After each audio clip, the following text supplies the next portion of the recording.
Shepherds, hear our voices. God for us our greatest victory.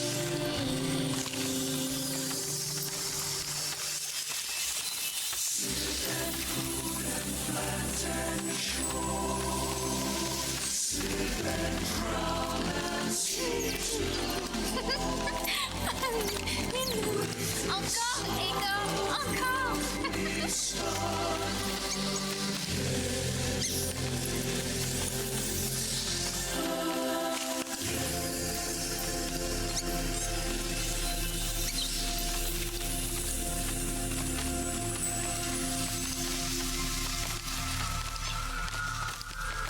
Old friend.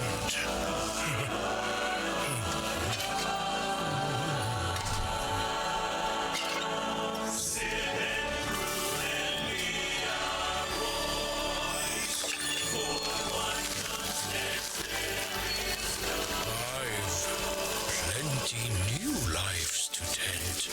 This wise elm be yours to fend. By the pact, Arbearer.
Please sign up on soulframe.com.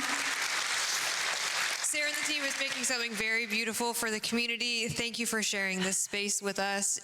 Landon, Joey, great job on the 30-minute live demo. Investment bias. Steve, guys, any parting words for our players? You promised no tears. You did that. That's my guy. It's my bromius. Like, I gotta save my makeup. Sorry. Please sign up by the end of this weekend if you want to join us and help shape this community. Thank you so much. Thank you for your support. Thank you so much. We love you. No. Join us. Okay. I'm gonna make this easy, and I'm gonna make it really simple. If you cut out the walking, the RP walking, how long is the demo? Let's do this. I'm gonna take the video, I'm gonna remove the RP walking, and I'm gonna repost the video. We'll see how long it is. Okay, thing number 2, and maybe 10 times more important, is the actual score. How does this game stack up, okay? Here's what I got. This is the best I can offer, okay? Intrigue, 7 out of 10. Not bad, not good. Needs more character development. Who is that? Why should I care? Please stop the whole slow walking hidden cutscenes. Like, no more, just create a cutscene that we go into, we watch the cutscene. Like, no more slow walking hidden cutscenes. Just take those out. Put cutscenes in the game. Narrative. 2. How does A connect to B? Who, like, what does it matter? Oh, I saved another animal. I planted another tree. I touched another icky mess and I pulled it from the ground. Like, oh, I got a nut. I got a nut. Salutations, Tenno. My It's name like, is Zach. Delighted to meet you. what's the I've returned story? for day 2 of TennoCon, and I'm So here to keep you well confusing. informed on the Twitch traps that you are able to obtain. Not everyone can be as dashing as me. Combat's but a fear 6. Not, we are here to assist. It's very beautiful. By watching TennoCon for 30 It's minutes lacking between any sort of 11 a.m. and punch. 4:30 It doesn't p.m. have Eastern any time, sort of you'll receive the oomph. Noctivire It doesn't armor feel set.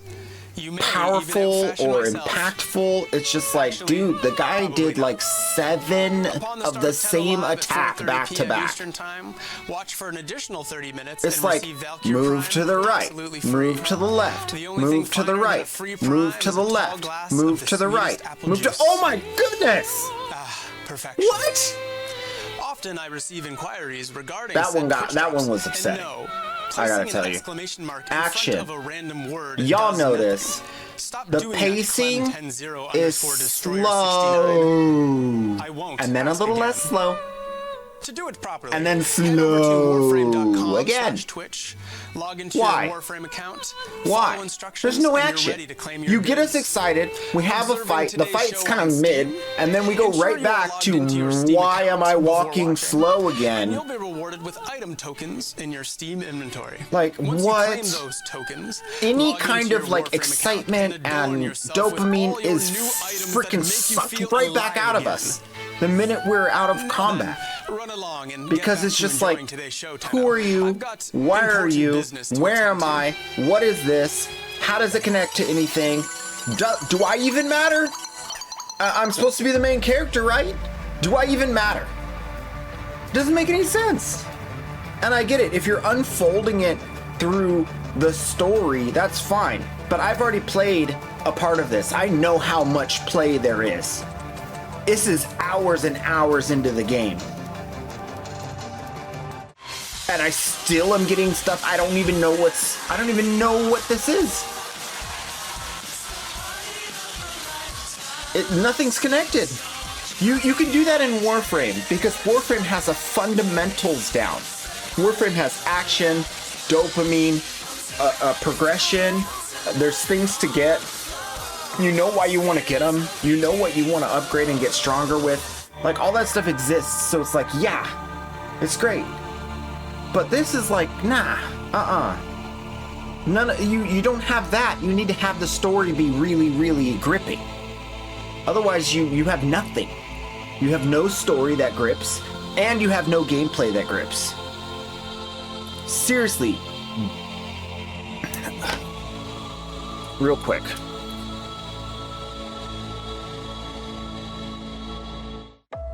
What is relaxation? It's a choice.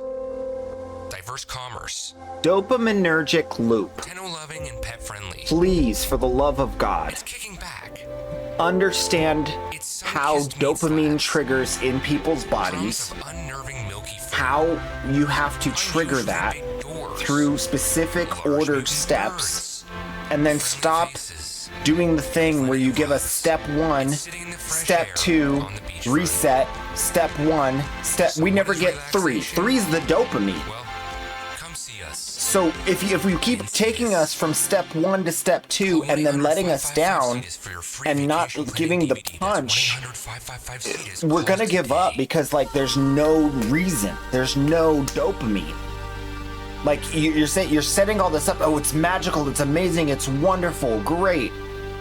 And I planted a tree. All right, what are we doing next? There's more trees to touch. More monsters to de-gookify.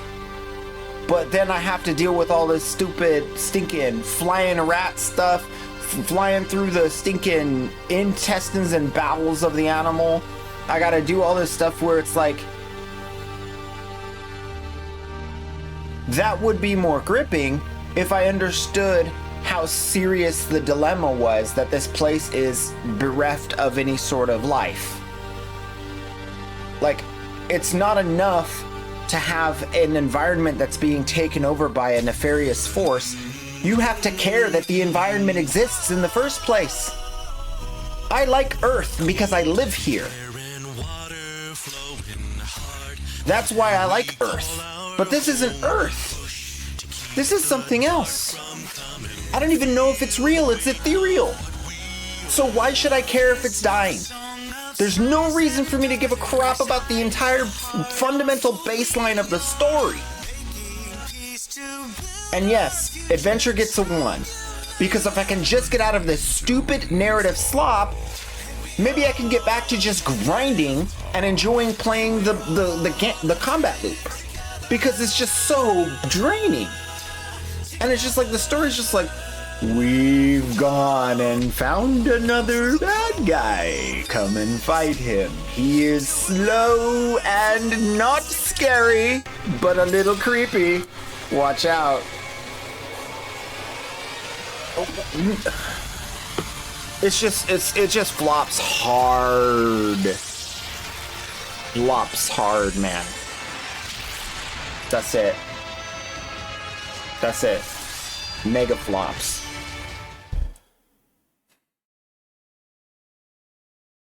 I just couldn't get over, like, you have the juxtaposition of like all these like things, but none of it's like the vision itself is like lost in the stinking slowness and painstaking. Okay, this guy ran, he didn't even run, he's like, I see you, I'm gonna go this way now, and you're like, we gotta follow him. But wait, hit the button. Okay, you hit the button. The tree is growing into a nice, beautiful, stinking bridge.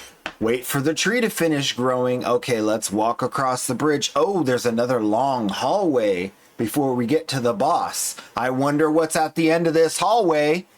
Maybe it's the boss we just saw. Walk away slowly. It's so upsetting. It's so upsetting. It's not bad. It's just like, test the test, yo. Put it in front of critical people. Put it in front of people that are not positive toward the franchise. See what they have to say. Your worst critics are your best helpers in making something that's really good. Because I personally, I'm not afraid to talk bad about it.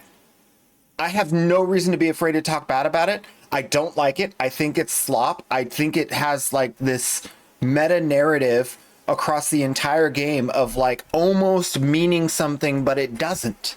It just falls flat. And it's upsetting because it's like, I want it to be good. I want it to be good, but I'm not going to lie to him and tell him it's good when it's not.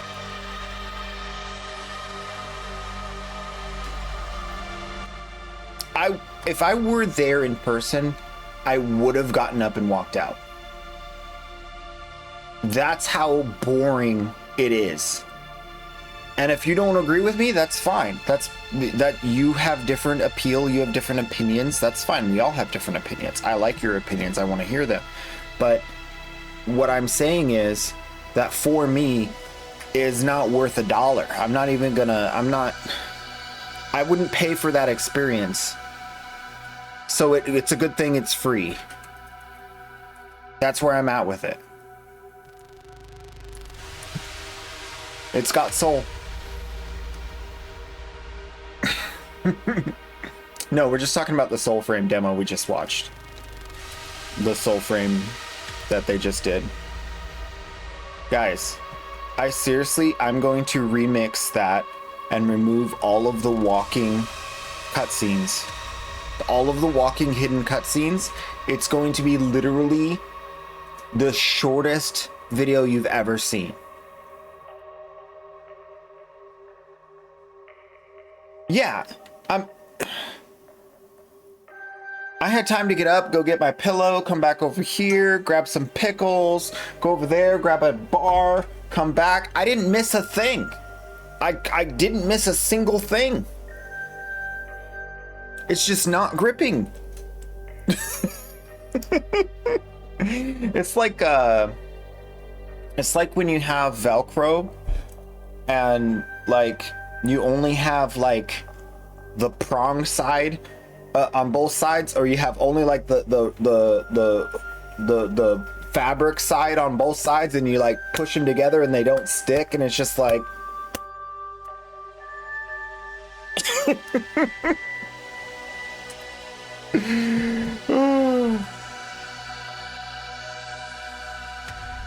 it's like you're all excited because you think you have Velcro, but you don't have Velcro. You just have, you know, hooks or piles. You have one half.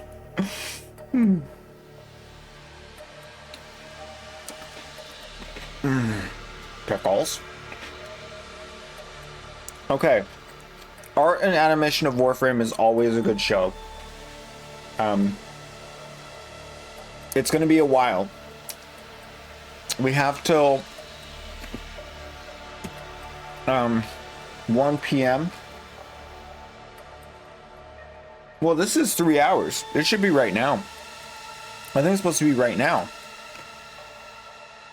They went over. They're preparing. Yeah, man. Thank you. I copy pasted the wrong thing. I copy pasted my clip. That would have been funny.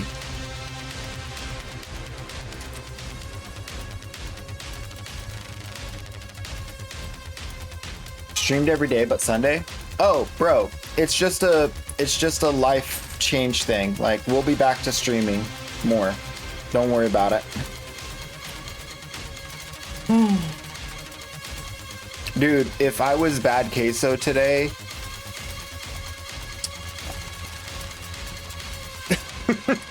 and I saw that. Oh boy. Oh boy.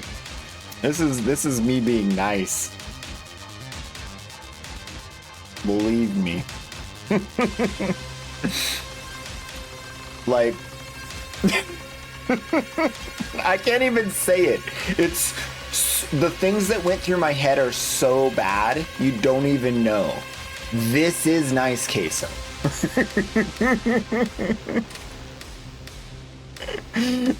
I can't even reference the thing that I was actually thinking. Sub. Breaking Bad, let's go. Sub to Primordial, nice, nice. Oh man.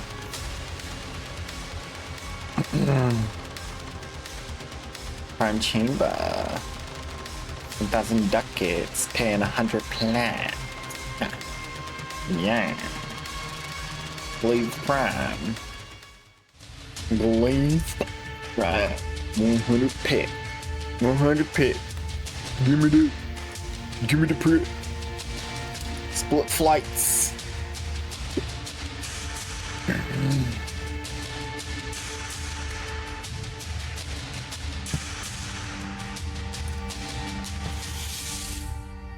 That was so rough on me, man.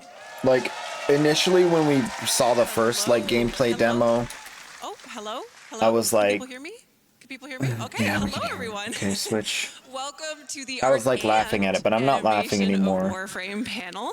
I'm joined here by the incredibly talented people. I haven't seen her. What's her name again? 1999. I haven't seen her in forever. She's been busy. So much more with their teams, and some things you guys haven't seen yet. We'll get to that in a little bit, but we're going to start with some introductions. Carrie, hello. Hi, I'm Carrie Black. I'm the art director on Warframe, and I think it's really, really hard to follow a panel that had a mouse run through a bear all the way. Yes, yes. And we have a special guest. Hello, Flair. Hello there. Hi, Kaz. Hi, Kaz. Hello. Hello. 2 days in a row, yo. Marco. That's Hi, not Marco, easy. Associate Art Director with Warframe. And next to Marco, yes. Yay, Marco. Next to Tim. Or next to Tim. Next to Marco. Hi, Tim. I'm beside myself.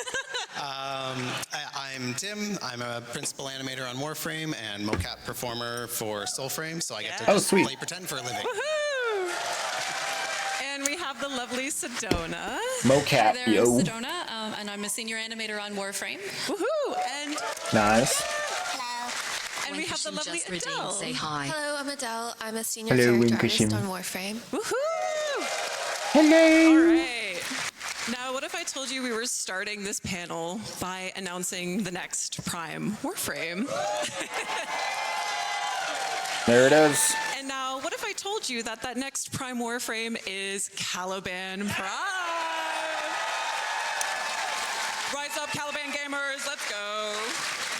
Calibro. Now, Marco, what did we want to keep from base Caliban, and what did we feel Vadim could kind of explore with? Well, first off, congrats to Vadim. That's a terrific concept. And what we wanted to keep from the original Caliban was, well, most of all, the vertical split in the middle.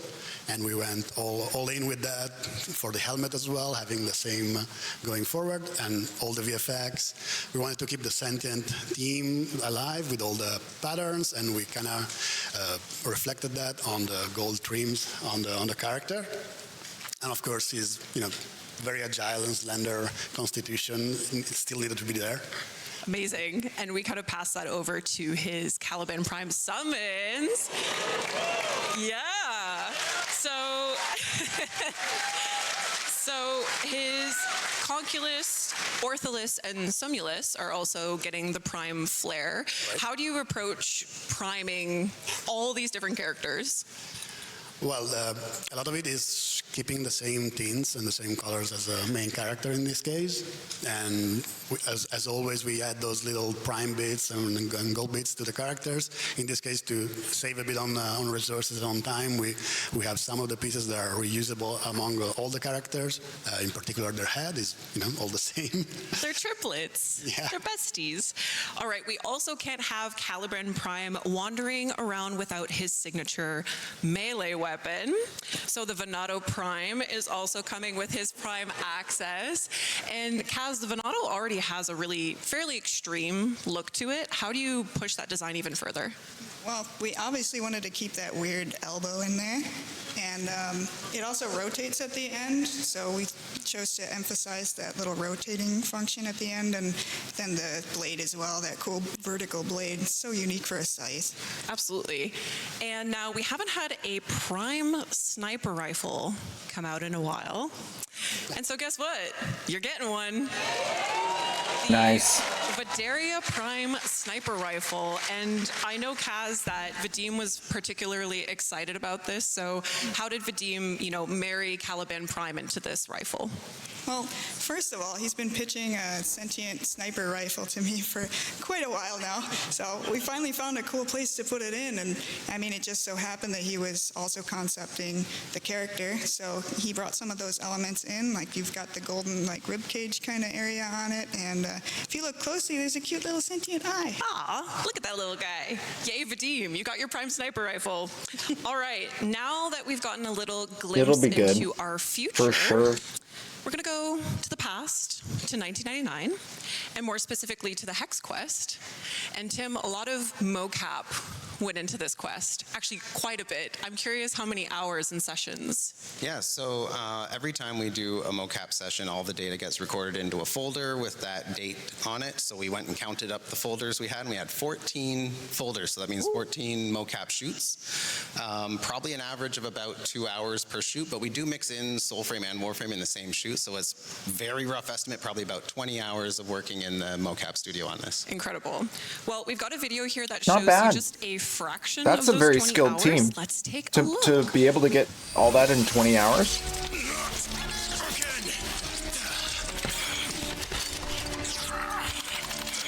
Yeah, he doesn't have to redo his work very often. Look at how perfect that is.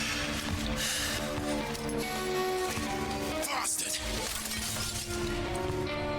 Didn't the bastard doctor warn you?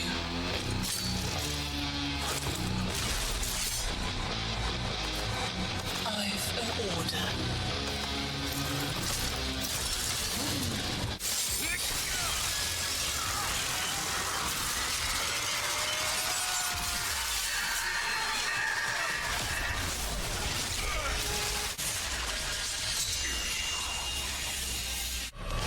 Master, my master, why hast thou abandoned me? All that matters is I'm here now. Dude, this guy is so stinking talented.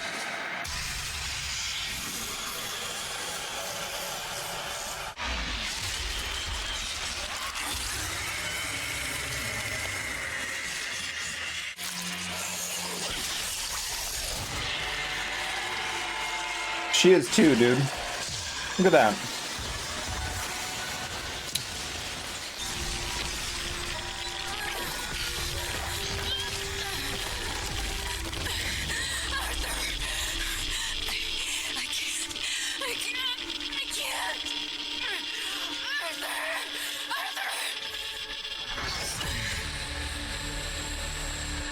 Yeah.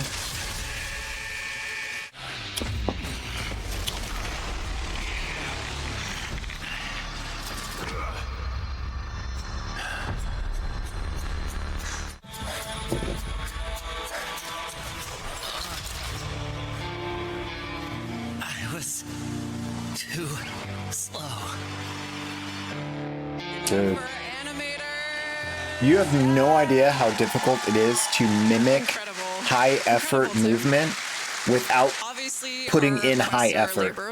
It's so stinking difficult. Those guys are very talented. There's a lot of like dramatic moments and kind of bombastic moments, but I'm going to go with a little bit less obvious answer. There was a kind of a somewhat quieter scene where all 6 of the Hex were standing around after they had just seen Albrecht's message on the computer, and they're trying to make their plans for what to do next. And it's a little bit more of a subtle flex, but there's 6 characters in the scene. We only have 3 mocap actors. So we each had to kind of run through the scene twice, playing 2 different characters, and we'd have like a little chair or stool standing in for the missing character, so we'd kind of know approximately where to look if someone was talking. And we have, in the mocap room, we have 2 TVs set up, like opposite of each other, so we can kind of watch if there's any previs that has been made. We can listen to the recorded voice acting and pantomime to it, and sometimes we'll even put the waveform of the audio up on screen so we can kind of see when our cue is, so we don't miss it when the voice line comes in. And it was over 2 minutes, and it all went to one animator. Alex animated all of that, and she got all their individual personalities in there, and yeah, Incredible. difficult but very well done. Incredible work. And now, Adele, you worked on Eleanor's character model. What was it like watching her come to life in the quest? It was really great seeing how animation utilized all the extra time that was put into her for instance, the tongue. We weren't sure if there was going to be enough time for it to be rigged, but I made it anyways. Yeah. And then they just used it so amazingly to bring so much life to that character. Yeah. And I love how cute and just adorable she is in the kissing scene. So She really is. We made time for tongue, y'all. Yippee. All right, that actually perfectly segues into our next video. Believe it or not, the kissing scenes for the New Year's Eve kisses were actually mocapped by, well, okay, hold on. You'll see. So we're gonna take a look at Eleanor's and Amir's. Now, Tim, you and Elise had to get pretty creative around mocapping this, which we'll see right now. Yes. So first, before you do anything like this, you have to talk to each other and be comfortable, like know what you're comfortable doing. And we thought at first maybe we could try mocapping the hug. They're all supposed to be a hug and then a kiss. And we thought, well, we could maybe hug and then we'll just fake the kiss because it's animation. Mocap is never the final product. There's always a ton of manual animation that gets done after the fact. So we were confident we could just add that in and make it look believable. But it turns out that like, hey buddy, good to see you again, because we're good buddies, is not the type of hug that we needed. And so we were like, we can get into it a lot more if we stand beside each other, kind of just look out of the corner of our eye and react to each other. And so that's what we did, and we just kind of, afterwards in animation, merged it together, got the physical contacts working and stuff like that. And you did share a really lovely story about Amir's smooch scene. Yeah, so Amir, he's so he has to psych himself up a little bit, and then when he does, finally, he's like, okay, I'm gonna do it. He maybe overdoes it a little bit, and so he very dramatically whips off his glasses and does a little twirl and everything. He's a bit extra, and so we thought, well, that one's not too steamy. We can actually mocap that one. And then it turned out, oh no, we still couldn't because we don't know how to dance. So whenever there's dancing in Warframe, I don't do the mocap. As you know, Danny Octavia boy band Sokolowski. So we don't know how to dance, and we were like, I'm not really sure how to do this without getting tangled up. But fortunately, there was a third animator in the room, Jason, who had just recently been married, and he was like, I got you. We learned a couple of fancy moves for the wedding so that we could dance. And he's like, I'll give you a quick little lesson. And so he taught us how to not get tangled up so that we could do a little spin. And so very happy, very approximate anniversary, Jason. And thanks for the tips. Congratulations, Jason. Thank you for the dance moves. Now, for some of us who were successful in our Kim conversations, the romance continued in the back room. Now, Carrie, this looks very different from what we know the back rooms now. This was an early concept. How did it kind of transform from this point? Well, at the beginning, it was actually going to be in the city, and it would have like an old tailor shop at the front because Warframe, fashion frame kind of sort of fit. And then you'd have your sci-fi mad scientist room in the back. But then as narrative happened, we needed to get it into the mall so that everything was going to wind up working. And then we went with a 90s loft conversion instead. So. And we did. And we have a video here. We're going to take a look at how the back rooms came together from start to finish. In a moment. Believe me, it's very cool. We shall see the building blocks. Actually, we should start talking about it. So when the pieces started coming together, Carrie, what were some of the kind of energies that you wanted to bring into the space, or kind of the player considerations that you had in mind? Well, I think one of the big ones we were looking for this was actually to do a space that is really cool. Everybody could, know what story we were telling, but then actually be able to strip it back so that somebody wanted to really be able to put their own thumbprint on it. Not all the way back to a simple box, but, as close as you could, and still have the other version be able to tell the story. So it was kind of like consciously making sure that with all the decisions, there was the ability to pull them back and still have the, floors, walls, and ceilings stay up. Absolutely. And I learned something really interesting about the helmet room, where actually when I was doing research, Carrie, I'm quoting you here, I'm sorry, but it was inspired, the chair that you sit in the helmet room was inspired by, and I quote, a creepy dentist chair, which feels appropriate for the room with lips on the wall. Absolutely. Marco really drove a lot of that with I think it was Corey and a couple of other people, And if you've ever had traumatic dental surgery when you're in your teens, you can all sit in that moment, right? So. Thank you, Carrie. I'm here for it, And let's give a round of applause to our environment artists, programmers, level designers, lighting, material, and textures. These guys bring these worlds together. All right, now outside of the back room, roam the Skuldra, and we see here some of Minky's work, which was foundational to that faction. So, Carrie, can you tell us from Minky's work here what was kind of pulled in to create that faction? Well, I think it's amazing how many foundational things actually are. So, the RERUN, which was a big, how is it going to work? How are they going to be able to take on Infested when they're mere humans from 1999 and similar? So there's that, and then the playfulness that Minky had in his work was kind of key. So here you have bubble-wrapped enemies, and we're a third-person shooter. And, it's not quite as on the nose as we are right at that moment, but that came through the whole way. And I think that playfulness was a nice way to get this thing started. Absolutely. And then we see Michael brought it all together here with the final concepts. And Marco, when building up the Skuldra faction, what was the most important kind of features to help distinguish between one another?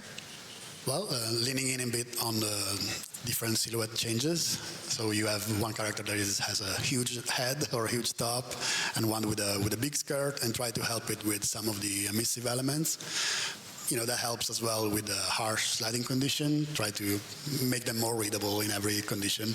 And then you have game design and behavior as well going into that. So if you have a character running at you with two glowing sights, you can know what's going on. Yeah, you can kind of expect what's coming next. But speaking of, so the Skuldra move and attack in some really dynamic ways, which we're going to see here in this video.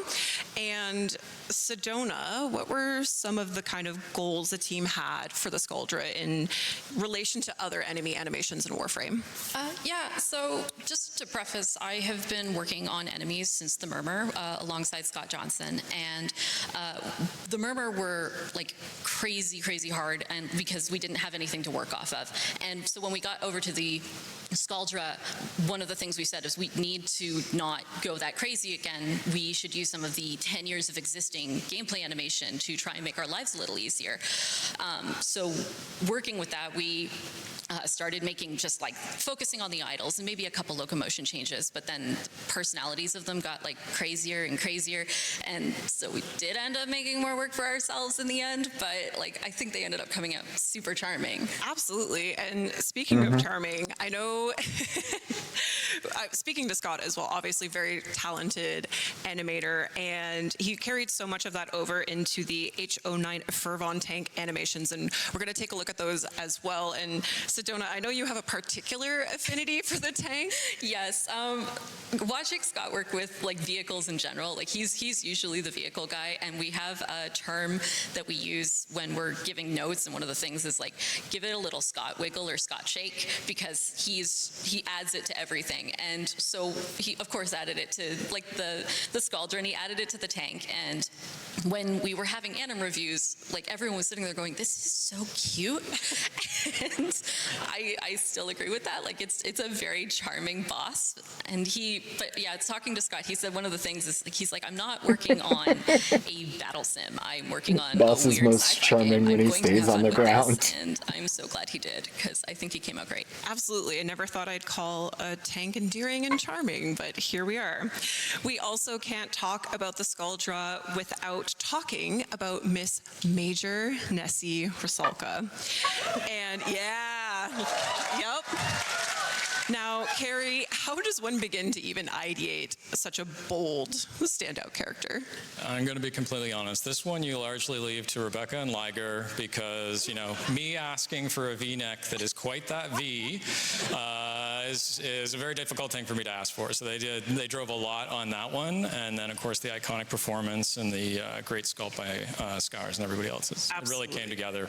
Absolutely. I heard the word bravado was thrown around a lot in her design, and I think the V-neck speaks to that especially. And her big claw arm, which was inspired by, as I understand it, it would be the Orkin, yeah. It would be the Orkin. Bit of a nod that this is, you know, at the base of that. Absolutely. And again, shout out again to Michael Skyers for the incredible character model Rusalka here, as we know and love her. Yeah, absolutely.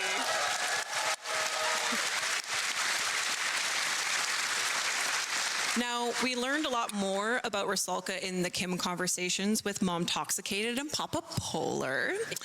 And two, of course, are proto frames that came out with Techrot Encore. And we're going to start to take a look at Minerva. Mom Toxicated and Papa Polar. How did you start, you know, looking at the potential stylings for Miss Minerva? Well, it wasn't really determined what her age was going to be yet. Just that she was going to be older and possibly part of the Scaldra. And so that's what you see in this slide here is two different age ranges and a more Scaldra-looking version of Sarin. And then we ended up going a little bit different. We have a video here showing Minerva's directional shift, which is kind of more similar to what we know Saren as. So in this video, you can see how once it took a different direction, it was more that she's 40s. And so I was like, well, what was cool in the 40s what was cool in the late 90s for someone in their 40s? And I kind of referenced like the aunt that I had that I thought was the coolest and my grandmother.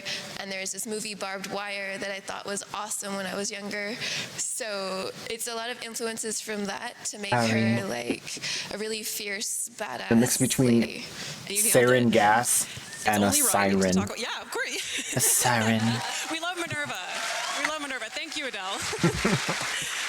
Now, it's only right to talk about Velimir next, our big, lovable polar bear that drives Minerva insane, and it's Liger's pride and joy. And Marco, with proto frames, obviously there's the goal of kind of maintaining the aesthetic of the original Warframe. So how was this achieved with Velimir? A bit of an easy win with them. Have a huge winter coat, and that's pretty obvious. From a player perspective, you still have most of the tech gear on his back, which when you're playing the game, you kind of see constantly, so that helps. And the pretty straightforward palette with him is absolutely blue and white. And I understand that Velamir's relationship with Minerva also affected some of his jewelry. Yeah, we had a pendant on the concept that Lager did that had a cross.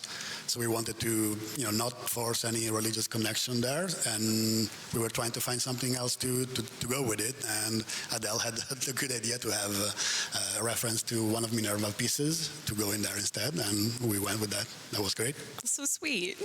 Now, our headlining Warframe and Protoframe in Techrot Encore was Temple, and this glam rock sentient guitar wielding superstar was actually your creation, Kaz, back in 2018. Yep. What was it like to have the opportunity to revisit this and actually have Temple come into the game? Yeah, so I think all of the artists have some little ideas for what kind of Warframe they want to make in the back of their heads, right? Right, guys? Everyone thinks about that stuff when you work on this game. So I was just thinking, what are my favorite themes? What have we not done yet before? Like, what would be the coolest thing that I could possibly do with all of my tastes?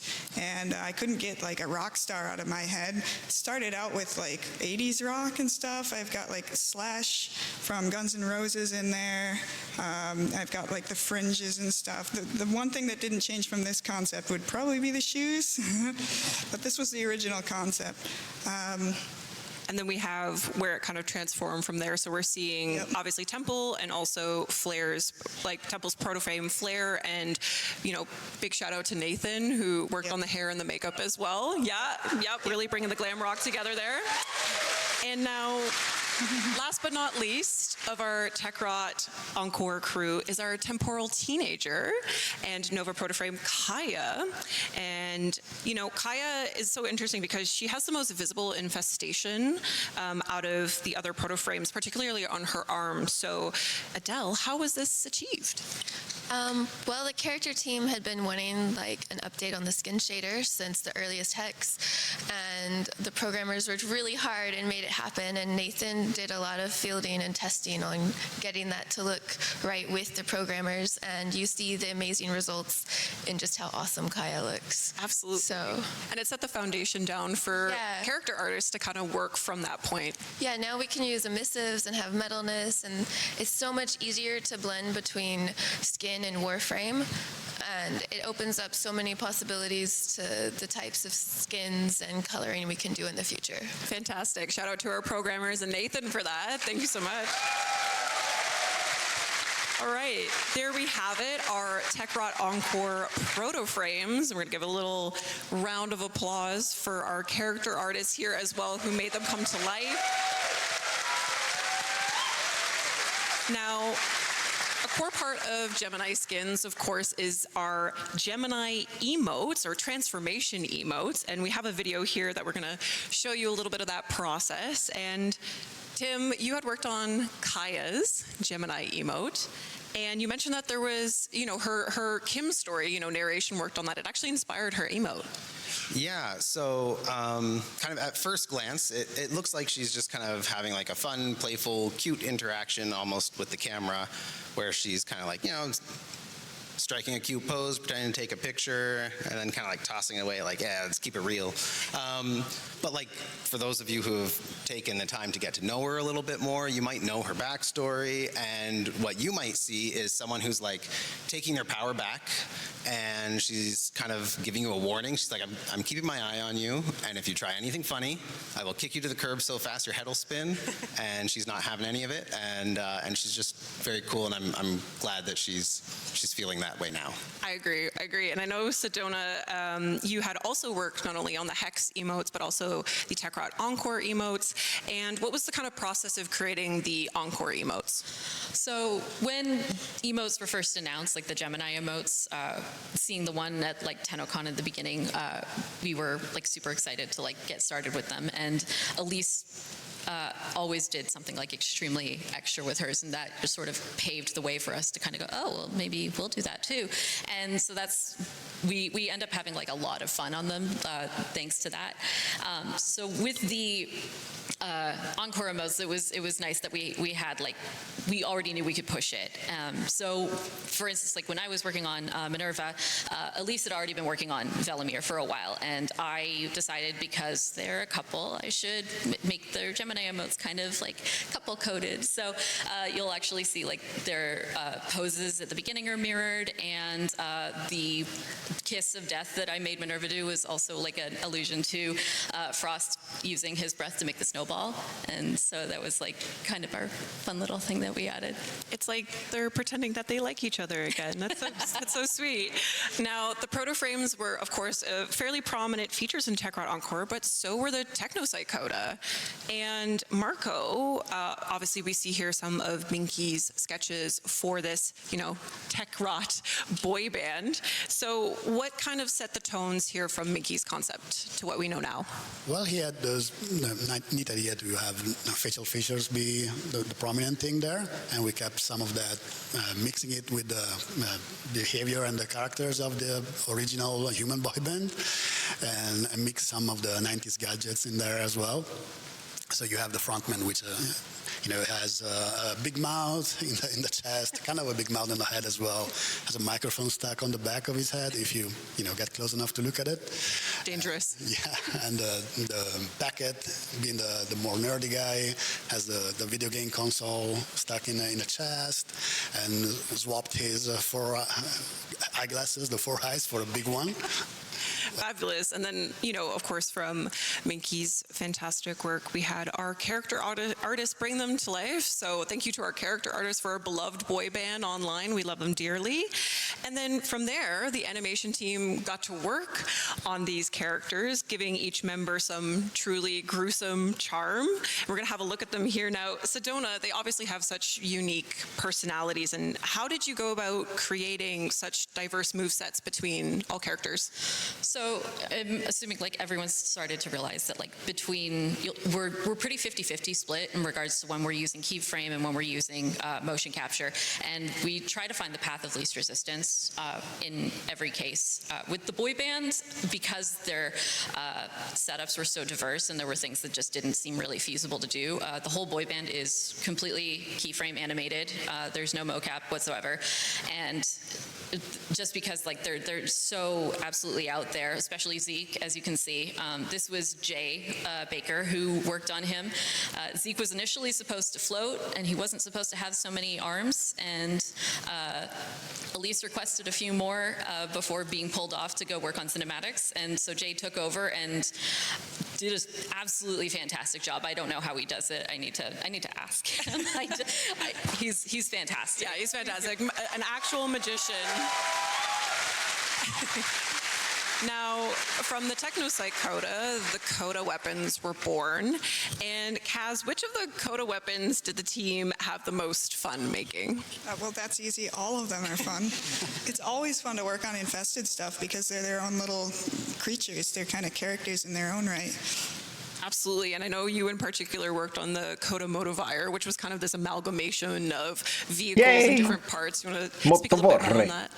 Yeah, that one's based on a scooter. I had like two particular models in mind for it, and I approximated it here and there. And yeah, we wanted to get three different damage types visible on it. So we did three different heads, and there was a bunch of different ideas about like how we would do that. Like, is it going to be a scooter? Is it going to be a blender? Is it going to be a wild washing machine motor, like in the videos when they throw the rock in it and it just goes crazy? I ended up with scooter because I guess I had motorcycles on the mind. Yeah. And then we ended up calling it the pizza cutter eventually. Yes. I like Bloodborne. Ooh. Hey, yeah, there you go. Shout out. Yep. And then, of course, our weapons artist took it all the way and created our fantastic Coda, set of our fantastic Coda weapons. Now, we had a little interim moment between TechRot Encore and Isle Weaver, and that was our magical water girl, Ureli Prime. And we have a little behind the scenes of the Ureli Prime trailer that we're going to take a look at now. And now, okay, Tim, tell us how you guys made this happen. Yeah, so we knew with Urelli we would have to have K driving, so that meant it was going to have to be outdoors. And we knew she had an affiliation with Event Kids, so it was going to have to be the Orvalis and the Corpus were going to need to be the enemies.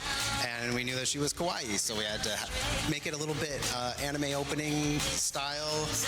We got magical girl transformation, a little bit of like limited 2D animation and like lower frame rates, which was a fun challenge. It's more work to do less frames, believe it or not. Our engine wants to smooth everything out to like 60 frames a second or higher, and we had to kind of like force it to obey our faked lower frame rate.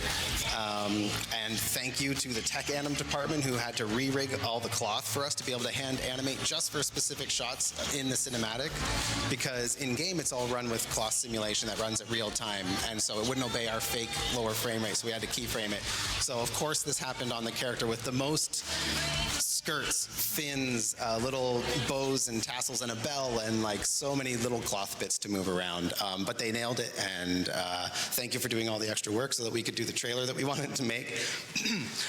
And yeah, so our direction for this one was kind of like, if you guys remember Grendel and Goss, it was like, go big, but go completely different, which was challenging. But with Grendel and Goss, we did something we'd never done before, which was kind of combine two into one.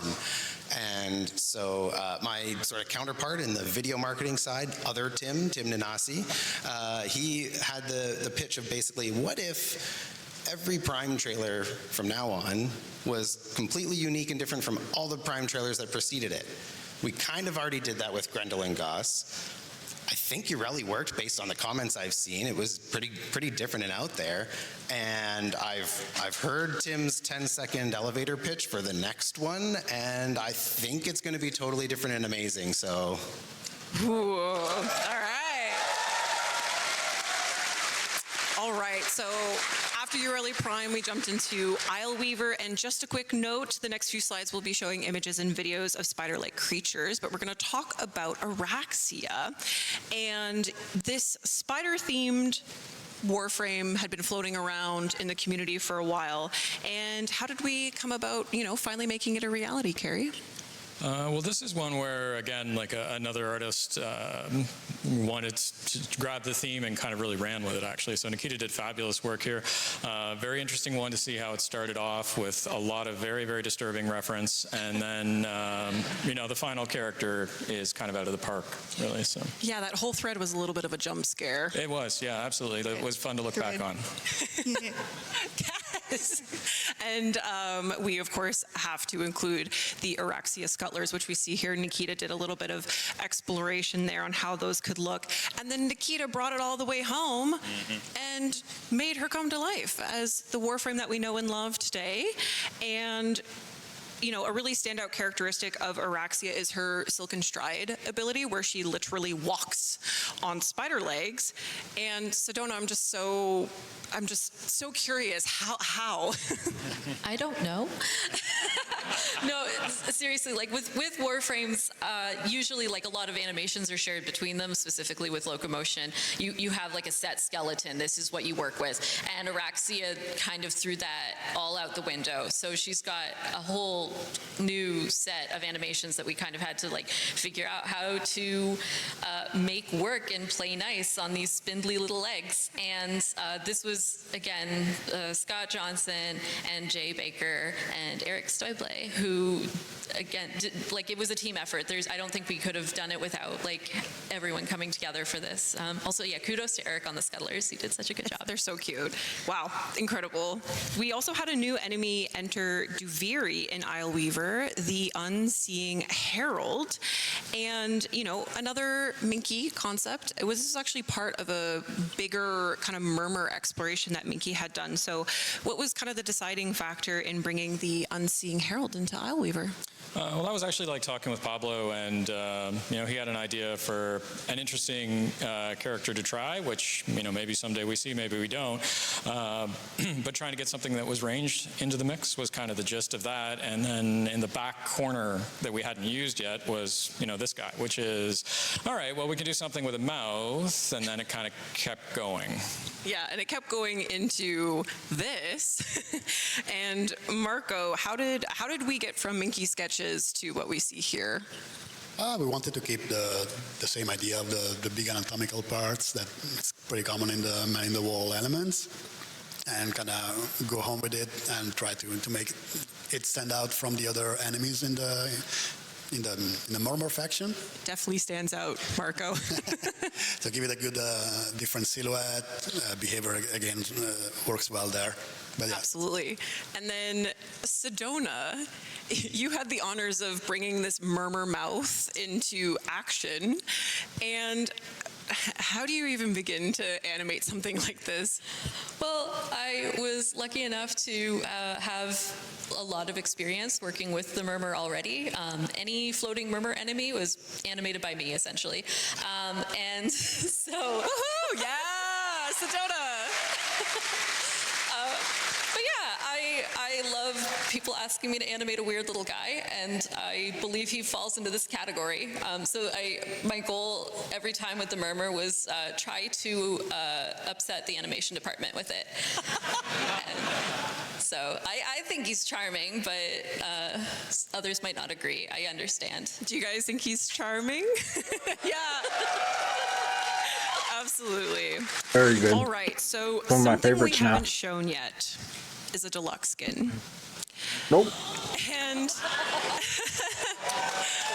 Yeah, a lot of people have been annoyed at me for this for apparently about 10 years now. So. yeah, this one in particular is very special because not only was it shown on DevStream number 79 in 2016, it is also another Minky project, and also, Carrie, you had worked on it as well. Can you take us back to that time and what the experience was like working on it? Well, that's a bit of a lifetime ago, but yeah, I can. We were looking at Zephyr, who was at the time a rather relatively noisy Warframe. So, standards have changed with time, and we were seeing so with a deluxe, let's do something that's maybe a little bit more clean and see what some influences might be. So there was, some 5-star stories, and then how can you have that be with a tribal theme, and then some kind of classic Warframe in the mix and everything. And yeah, it was a little crazy because I did actually have her walking around in the engine 10 years ago, and it's taken a while to get to next steps, but we've arrived, and she will be walking in the engine. We're really excited to share that the skin has been revisited, and in memory of Minky, it will be part of the rewards for this year's Quest to Conquer Cancer campaign in October. And there Awesome. she is. That's so cool.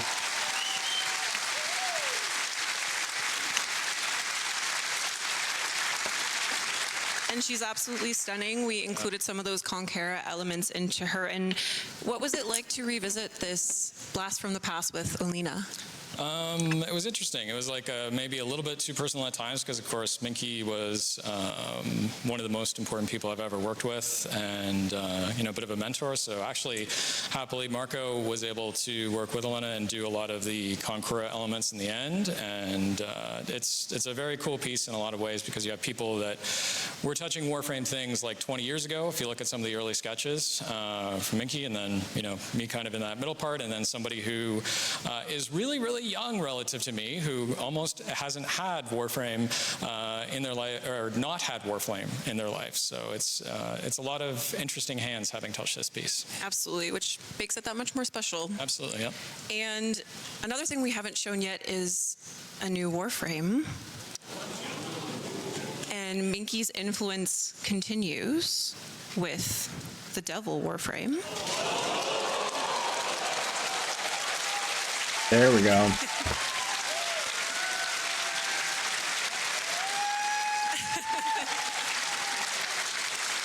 Yeah, this is obviously a layout of Minky's exploration into this theme. And can you tell us a little bit more about how we kind of are entering the territory of a Devil Warframe? Yeah, I guess actually right off the top, he wasn't apparently super comfortable with having his sketches often seen, which is something I didn't know until relatively recently, which is a bummer because there's a lot of them, but I mean, there's just so much energy in his pieces, and there's actually 2 pages of these, and yeah, Rebecca and I got to have conversations with him, you know, several times a year sort of thing, and have him do really big, impactful pitches. You know, like a Warframe was a part of it, but you know, a lot of the kickoff to get us towards 1999 as well. So can't really say enough there. But yeah, I mean, it's just a you know, a great, exciting theme. A little ironic for like the nicest person that you could ever hope to meet to have this be their last Warframe. But it's really cool, and it's turned out super, super well. Yeah, it definitely will give the Dungeons and Dragons for that. That's so cool.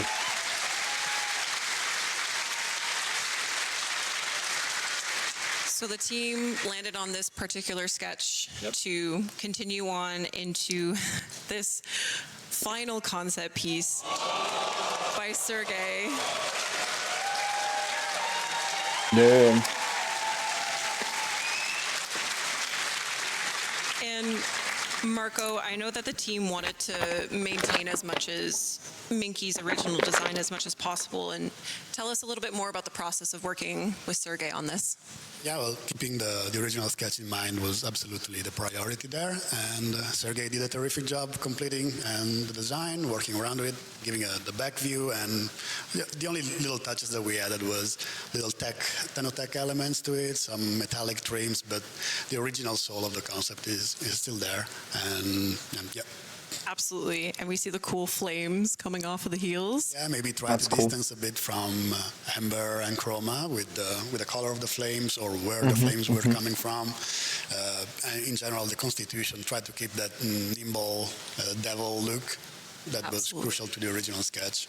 Absolutely. So for clarification, this isn't our next Warframe. It is a new Warframe to come.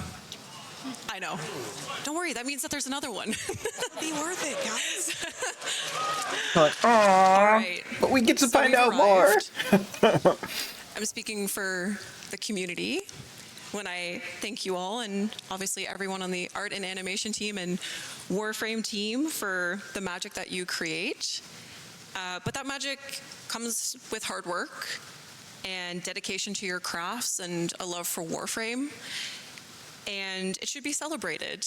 And we're so lucky that we are able to do it here on the TennoCon stage with all the Tenno here and everyone watching from home. And yeah, thank you so much for sharing your talents with us.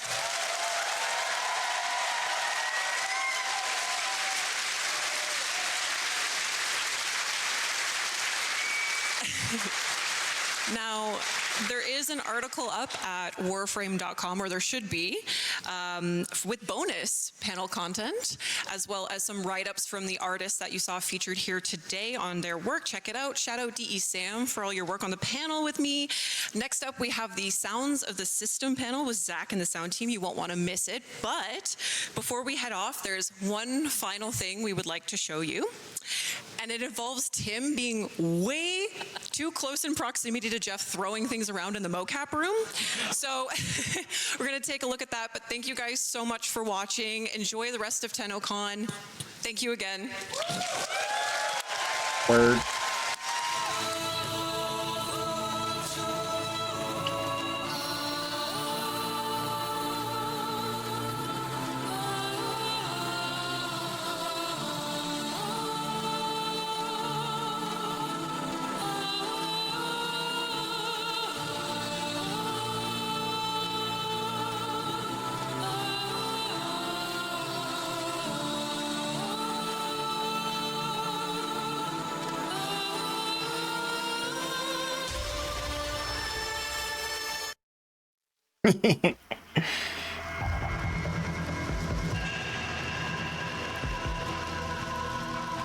Prime mods, prison whoops. Okay, back to waiting. Fix audio options. Bloop. Audio options. What do I do? Yeah. So that was one of my favorites. Sound is usually my favorite, but art is usually like my second favorite of the non-main event subsections. So I'm really excited about this next one too. It's gonna come up about 10 minutes. So we'll just chill out till then. I've been doing a lot of trading.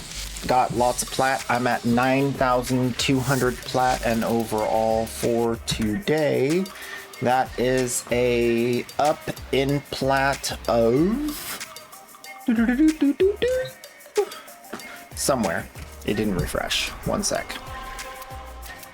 I gotta force it. Hopefully it'll work.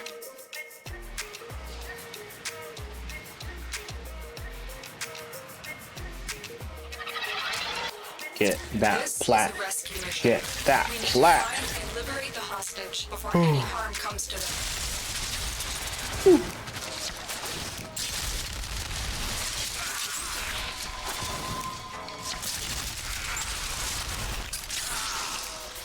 Okay. Let's see it refresh.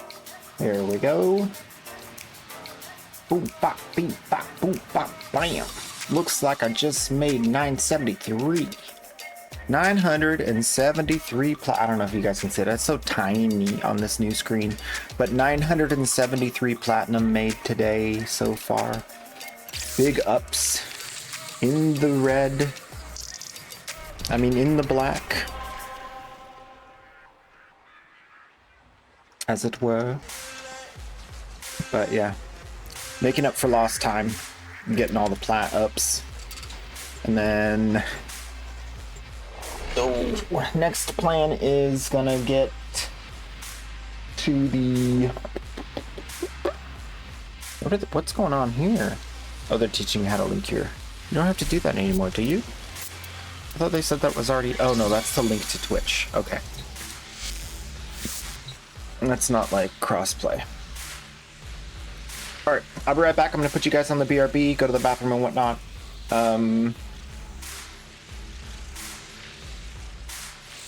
Yeah. We do love making that money, and haven't gotten any use to all the prison weapons. You gotta trust. Yeah.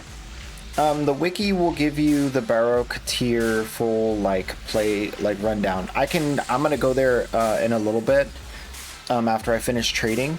And then I'll talk about, probably between one of the segments, I'll talk about like what some of the best things are. But for the most part, you want everything. Pretty much you want everything.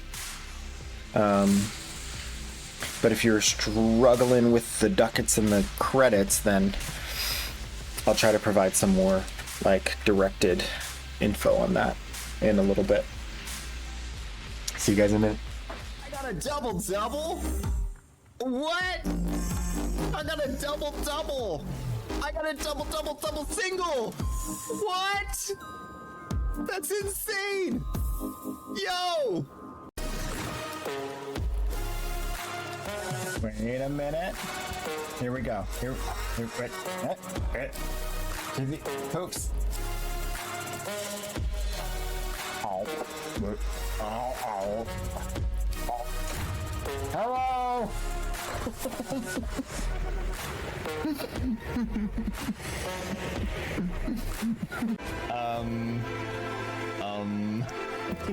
One sec, I can do this one.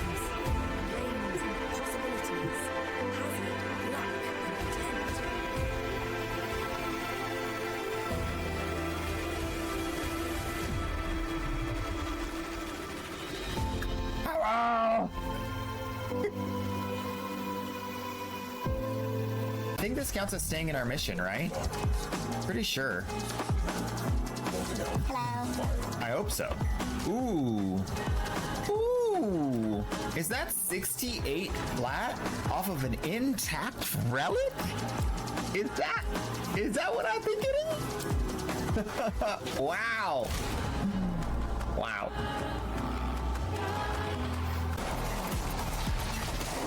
His name is Trash Can 078287.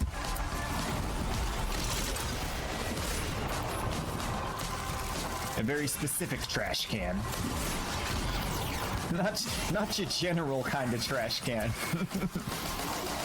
but a very specific numbered trash can.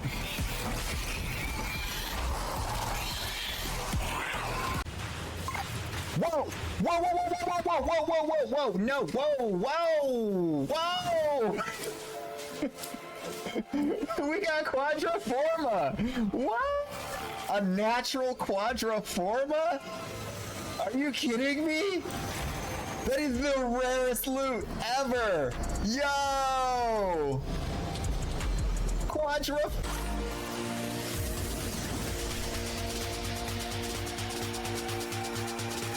No, he's not gonna make it. He made it! He made it!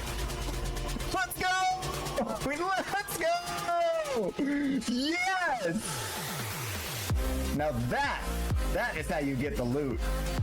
Good job. That was at the RERUN Prime. Blueprint. That's another set.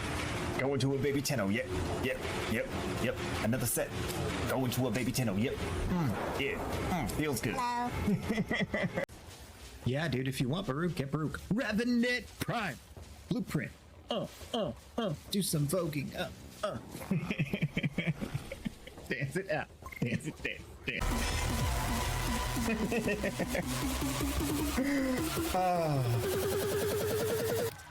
Let's review. Fun. Collection.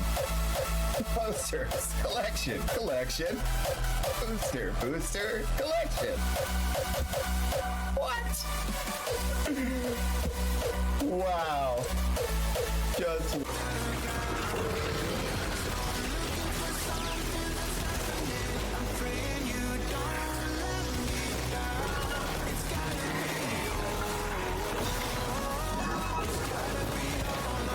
Get him! Steal him! Yeah! Your soul belongs to me now. Just a tad.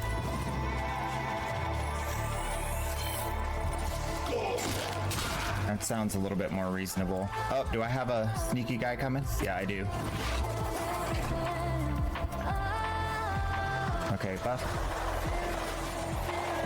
Quickly now, I need my combo. Thank you.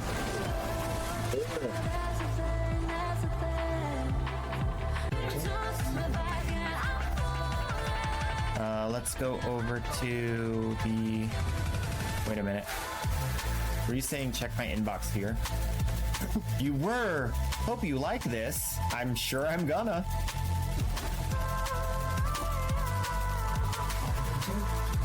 I won a giveaway! Thank you so much! Wow! Oh,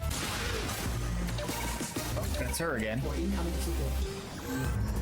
No, don't you run away from me! You look at me when I'm scanning you! Now go to your room! Well, wait. No, I didn't mean like right now. It just disappeared! It's like instantly.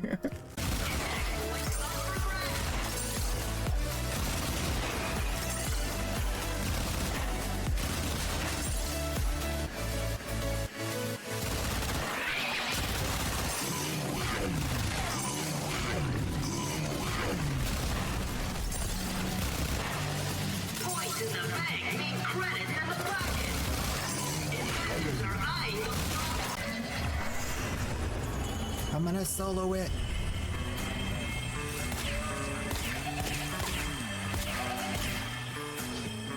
I'm soloing it. Oh my gosh. I got all the TAMs.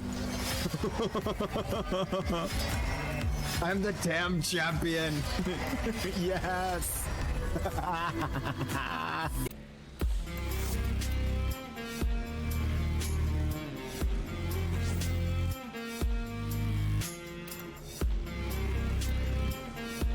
Wait, what are you trying to sneak in here?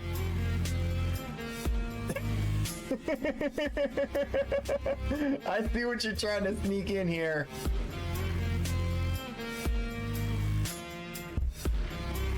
I know it's an old item. This one. Alright, this one's closer.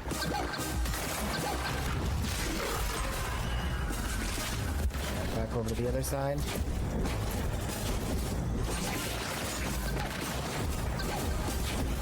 Ooh, caught him all the way at the back of the hallway. Nice.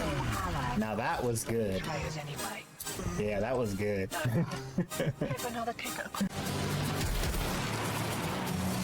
What? How did that do 1,000,000 damage?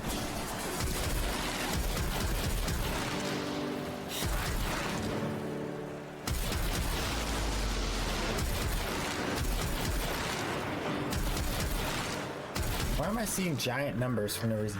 Whoa! There it goes! Able to control it, thus was he consumed. Behold, I made it. Yo, fastest aura worm ever. Clip it.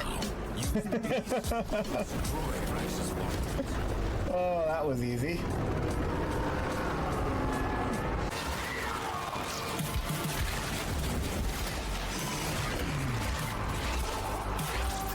Octavia is very strong, and I have on this right now I have a invigoration for 200% power strength, so she's very strong.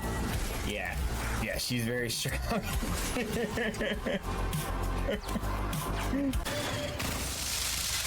All right, we're back. We back. What'd I miss? Oh. Alpha Takahashi. Konnichiwa! So lovely to see you here today. Thank you for coming. Starting us off with our fresh faces to the couch this year, please welcome sound designer Paul Christoforakos. Hey everyone, excited to be here. To his left, please welcome sound designer Chris Teixeira to this year's panel. Hey everybody. And last but certainly not least, please also welcome Laura Dickens as a sound designer for Warframe. Welcome. Hi, Tenno. Hi. My name is Zach, and I'm a senior community manager, and I will be your auditory pilot for today. And before we get into it, let me hear you guys. Who was at Tenno concert last night?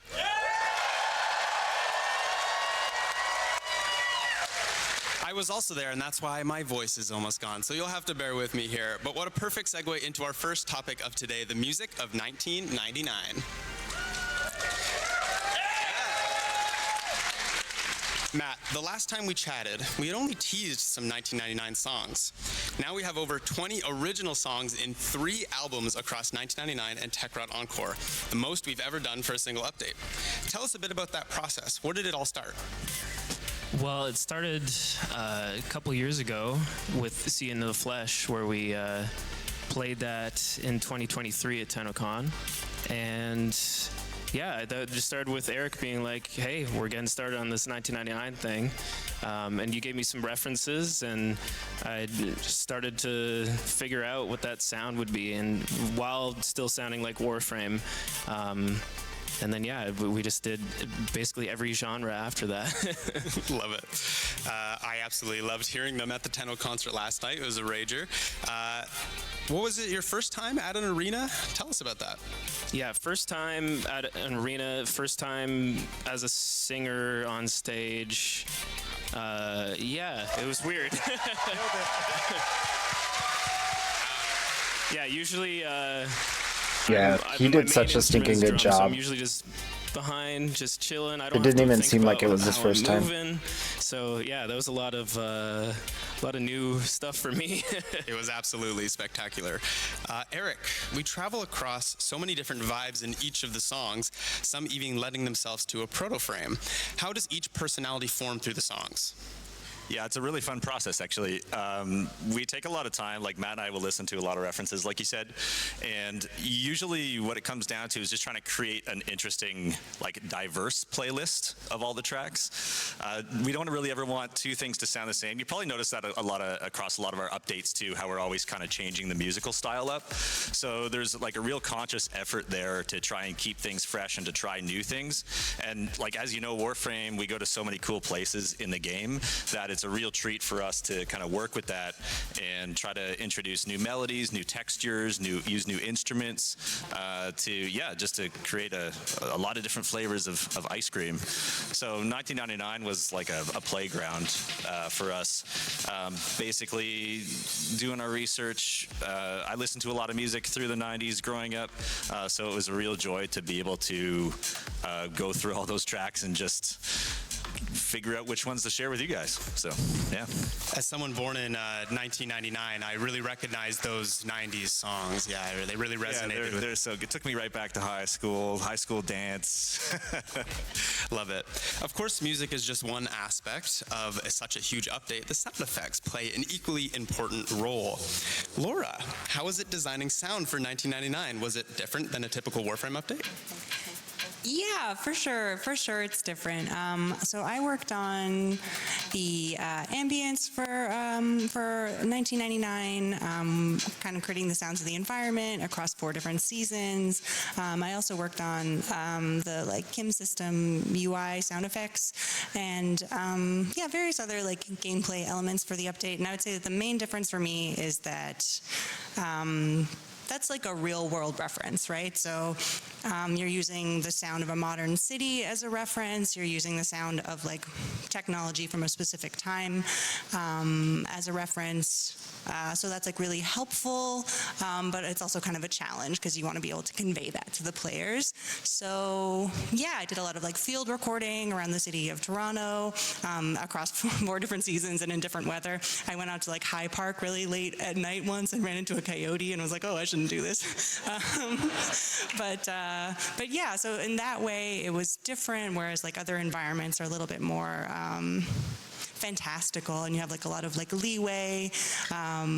But having real world references is also the limitation is also a great source of inspiration. Yeah, of course. And one of those designs you did was actually the helicopter sounds that you hear around Holvania, and you made a behind the scenes video for us. So let's take a look. Hi, my name is Laura, and I'm a sound designer at Digital Extremes. Working on the ambience for Warframe 1999 was a big challenge. It involved a lot of field recording, studio recording, and editing to create a realistic modern soundscape. But you might be surprised to know that some of the realistic sounds you hear in 1999 were completely synthesized. For the exterior ambience, we wanted to create the impression of a large and active Skuldra military presence in Holvania. To achieve that, I designed the sound of distant helicopters using the Korg MS-20M synthesizer. To start, we're going to set the VCO1 waveform to noise. Then we'll send the LFO to the low-pass filter. Then I'm going to set the waveform to a downwards ramp shape.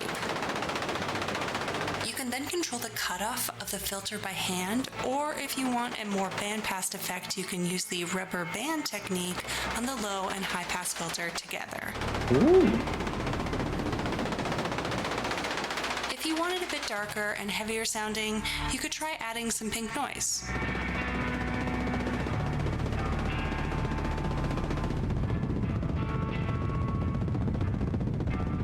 In Reaper, I also added and automated an EQ, comb filter, distortion, and a chorus to add some more movement to the sound.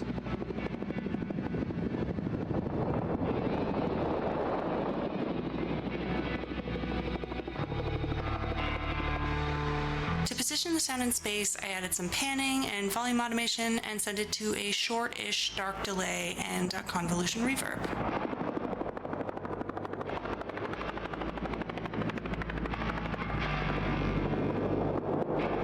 As you probably noticed, you can also hear a noise sweep layered in. Finally, in context, this is what the distant ambient helicopter sounds like in Warframe 1999.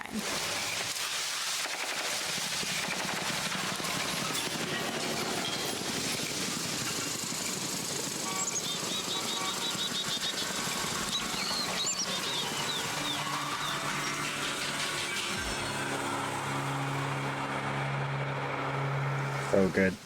So stinking Incredible. good. Well done. Man, I love analog sound design. Where did you pick up that skill? Yeah, so in my 20s, I used to work at like a boutique synthesizer store, and one of the perks of that job was that you could take home equipment to use and learn with, just like overnight. So I learned a lot of like principles of sound design there, and I also got to meet a lot of great artists and instrument designers, and that was kind of like a formative job for me. Yeah. That's so cool. Thanks, Laura. Not only did we get great music and masterful sound effects, we also had incredible performances from our latest cast, the Hex. Alpha, you are our second proto frame to be introduced to us back in May 2024. Time flies. How was your introduction to the Warframe community? The experience has been extraordinary. I just want to take a moment and say that Warframe and last year's TennoCon, especially in particular, has changed my life. So much of my life, I've been afraid of human communication. Meeting new people, just the idea of it terrifies me. I was frightened to come to any event, and I've never said okay to any appearances, but working with DE staff, by that time it's been almost a year, when they asked me, I was like, okay. And then I actually came here, and there was so much love from the community, the people who have attended, and also online streaming, and support from the staff, and also the long-lasting friendship with our voice actors. So thank you, each and every one of you who are here today attending the TennoCon, and also watching on stream.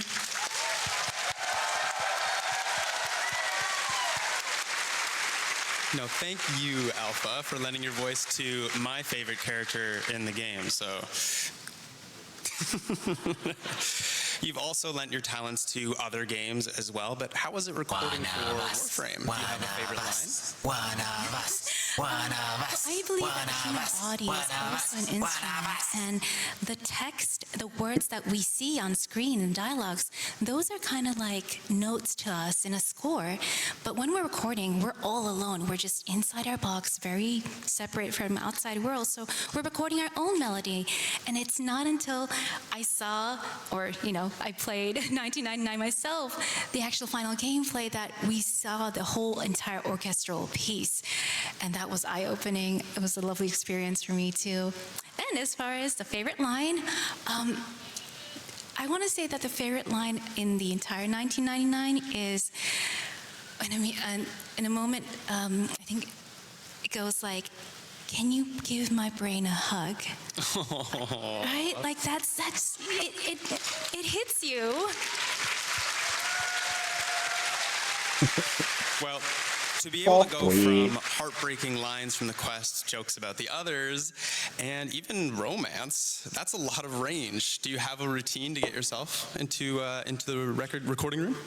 I'm very fortunate to have a studio partner work with me, and every time before going into a recording session, whether it be for Warframe or other fighting games or video games, he plays music, soundtracks, so that I get into that mode. And whenever I'd go into the booth to record Warframe 1999, he would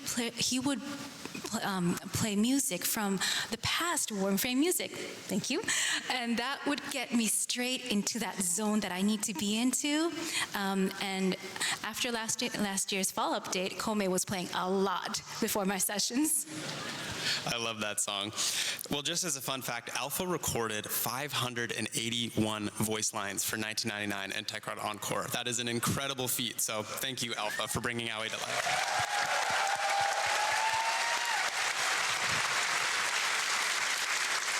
Of course, 1999 brought with us two polar opposites, the Tekrut and the Skuldra. Not only unique in their looks, they're also accompanied by masterful sound design. Paul, you worked on both these factions. Tell us a bit about step one with the sound design for these guys. Yeah, so every time we work on a new faction, our first step is establishing their voice. We always find that's the most important aspect because not only is it the most recognizable one, it then kind of dictates how all their abilities will sound. So with the Tekrod, we obviously had a lot of their voices established because of the Whispers in the Wall quest.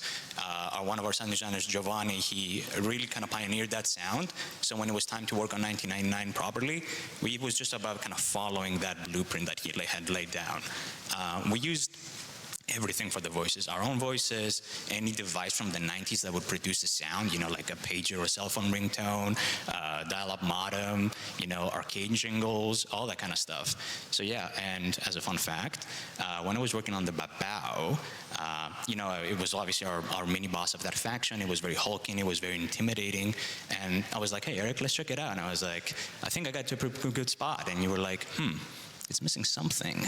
And you were like, how about you try using James's amazing Ollie lines into the Babao's vocals and just kind of distort them and blend them in. And yeah, I was like, all right, I'll give that one a try. Let's see how it goes.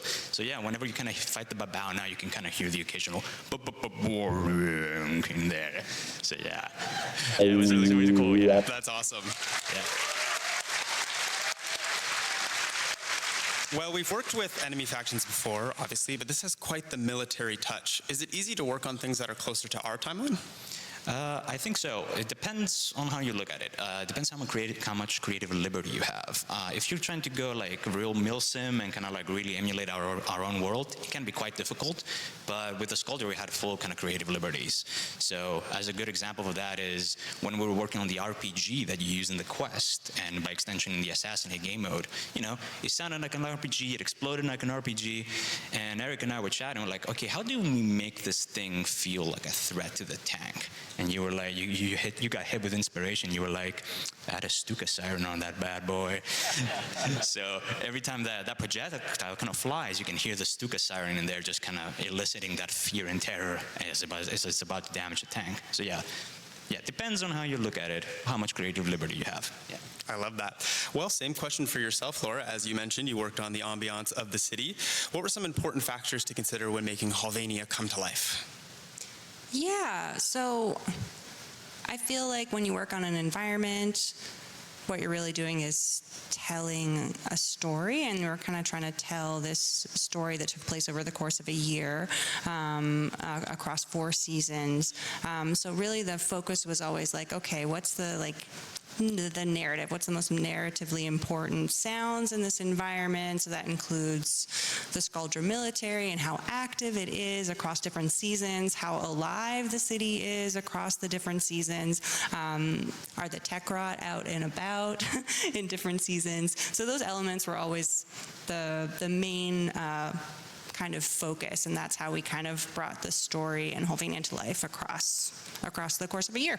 That's so cool. It feels like a true city, and it was so interesting seeing it come to life for the first time of something we've never seen before, but it also felt like home. And you mentioned you recorded sounds in Toronto in the park, so that's pretty cool. So. Yeah, I did, but it's like kind of a challenge to like find places in a city that are like kind of removed from the main action. So I'd like go in alleyways and like parks at night, and it was a little dangerous. Yes, sound design is a dangerous line of work if you're going in alleyways. You'll find us in strange places all the time. Swimming pools and alleyways is the slogan for the sound team this year.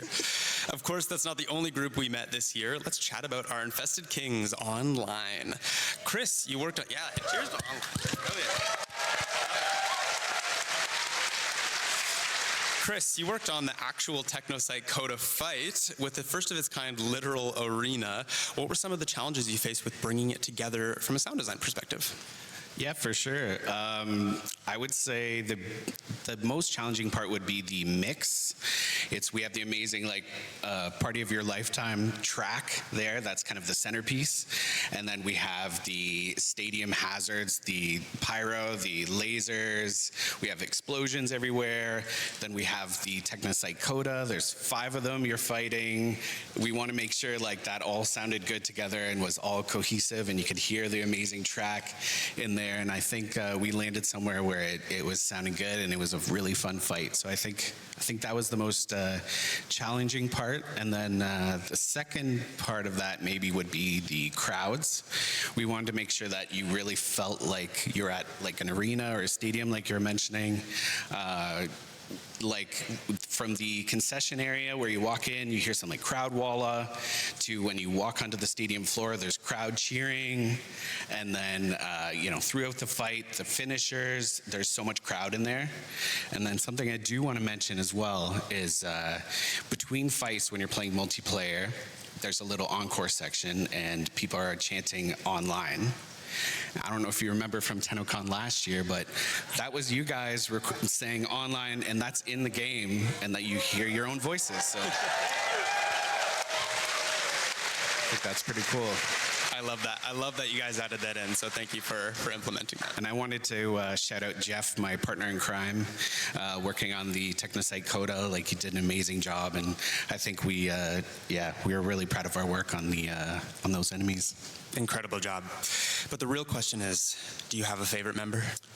Ooh, that's tough. That's tough. I'm gonna say DJ Rom. Ooh. Because I feel some kinship there, because he's like producer, music producer, audio kind of thing. But then to fight, I'm gonna say Hard Drive, because he's got a big CRT monitor that he uses as a shield. So that's my choice there. I love it.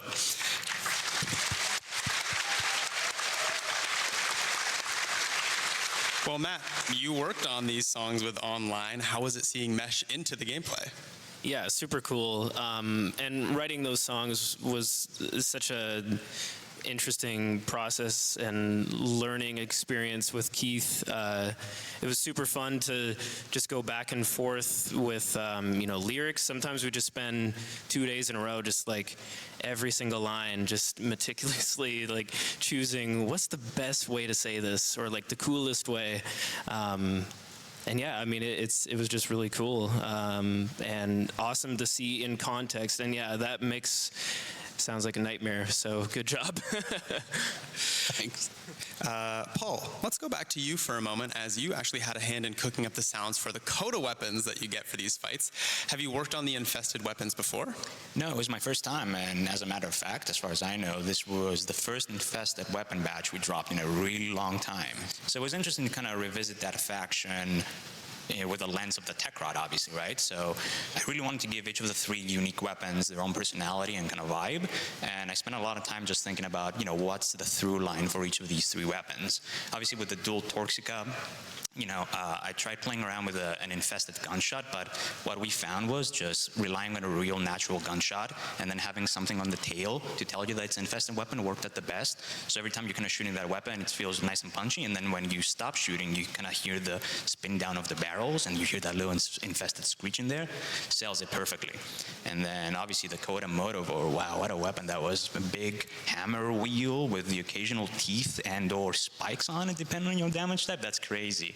So for that one, I really wanted you to hear kind of the sputtering engine, kind of revving as you hold the weapon, and kind of the spokes on the wheel too. And the occasional kind of infested vocal in there really kind of sold the vibe.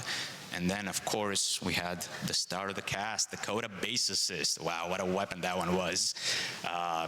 Just weaving in dubstep sounds was like, okay, let's do this. Let's see how that works out. Yeah, I can tell you from experience that weaving in any form of tonal or musical element into a weapon is like a recipe for disaster, because you spam it so much, it can sound super grating and annoying.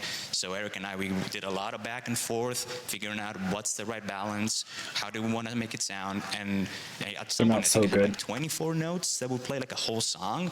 We stripped that back to 8 notes. It made that feel more satisfying, a little bit more tame too. And yeah, I haven't seen any complaints on the forums. I think we did a pretty good job with that one. I hope. Yeah, very good. It is one of my favorites as far as audio. You did spoil us, and you put a little video together of how you did the sounds for the Coda bass assist, so let's take a look at that.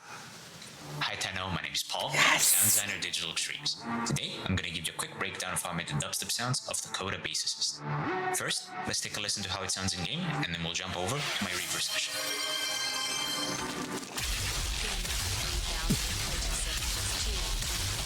So good. That's so good. It's so good, man. And now we are in Reaper. The dubstep sound is comprised of 3 separate layers, all of which are made with the software synthesizer that you can see on screen called Serum. Let's take a listen to how each of these layers sound on their own and then put together. Let's start with layer A.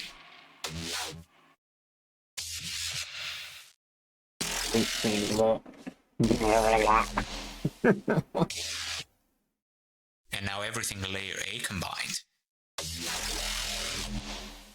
Let's move on to layer B.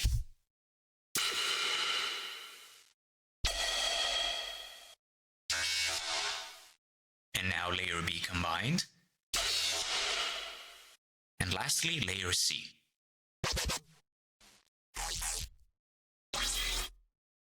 And everything in layer C combined.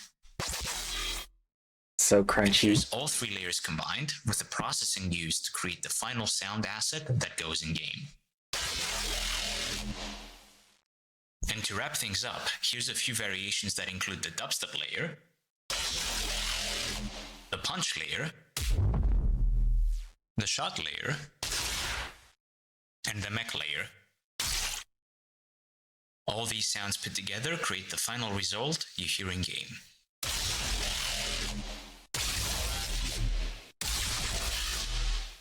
And that's how the dubstep sounds of the Coda bass assist were made.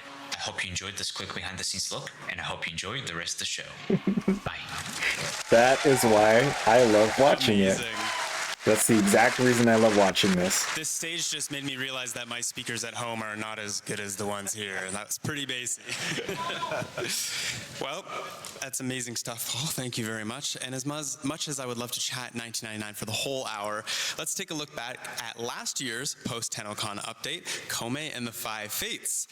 Other than Prime Warframes, Warframes don't really get their own theme songs, but Kome's theme song, What Is My Fate, is such a banger. How was it working with Matt, Eric, to create something that would play as a theme song to an entire mission?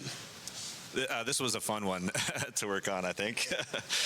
So this one kind of started off with, I remember putting together some references for Matt, sitting in my office going, okay, what are we going to do for this one? I think the first thing that I did was I like to kind of like, again, I mentioned it before, look at references, get some ideas.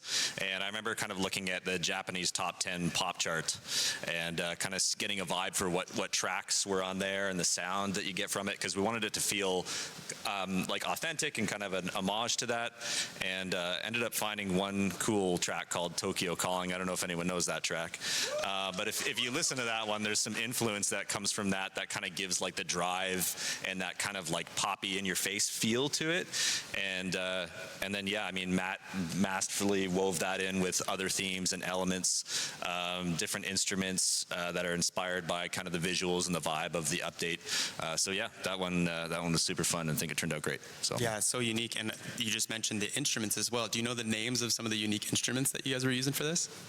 I had a bit of koto in there, but the main thing was the vocals, and I had an amazing vocalist, Chihiro, help out with the vocals, but also the Japanese translation, because I wanted to make sure that it made sense and I wasn't just using Google Translate.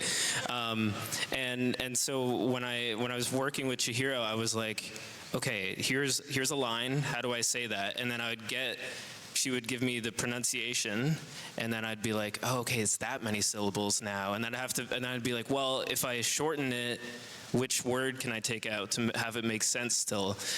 So yeah, I was very careful about that, and Alpha, did I do okay?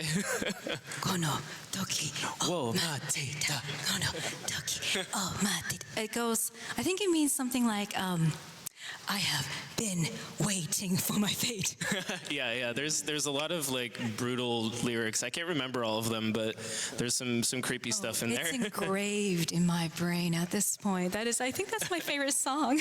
Thank you. It was so cool. Such a banger and such a unique update for so many reasons. Chris, you had a hand in bringing the Kome Warframe to life. Tell us a bit about that. Yeah, absolutely. Kome was probably one of my favorite Warframes to work on so far. Really unique frame. There's so many special things about Kome, but it kind of all started with the gamble frame, right? So it started with the dice rolls. So I was rolling dice on different surfaces. How does this sound? How does that sound? You're going to hear it all the time. So I wanted to make sure the dice were good. And I think I hit that mark when Eric sent me a message, and he's like, I think you got it. It sounds like I want to eat them. And I was like, yeah, I think that's it. It's like M&Ms or something in your mouth. So Eric. And I was like, I get that sense too. So yeah, I think that was good. And then it was really cool to work with Japanese style instruments. So I got the koto when you roll sixes, and I got Japanese Shinto bells in there. There's there's so much to it. Also, I found the heels looked really cool, and I was like, I think this frame needs like unique footsteps, like some clicky, kind of like where you're walking around. So I made footsteps for different surfaces. Anything you walk on kind of sounds like heels. Felt like it matched the character. So yeah, that was a really fun one to work on. That's so cool. And of course, the ability sounds of every Warframe are always super unique, but you put a little behind the scenes video for us together to show you how you did it. Yeah, let's take a look. There we go. Hey everyone, it's Chris from the sound team. Today I'm going to show you how I made Komei's Bunraku ability sound. Komei's fourth ability, Bunraku, blasts enemies, giving them a variety of status effects. But what's most awesome is she turns enemies into marionettes.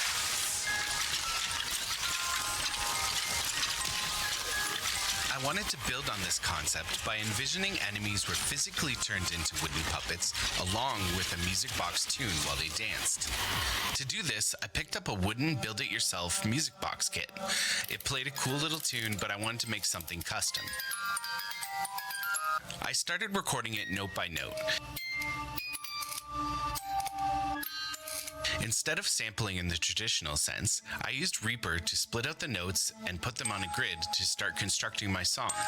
That way I could splice in mechanical clicks and chords to make it more natural sounding.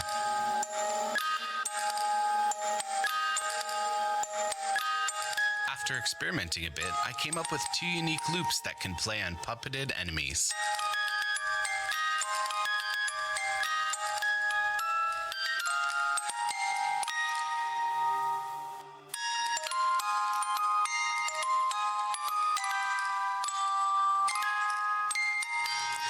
I also used some of the wood that came with the kit, as well as some dowels to make Am I the only one that makes that feels like that sound is a little creepy? Part of Komei's Bunraku ability, I used many samples to create a unique energy build sound box, followed by a powerful impact. There are also whispered Japanese voice lines that translate roughly to puppets dance. And after combining everything together, here's what it sounds like.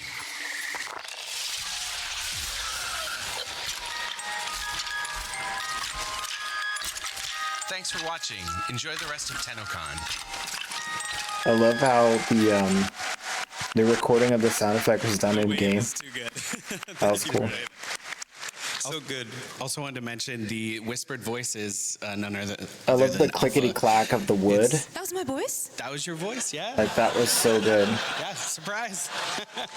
Thank you. Thank you. Now I have to play it again. So cool. And Chris, I have to do it to you. You also worked on another fan favorite Warframe, didn't you? Which frame is that? I did. I worked on Corvex. Any Corvex fans in here? Corvex mentioned. Corvex! Thanks, Chris. Well, let's jump ahead to a very recent Chunky Beam Boy, where the spider frame came to life. Beam, not bean. Paul, you had the pleasure on working on the sound effects for Araxia. What was your reaction when you were told we were doing a spider frame? Oh, I was so excited. You have no idea. I was so excited, in fact, that I went directly to Eric and I was like, can I work on this, please? Pretty please? And yeah, first come, first serve. Yeah, exactly. Yeah, and usually we're on rotation too. So because I did Side 09 back in December, I wouldn't have worked on a new Warframe for a few more months. But yeah, I kind of cut the line with that one. It was too cool. It's too cool. Yeah. I love it. And a lot of sounds you use real life recordings. Did you record any spiders for this one? So no, spiders don't really make a sound. That's the problem, right? So it was very interpretive. And what kind of happened was, because I was so excited for Araxia, I kind of had a very specific sound for her in mind. So I just went directly in my software Reaper and I just started designing. And by kind of happy accident, I had already designed the fourth ability in like the first day. So that kind of informed all the other abilities. So I didn't really get to record that much. The only thing I did record was for the Syotid, her signature secondary weapon. I really wanted a cool kind of fluid web sound for it. So I kind of just recorded like anything that was kind of a spray that I had lying around my apartment. So like deodorants, foam sprays, shampoos and stuff like that. Just giving that fluid, organic, whooshy sound. Empyrean_PT just redeemed. When Say that hi. weapon was done, I was just Here playing you with in, welcome on in. just checking in. All the abilities were done. And up until that point, whenever you would have the fourth ability active and you would dodge, you would just roll like a normal Warframe. But one day she just started latching onto walls and I was like, no one told me this. What's this? What? So yeah, I was like, okay, happy accident there, because I already had recorded all that stuff with the Cyodid. I was able kind of to reuse the same source, and yeah, I think it turned out pretty cool. Yeah. Pretty cool. Okay, so we got pools, alleyways, and bathroom materials for sound design now. Yeah. Love that. And I also have another fun fact for you. So same like Chris, the same thing that Chris said about the footsteps of Kume. I saw the same message where someone was praising Kume's footsteps. I was like, it would be cool if you did something for Araxia too. So I was like, what do we do? And you know, Rusalka is in this update, and she had some pretty badass sounding heels in 1999. So I was like, and I worked on those. So I was like, how about I kind of bring that stuff over and kind of give it a little bit more of an Araxia spin? So yeah, she's kind of using Rusalka's footsteps in a sense. Interesting. Much to think about. Yeah. Speaking of Rusalka, Alpha, how would Owie react to Rusalka being in Duviri? I would run personally, but I was so happy to see her back. Like, Rusalka is one of my favorite characters. The design is spectacular. Like, won't you agree, right? I love it. And of course, to accompany such a design, we needed something with emotional music. Eric, Duviri was already complex with emotion, but now we're throwing the murmur in there. Was it like opening an old cookbook, or did you employ any new techniques for this update? Yeah, I mean, definitely looking for some new textures and kind of remixing some old textures too. The kind of headlining track, Tethra Jirak, was kind of the first thing that came to mind that we worked on. That one, as soon as I kind of saw what we were doing with the spider frame and the landscape that we were fighting in and the boss fight, I knew there had to be some organ in there again. Last time we did organ was in the Zeraman, but definitely wanted to bring that back. So that track heavily features organ and then some amazing vocals again from Francesca, who's sung on a lot of other tracks for us. So yeah, I mean, Matt, you put those two things together and it sounded awesome. I think on the first pass that you sent me, it was pretty much there. Like it was sounding good right out of the gate. So that was a super fun way to combine a few things that we've done in the past. And then obviously bringing in the Void tongue is always so fun to combine. So yeah, a lot of that was combining like Void tongue, Void chanting with kind of those Duviri elements. And yeah, the lead violin section in the combat track was really cool too. Yeah, shout out Xiao, who played last night at Tenno concert.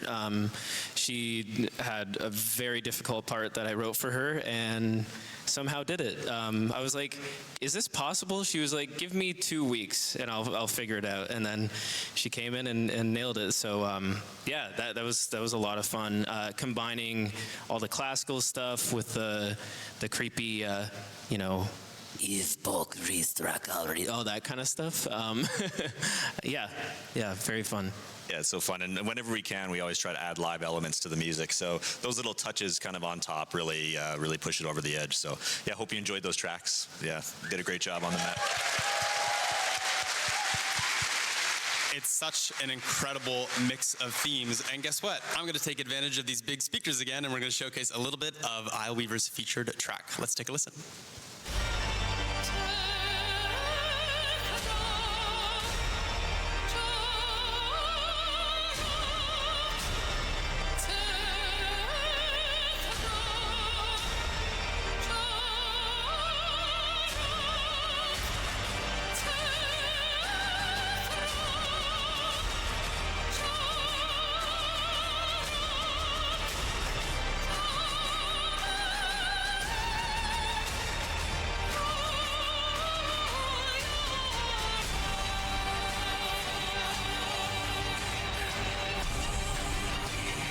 Oh, chills. Yeah, incredible. Shout out, Fran. Now, as you know, we are celebrating our 10th TennoCon, so I thought, what better time to look back and reminisce? So I've got a question for everyone here. We'll start with you, Matt. How have you evolved your craft over the years?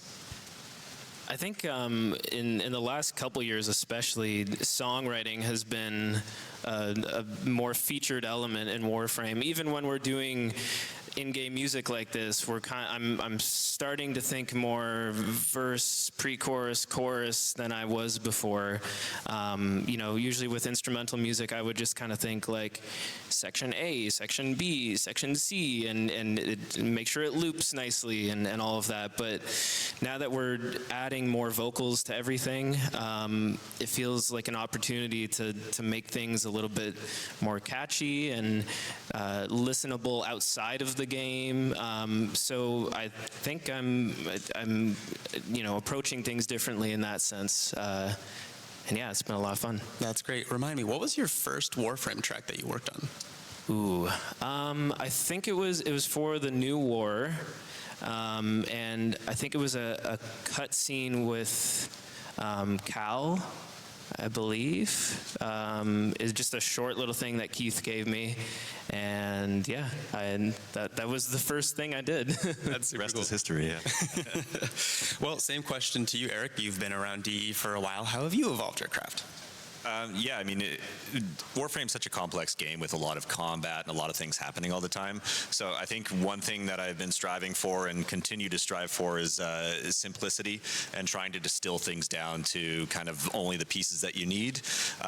Doing that not just with how many sounds are playing and things like that, but distilling emotion down in sound effects and music, and just trying to make things as digestible and readable as possible. It's a big hill to climb, and I'll probably always be climbing it. I love that simplicity. Alpha, same question for you. I've been learning that staying true to yourself can be sometimes very, very powerful. I've been with DE since 2023, and even the course of just the always dialogues, I've seen the progression of the writing, and it's become sort of closer to what I'd actually say, you know, even in the truck scene. I'm not going to say it right now. Very memeable. And it came as an approval to me, saying it's okay to be yourself and showing that to the outside world. And that can sometimes affect others too. So, yay! I love that. Great answer. Paul, how have you evolved your craft? I have to echo Eric's sentiment. Sometimes less is more, and that's something I found to be true all the time. I have a really good example for you. When I was working, spoilers for the Jade Shadows quest, if you haven't played it, go play it, please. So when I was working on the cinematic sequence when a stalker is about to escape and he is ambushed by Zito in the Corpus, you know, it's a very chaotic sequence. Bullets are flying, you know, stalker is grunting and he's parrying, and then eventually he gets shot in the leg and he kind of just kneels and falls. Initially that sequence was like, it had full sound coverage, everything kept going, but you know, we removed everything, and the only thing you hear as he falls is just one bass hit. Boom. And then everything just kind of muffles. And then the emotional uncertainty kicks in, and there's nothing there but the music and then the baby cry. Super powerful moment, and in my opinion, one of the kind of apex moments of that quest. And I think one of the big reasons why it's such a memorable and emotional sequence is because of how little we put into it, in a way. Wow, that's super interesting. Thank you for sharing.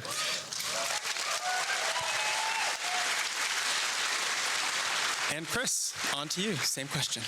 Yeah, for sure. I think when I would record something or start layering in samples for a sound, that would kind of be the sound as is, kind of like that, maybe some effects and things like that.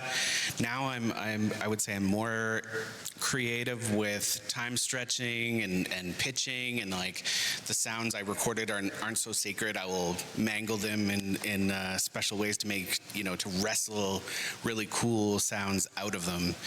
One example would be Stalker's ship. I took some of his weapon sounds and his voice, and I pitch shifted it, and then it turned into this like crazy sci-fi ship sound just from his voice and his weapon sounds, pitch shifted, stretched out, like just, you know, as simple as that. So wow, that's super. It's almost like molding with clay, but for sound. That's super interesting. Thanks, Chris.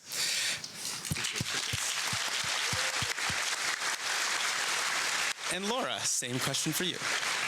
Yeah, so I'd say the biggest way in which my craft has improved, I also started in like 2023, would be just working with a team, with an incredible team, getting their insight, getting their feedback, getting to like experience their work and see how the sausage is made. That has been the most impactful on my craft. So working with others.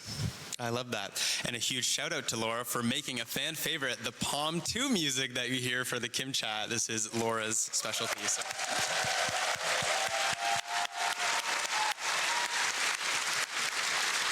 Well, community is, of course, a huge reason why we can celebrate our 10th TennoCon, and I just have to say, under every comment section of the videos that we post, you guys are giving our amazing sound team such huge praise. My favorite comment is that DE is just a music studio that makes games on the side.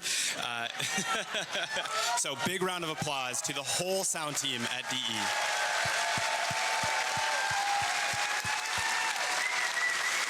Incredible. As we near the end of our time here, I wanted to have a bit of fun. Warframe has lots of iconic lines from our wonderful cast of voice actors, but what if they were read by our wonderful cast of panelists? So there's a piece of paper that I've handed all of them that have a voice line from the game, and if they would be so kind to read it out loud, we're going to start with Matt. I'm very excited now. The anticipation, ooh. I always learn so much from a live dissection. Incredible.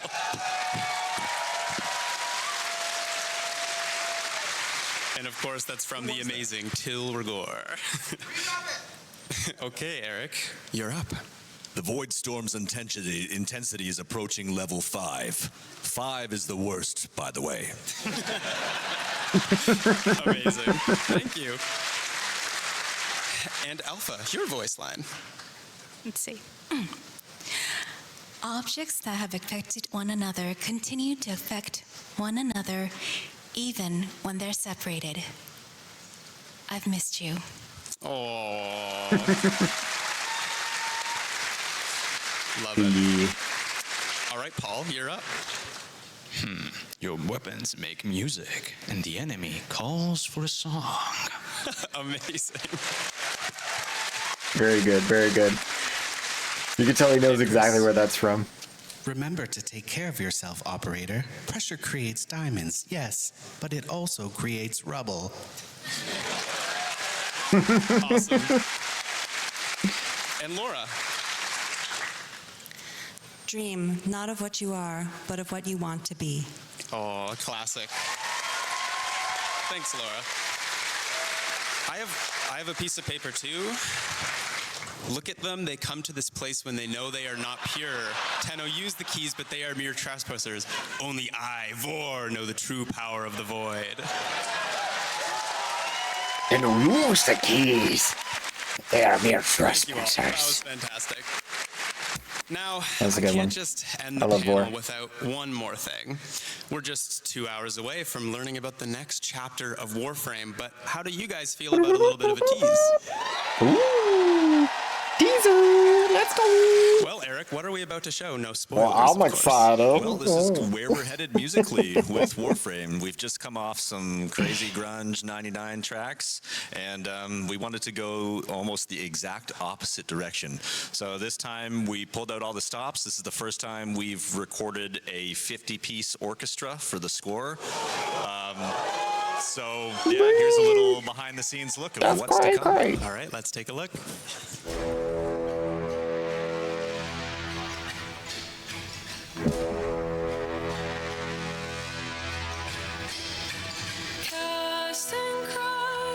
Cast and cry, raise the million pylons high.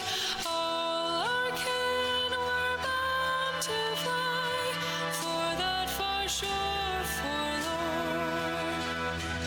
Onward,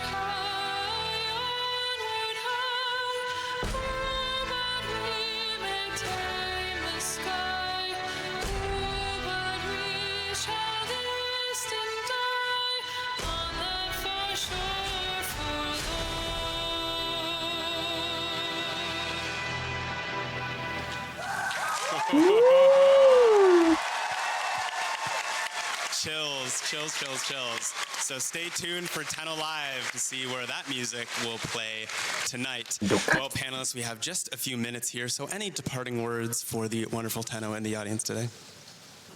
Thank you all for playing Warframe and coming out to this convention and being part of this special event. I hope you all enjoyed that concert last night if you were there, and just cannot wait for you guys to see what's coming up. So thank you. Amazing. Well, thank you to my amazing couch of panelists. Thank you to the whole sound team at DE and DE as a whole. Thank you guys for watching, and stay tuned for the narrative panel up next. Thanks, guys.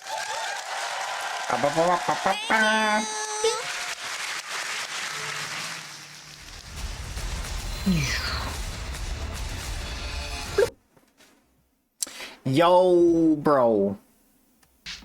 I love the sound panel, man. Every year, just banger after banger.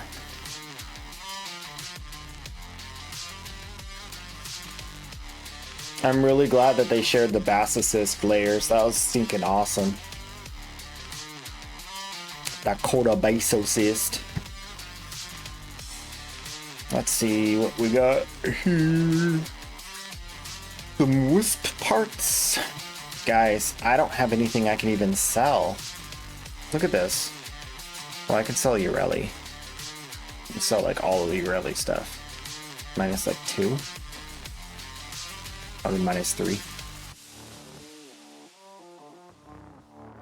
38. 3,800. That's all I have to my name. I was gonna get all these Dormy drones, but I don't know if I want to buy them now that I'm so poor. Now that I realize how poor I am, I'm not sure if I can afford it. Quanta Vandal. Yo, whoa, chill. Chill. Oh, I can't look in my inventory while I'm in here?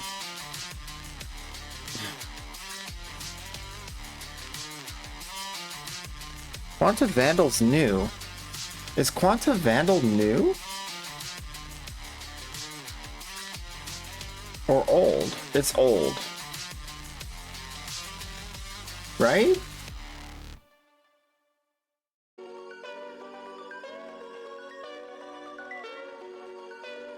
Sixth Vandal weapon to be released.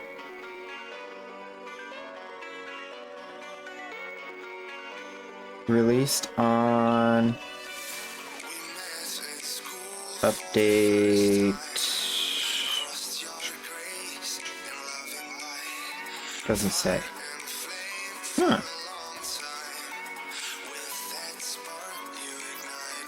I don't think I have one. Okay, let me note that and then come back. Because there's probably other stuff too. And paper. And borrow cake tier. Quanta Vandal.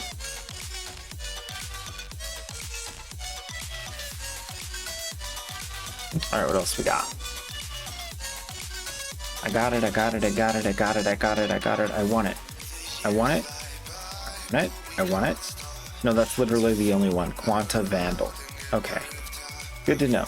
Alright, what is this? Oh, this is the mask and the parts for the robot whatevers. Ooh, a sigil?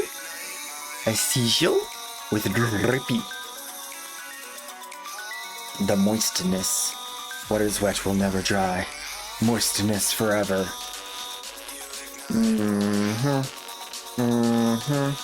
Cosmetics.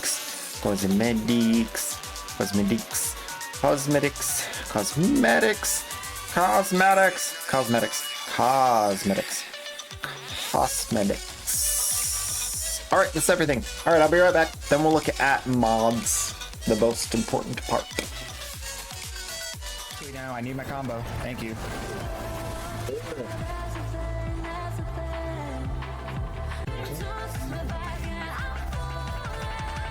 Let's go over to the... Wait a minute. Were you saying check my inbox here? You were. Hope you like this. I'm sure I'm gonna.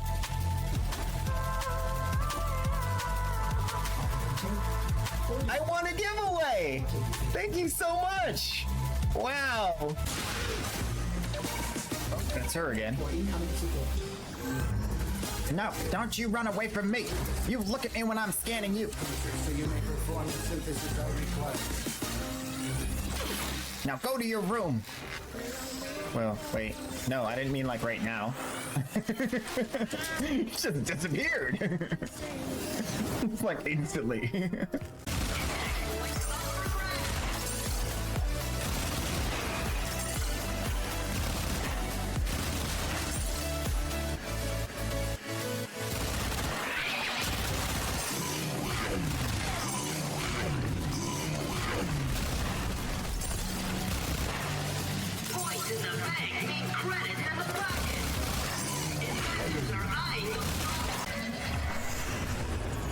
I'm gonna solo it.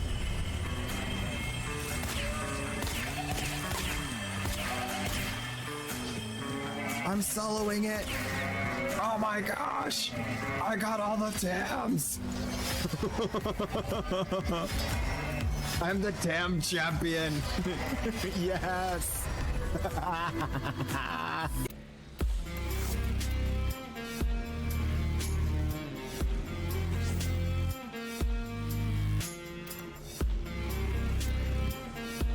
Wait, what are you trying to sneak in here?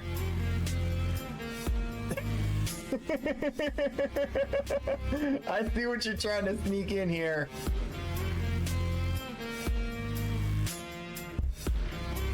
I know it's an old item. This one. Alright, this one's closer.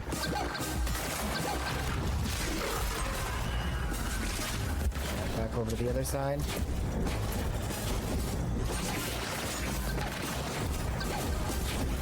Ooh, caught him all the way at the back of the hallway. Nice. Now that was good. Yeah, that was good.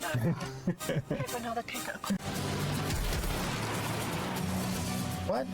How did that do 1,000,000 damage?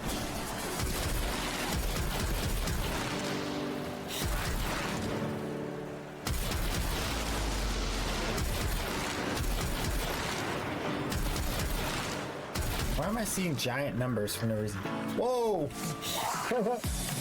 There it goes!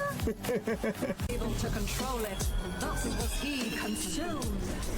Behold, I made it! Yo! Fastest aura worm ever! Clip it! Oh, that was easy.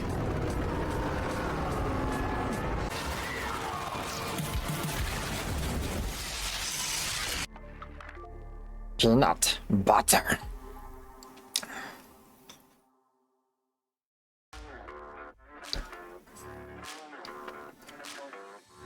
Hmm. 400 for the heirloom. Murder. Alright. Primed chamber, don't buy it.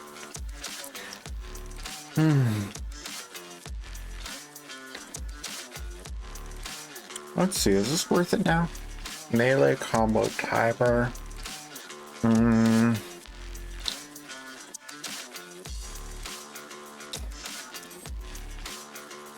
Not really.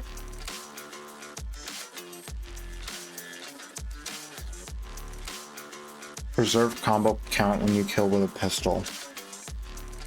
Why would I need that? It would be the same as like holster. Pause on holster.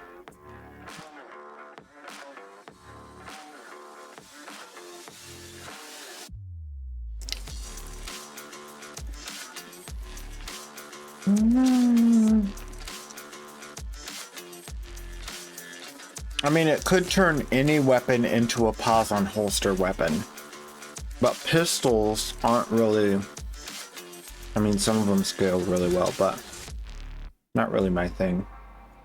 Rifles with, well, you know, they did put out the Coro Montevere, so I should probably get these. I'll get Fanged Fusillade. Because we might end up getting a rifle that has that same mechanic of multiplying the element in the future.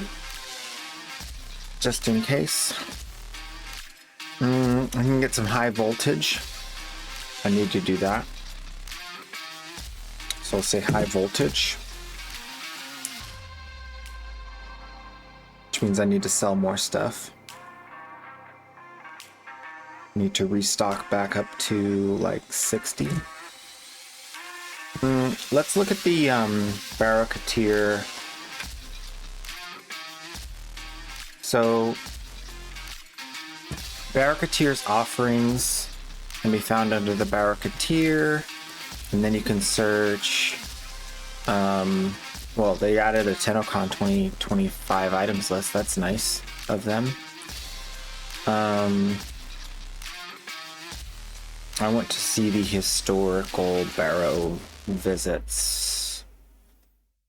I don't know why they're doing it in this way. There's another way to see it.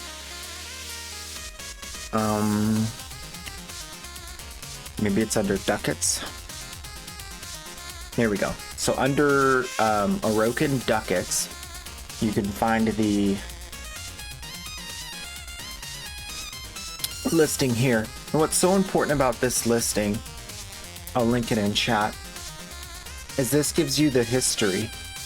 Hopefully we never lose this, but I want to expand all. Where's expand all? Alright, whatever, I'll just expand from the bottom. Expanded from the bottom, now we're here. Alright, so then the next thing is you want to look for the item you're looking for.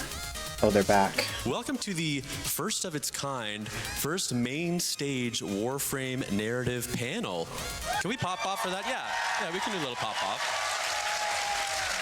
My name is Corey Van Den Hoogenband. I'm a community manager here at DE. Today I'm your host / moderator for a 50-ish minute presentation going over the lore of Warframe, the universe, the quests, the characters. But let's be real, you're not here for me, you're here for the panelists. This is the dream group of people. If you were going to be talking Warframe, you'd want this couch. So without further ado, let me introduce them to you. I am joined by Warframe's lead writer, the keeper of knowledge, the void tongue specialist, Adrian Bott. Hey, Tenno.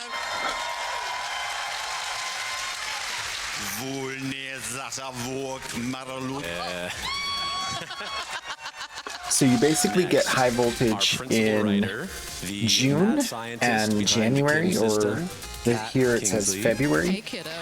So we won't probably get high voltage again until January, February, which means it's safe to buy now, or maybe like mid-December. So it's safe to buy now. It'll definitely go up in price between now and December. So that's how you're able to tell. You can see the history, then you can see. You guys can't see that. 1999. Amelia Tyler. Eleanor. Well, hello, darlings.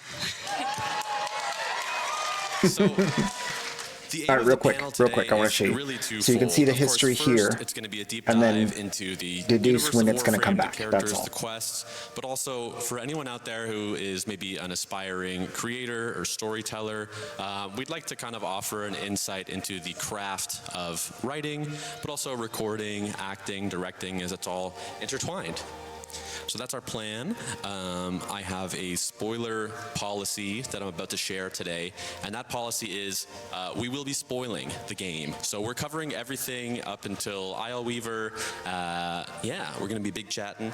Let's see. I'm going to start by asking you about characters. And because we have Amelia here, of course, I want to talk about Warframe 1999. We debuted the Hex at TennoCon 2024, and that update had the largest kind of cast of ensemble characters we ever brought to a Warframe update. So I just want to ask in general, what was it like delivering that cast? frankly amazing. But one of the things that we wanted to make sure of was that when the player arrives on the scene, the sort of status quo between the members of the Hex is very much established and intense. So we did a lot of work into setting up the relationships, the grudges, the attitudes, all of that kind of history that they had between them, so that when the player kind of turns up on the scene, there was a kind of powder keg ready to explode. But we did a lot of that kind of detailing of who the characters were by using a technique that I picked up from a guy called Andrew Ellard, who is an advisor on scripts in the UK. He worked as a Red Dwarf consultant, amongst other things. And I love Red Dwarf, Smeg. Yep. But one of the things that you do, which seems kind of counterintuitive, is you don't kind of start out by detailing who is the character in themselves. You describe them from the point of view of the other characters. So it's not like necessarily who is Arthur, but what does Owie have to say about Arthur? What does Quincy have to say about Arthur? And because of that, you get away from this idea that there is any kind of a sort of single objective view. And instead you build up this kind of subjective web of relationships between the characters that is incredibly fruitful. And that really, really helped us. I mean, the design of who the Hex were going to be kind of began at the concept art level with the astounding art that we saw. We didn't initially know which Warframes are going to be proto-framed. And so we kind of learned as we went along, and their background kind of filled itself in as well. But it really also helped intensely when they were cast. I mean, I remember when Arthur was first introduced, Reb and I had a discussion about him and came up with the kind of key phrase of a paladin in Kevlar. And he existed as a concept, but then when we heard Ben Starr delivering the dialogue from Whispers in the Walls, and we heard that sort of gritty warmth and exhaustion come through, I instantly knew a lot more about the guy, what he'd been through, and all of that. Well, we also have, yeah. So again, the voice behind one of those characters is here with us, Amelia. What can you tell us about your journey with Warframe and with Eleanor? Oh God, I didn't know it was for Warframe when I first got the audition, so I got the audition sides. And when you're an actor, it's a death knell to fall in love with a character when you audition for it, because you do a lot of auditions, and more often than not, you won't get the part. So that's, if you fall in love with it, you're doomed. That's the death of self-esteem and joy. And I read this audition brief, and I was like, oh no. Oh no, I'm doomed, because this is going to be that one where I audition and it'll be the one that got away, and I'll watch somebody else do it and go, oh. Because she seemed so in depth, and there was a lot of me to it. There's a lot I could identify with, and I was excited about trying to bring that to life.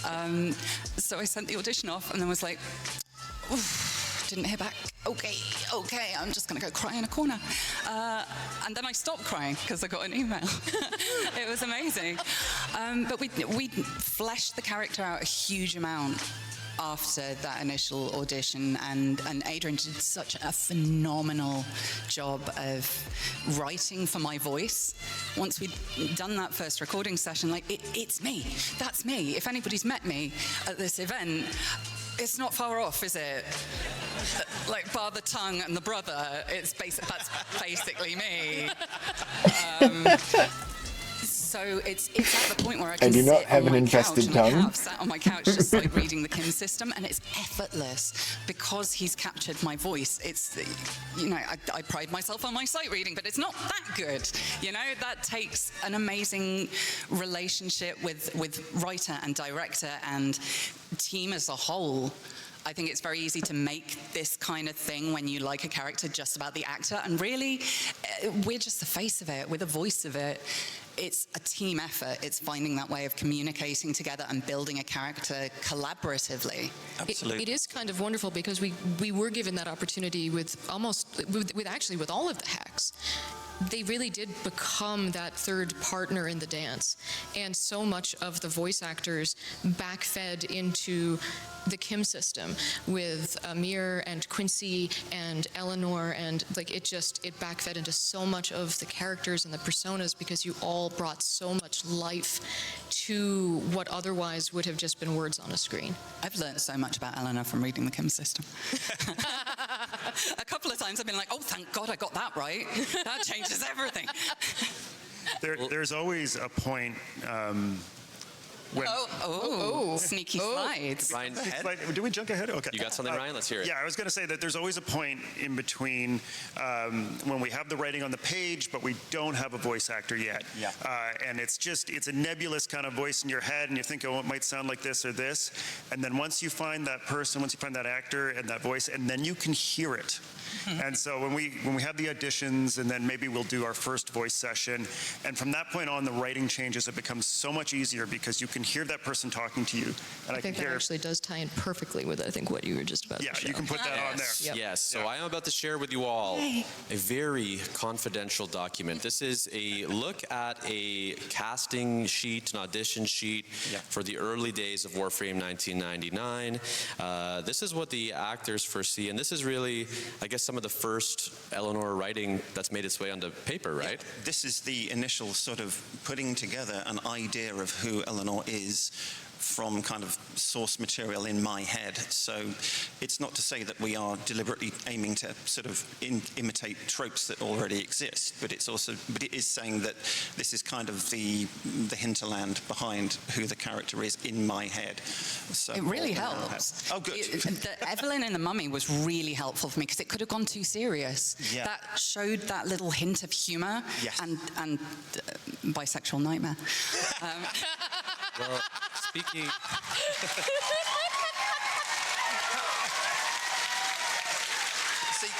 You've all watched it, I see. Speaking of humor, I'm going to need somebody to explain this next slide to me. Oops, actually, this is a sweet slide. There's one more. Oh, yeah. That's the one where this never made it into the final game because it's just a prototype. But when we're putting together what we call the casting sheet, it's the first time we ever get to write dialogue for that specific character as opposed to just thinking about what they might be like. And so we knew that the Kim system was going to be a thing, that there was going to be romance in the game. And so one of the first things I tried to tackle, which I thought we were going to have to hear from the various different candidates for Eleanor from, was how a telepath approaches becoming intimate with another person, and what that might look like, and what a sort of declaration from that person saying, yes, me too, I'm on board with this. So, anybody that wants to use this for fan fiction, please. And if you want to do art of it, feel free. This was a phenomenal piece of writing, though, because it told me so much in so little. And there was that lust that, she does not shy away from her sexuality or joy. But there's a vulnerability to this of yes, I want this, I want you, but I have seen this go wrong before. I can see all the ways that you could say you're fine with this and then not be fine with this, so I need to know. It's not just a consent thing, although that is very important to her throughout. It's also a vulnerability thing of somebody who desperately wants to be able to confide in somebody and be vulnerable. Yeah. But...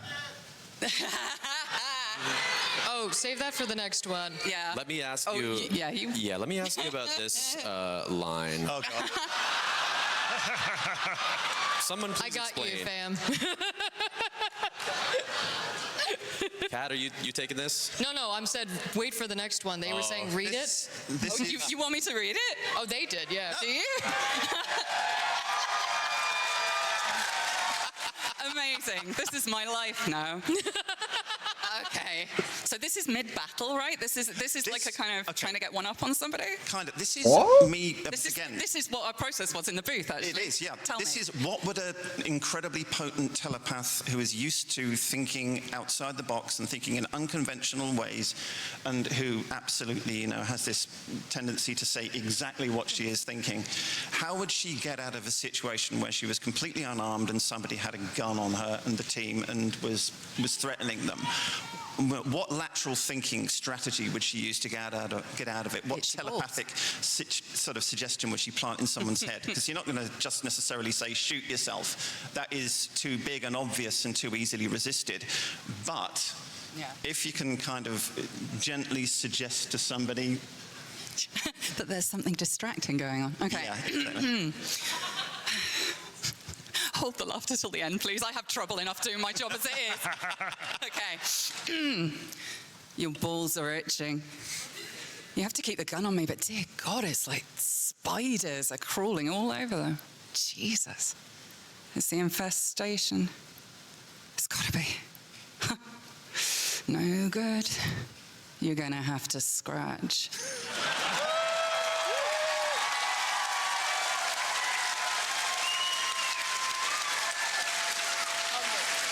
Mark that as a take. Thank you.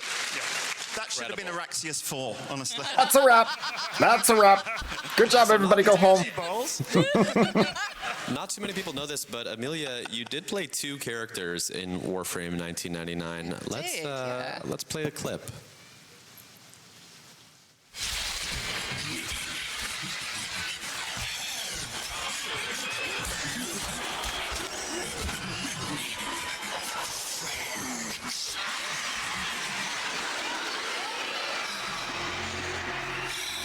Many friends.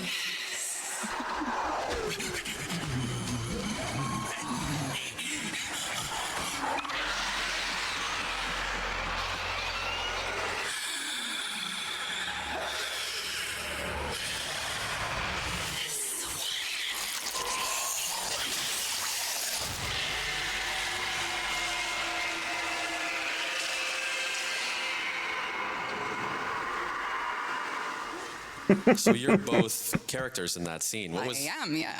What was the story there? Well, I started the recording session. We recorded all of Eleanor's stuff for that batch, and then Adrian went, so, we've got another character in this scene, and we just thought it would be cool if you could do it. We don't know if you can, but we thought we might try it. Would you be up for trying it? Can you do this sort of thing? And I was like, I have never. But so you're Death Metal Planet of the Apes? Okay, I don't know. Let's see. And if it's crap, don't use it. All right, okay. Yeah, I think I can do it. I think. Holy! Talk about a channel change. That's so cool. So thank you for helping me learn a new skill that I can't put on my CV. I mean, it was Steve's suggestion. Thank you, Steve. We kind of ran with it. I thought you were going to die. No. I thought you were going to hyperventilate. Yeah, okay, but the prelate did. But I was deeply, deeply worried in that recording session. Well, bless you for caring about me, but I was fine. I have another highly confidential document to share today. This is a world-building Bible. Yeah. Can somebody explain to me what a world-building Bible is? Yeah, so the World Building Bible is a crucial piece of document that we use basically so we can remember what we've done. So this is where we track all of the context and lore to the game, whether or not it even makes it into the game that you guys see. It is everything from legally distinct corporate names to when and how people show up to 1999, to the different seasons and how they work, to people's backstories. That is so stinking perfect. Eleanor's backstory. See, that's why the story's so good. Information and how we built her character, and so how she was sort of like built, and it's a living document. So as things are made and edited and changed, because things develop as you're writing a character, we're constantly going in and adding and changing and rewriting and going, oops, well, this fact about how Intrati showed up was, whoop, we're going to redact that and change it. And so it's an internal document. It was also used extensively when we did the animation. And so that was used for when we did that. It also has the concept art, which heavily features into how when we were building the Kim system, like the body paint there was used for the Kim systems for, you know, writing that backstory. And so all of that is kept in one place so that people don't have to pore over all of that Kim dialogue or all of these scripts to try and figure out and piece together from some other dialogue or series of fan YouTube videos of what is actually going on. Oh, yeah. For better or worse. So yeah, that is basically what we try to keep up to date as much as possible for our own sanity, if nothing else. And this is a little bit more of like the background information of how we created Eleanor. And so, for example, you can see that we created things like such as what might seem silly and trite, like a lunch option. Yeah. It's so perfect. That's so perfect for her. It sums her up in food because it like starts out very well-meaning and very healthy, and curiously lack of meat for somebody who kills people with her tongue, and then just gives up at the end and has a flapjack. And that's me, really. That's every day of my life. Because it's like, who are you when no one's looking? Yeah. And that's Yeah, the way absolutely. to think about a character. Is like, what do you do and who are you when no one's paying attention? Exactly. Something like this gives us the interiority of a character and lets us explore who they are through things like, I mean, the category you don't see here is, it sounded absolutely ludicrous, but I said, okay, which dog breed would each of the characters be? You know, if they were a dog, stuff like that. And I think there's been fan art of that now, hasn't there? Not of that directly, but other people got the same place. I kind of want to know, honestly. Like, tell me. They were shockingly accurate. There's also things that don't necessarily make it into the quest, but maybe unwind through the Kim system. There's this character, Christopher. Yeah, so this was interesting to me because, for example, it's amazing how much we can work in after the fact. So Arthur's artwork has the skana with the red bandana tied on it. And for a soldier to carry a sword with a big red flag on it is a giant shoot me sign. And Arthur's a very military, serious, down-to-earth, brass tacks kind of guy. So that had to be incredibly emotionally important to him. So we worked together on how this could be woven into his story. And so Arthur had one half of it, and then Eleanor had the other half of it.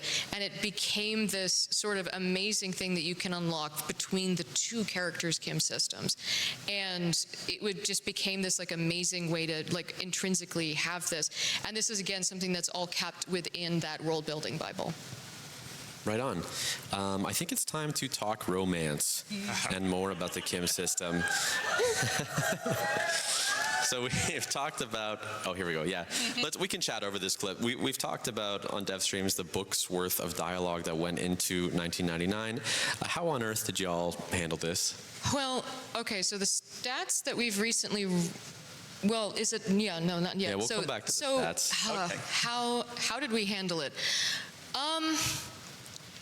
One spaghetti noodle at a time. So branching dialogue is a lot. It is a exponential curve, and it is so much fun though. And I think about it as sort of unwrapping an onion. People are like an onion. You know them in layers. And it was interesting because Warframe's syndicate system was very easy to sort of piggyback off of and automatically think about it as, okay, so every time you rank up with these characters, you're getting a little bit deeper into their personality, and you're getting deeper into the groove with them, and you're sort of going further into their stories.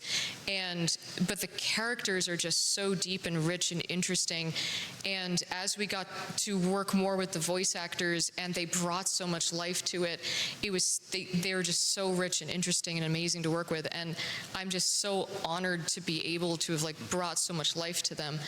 Well, I think it was also, Kat, you were new to the team when you started. Like, you were brought on to do the Kim system, and you hadn't played Warframe up until that point. So you were going through Warframe, learning how to do it. And I remember having all these questions about the lore and all the history of the game, and you really took that into the Kim system, you know, put yourself in the you know, sometimes in the shoes of the Hex characters, wondering what the Drifter did and tell me about this origin system and what it's like in the future, and then vice versa for the Drifter in 1999, and you had those characters interrogate each other so that you could learn about Warframe. There's a lot of self-teaching. But it ended up bringing out so much new information about our game and about our world and our lore, and I think it clarified a lot of stuff for people that we couldn't do in the kind of storytelling we do normally in our quests and with our vendors and things like that. Yeah, So it really brought a new dimension to Warframe. I think it's fair to say that Warframe has a lot of unreliable narrators of one kind or another. But one of the glorious things about how Cat handled the Kim system was that the Drifter has no need to be an unreliable narrator. The Drifter is trying to explain to the Hex, who are from a completely different time and background, what they have been through. And so in that extremely kind of distilled and human exposition of all this outlandish stuff that Warframe has to offer, it essentially functioned as a way for players who might have been a little bit more alienated from the lore and the backstory than we would wish to catch up with that. I mean, I was seeing people come out of the Kim system knowing a lot more about the system and their particular role in it and what was going on than they had hitherto done. And that was just an amazing and unexpected kind of secondary consequence of this. The whole thing was just phenomenal, and such beautiful levels of detail that as actors we don't tend to get very often. And that really helps flesh out my understanding of who Elena is and why she does what she does, even if we never address it. Yeah. Even if it's never in the script. I want to show a visualization that we put together to give you a sense of just how much dialogue was there. We have a short clip. Yeah, and Kat, do you remember the stats? I do, and it's the reason why this video is glitchy is because this is a manual zoom out in Illustrator because every other software crashed. This is 240,000 words of dialogue. This is all Eleanor. 280 conversations. There's Letty on the right. Yep. Yeah.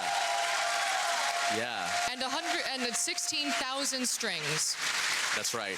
So this is everything that is currently in the game. That is the Kim system visually represented. And yes, it crashed every single thing. Wait, why is it moving? Did we check with Rev? Is this cool? Are we... Spoiler policy, spoiler policy. Spoiler policy. Kat, explain. That is right. There are going to be 3 new proto-frames.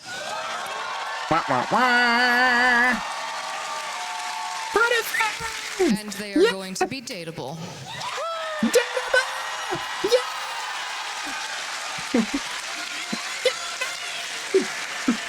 And you're going to meet 2 of them tonight. Oh! Oh, that's a spoiler. Wow. Incredible. We are, we're going to move on to quests, but I know, Kat, you wanted to say one last thing about the Kim system before we move on to quests. So, I was hired on to do this primarily. I joke that I was Deus Ex Rebecca into this job via the weirdest LinkedIn message of my life. And when this was announced at last year's TennoCon, I was sitting in the audience and no one knew who I was or why I was here. And I lurked the Reddit like a champ, and I watched all of the commentary, and it was mostly jokes and 15% like, please, dear God, don't do this, and a bunch of people being like, let them cook. And when it came out, though, the community embraced it with an open mind and met it on an open playing field. And I do not know of another games community that would have ever done that. And I do not know. I cannot explain how humbled and how honored I am to write for a group of people that embraces something like this in a freaking Space Ninja game.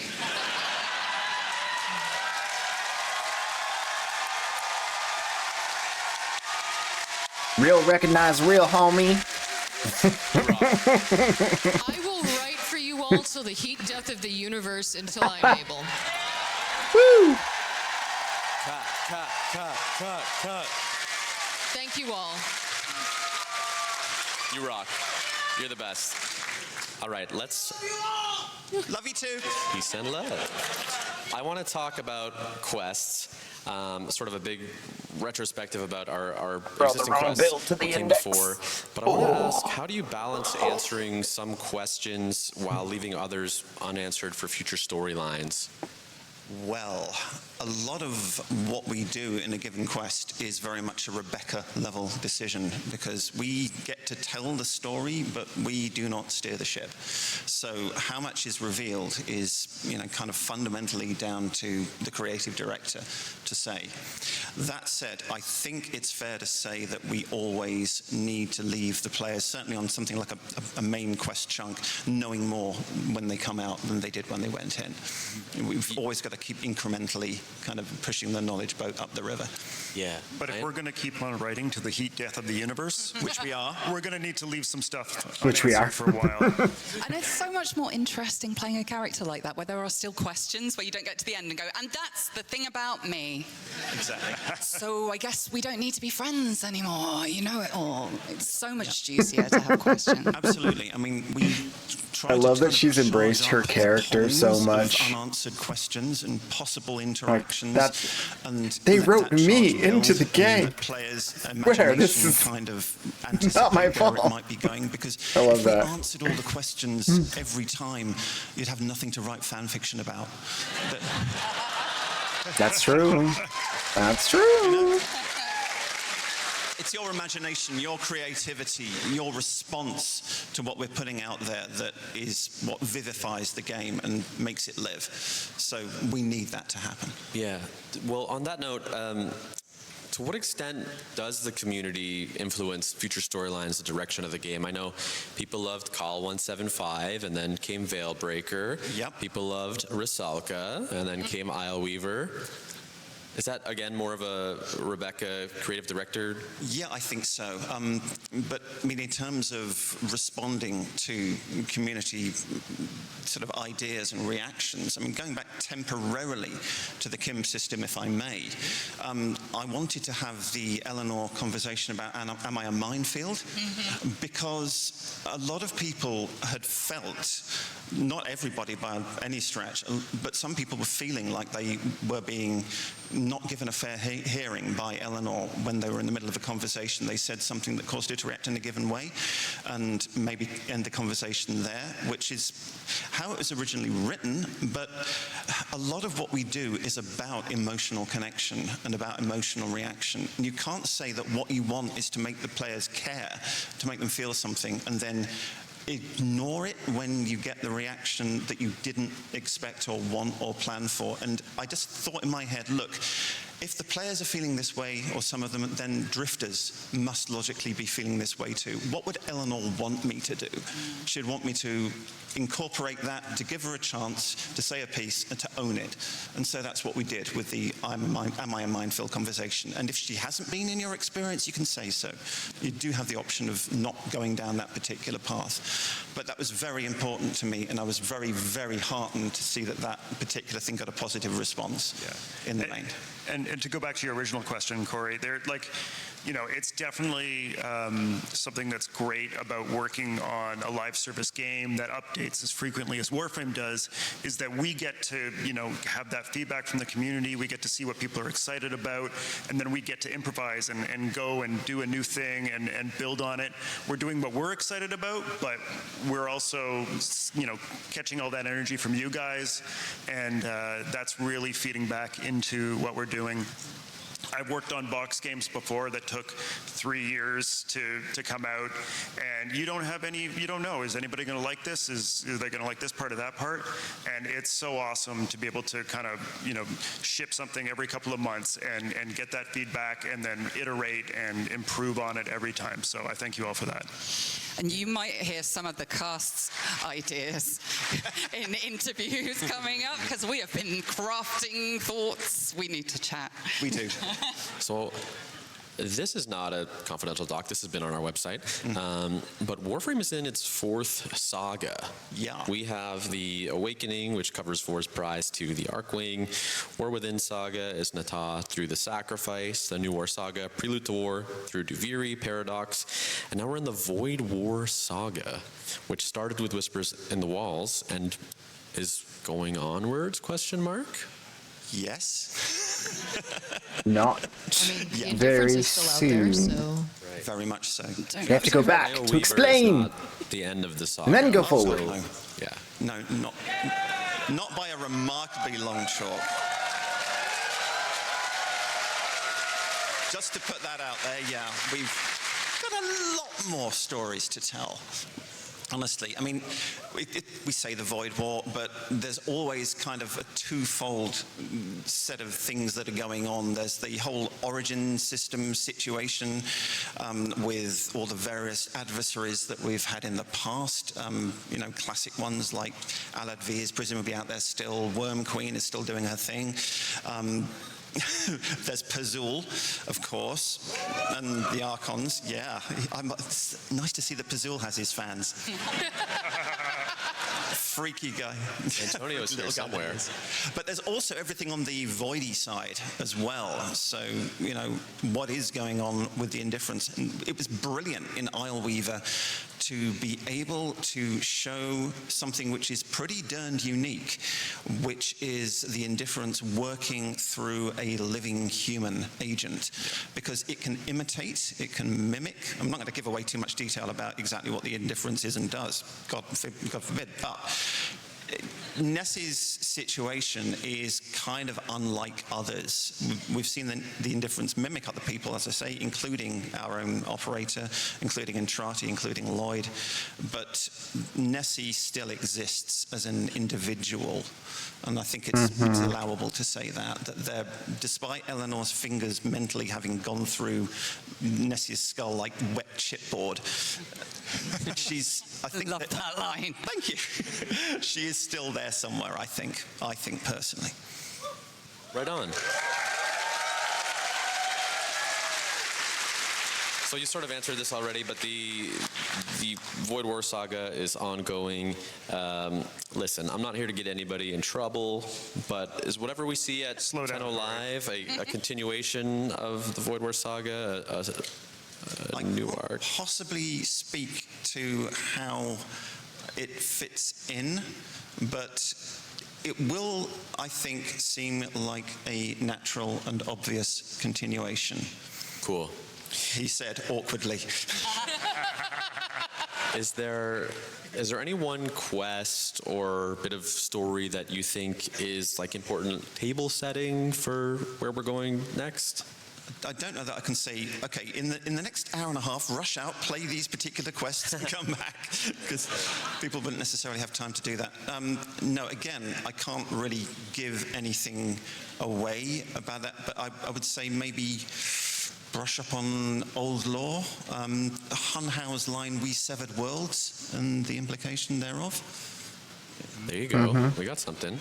Do I keep my job? Help. All will be revealed. Anything else? I know we're in like dangerous territory, so I can move on if we don't want to talk any more quests. We can go talk about universe. Let's talk about universe. Let's do it. So I want to ask, what are the core principles, key tenets of writing for Warframe? So I'll give an example. I work on the Tenno Gen program, and we have this line, Cass has this line, which is weird first, cool second. Do you have any similar philosophy? Weird first, cool second. Yeah. No, that's we don't say that, but that kind of sums up how we think about it as well. Totally. Yeah. One of the guiding tenets we got handed to us, down to us from Steve, was drive it like you stole it. Yes. Really, like he literally said that if it doesn't feel like it's dangerous, you're not pushing hard enough, and that's reflected a little bit in the way of writing Lizzie. I was like, oh no, I've created another Eldritch god in a form of an infested guitar. Okay, as you do. Cool, roll with it. And I remember we were going through this, and he's like, "Are we writing checks we're going to have to cash?" And I was like, "Yeah, but it's fun." And another one was about making sure that through these giant, enormous space epics, where it would be so easy to lose yourself in just blowing up spaceships and just the enormity of it all, that we never lose that sense of human connection and the human story behind it, and that we are experiencing these through that deeper connection between people, because that's where you get these immense stories and that what really resonates with people. Totally. I mean, I'm a lore nerd. I love it. I can obsess about it for weeks and happily to engage anybody in conversation about lore until the sun goes down. But one of the pieces of feedback that I got from Steve while doing quest design, which was extremely important to me, and because I want to explain everything, I want to make sure the player understands entirely what's going on. And Steve's kind of one-line response was more Kirk, less Spock. It's focus on the human connection, on the emotional impact, and make me care, and do not stress so much about getting everything to join up precisely. I mean, this is, I'm very British in the way I approach things, and Kat's very much more American. I'm sorry, you're British? Yeah, sorry. Oh God, I'm so sorry. I didn't mean to when? Oh my gosh. But this whole time. Case in point, I kind of And that's what makes them such good right and writers. everything in place and everything protocolically correct, and Kat is like, woohoo, bang! Yeah, screw it. Let's drive it like we stole it. And so, yeah, the team really kind of vibes well with one another in that regard. Yeah. We all bring something to the table. A British jump scare. I'm coming out now. Especially in the early days, would say about our game when we were a much smaller studio, where we didn't have the resources to do the kind of animation and big stuff, is that, you know, when the other games are going big, when they're going bombastic, we're going to go small, we're going to go human, and we're going to tell real interesting stories that grab you and bring you in. And I think that's what we've done every time. And even though now we do have all those resources, we still want to tell the small, intimate stories, but in a big setting. Cool. That's a great way to think about it. Well, Adrian, one thing you told me last week that had me cracking up is you said when Reb reads a draft and she comes to you and she says, "I hate you," as a compliment, that's mission complete. I hate you brackets positive in one of the quest scripts I handled recently. It sounds awful to say it, but my kind of job description is making Reb in the first instance, because, you know, all writers have got a person that they write for in the first instance, their kind of audience, and so Reb is kind of mine. And I remember it was while we were creating Jade Shadows, the quest went through a lot of iteration. It ended up being very stalker-focused, which is totally understandable, and there were some incredibly emotionally impactful kind of moments in that quest. But we had a lot of backstory and a lot of sort of stuff about how the Stalker Jade situation came to be that wasn't able to get showcased in the quest itself. And I wrote the Jade's Promise texts that are on the feathers in the relay that serve as a kind of memorial in a kind of blinding gush, because it was necessary to tell the story, in my view. I wanted her side of things to be heard. And I kind of sent this to Reb on spec one morning, and I said, I really want to do this. And she sent back in all capitals, Adrian, I'm crying and I can't stop. If I remember correctly, that was like 4 days before it launched, too. It was like... Wow. Yeah, because it got included after the event, Belly of the Beast, wrapped up. So there was, you know, a narrative kind of through line from the one thing to the other thing. And it was kind of implicit that Stalker had been to Larunda Relay and set that up while the players were all there in his shadowy, stealthy way, as he does. There was a very frantic setup to get that all working in time. Oh, yeah. Oh boy, this is how the sausage gets made. But it was so, that's one of the things that, though, that is, again, speaks to live service, is you can do that in live service when you can't in like a boxed game. Yeah. Totally. So No, just saying that, you know, getting a response like "I hate you" is a positive thing, because if I leave people indifferent, The English.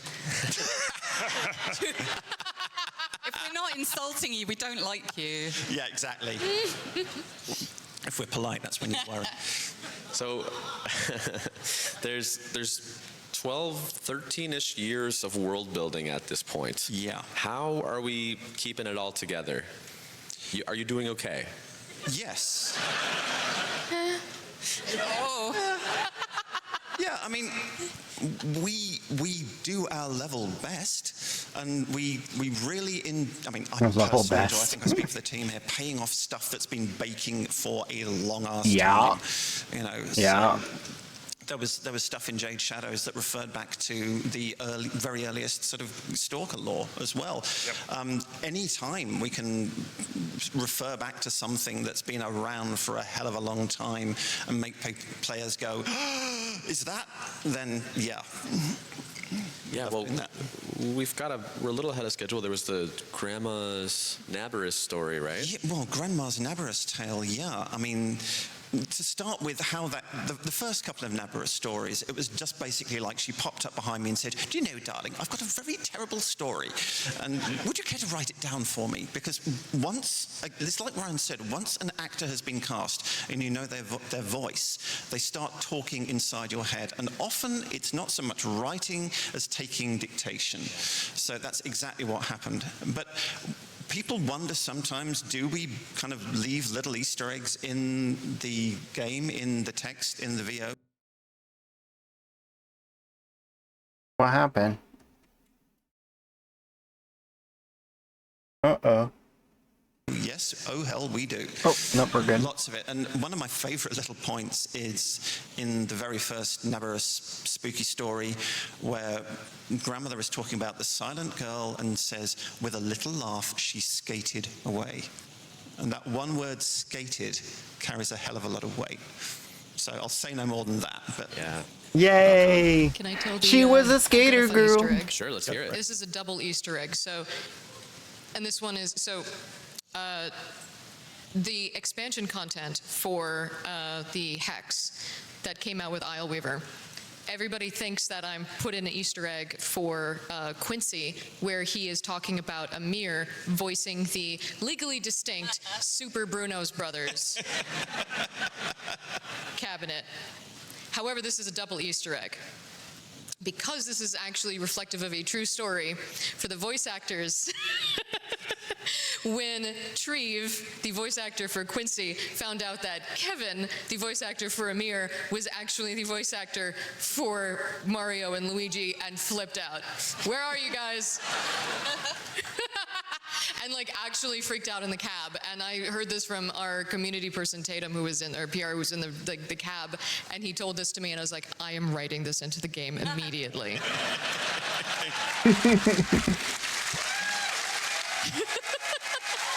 Because that was just so, like, they've become like brothers to me in my head, and like being able to write that arc for them of just like the two, because Quincy was just, I was so terrified to write him at first because, I mean, look at me, and, oh, the fear.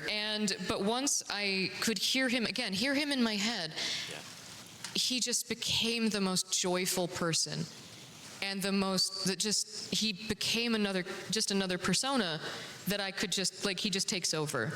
And all of his dialogue in the original Hex was written in 9 days in that Kim system. And it just took over. He was just like, hey, I'm here now.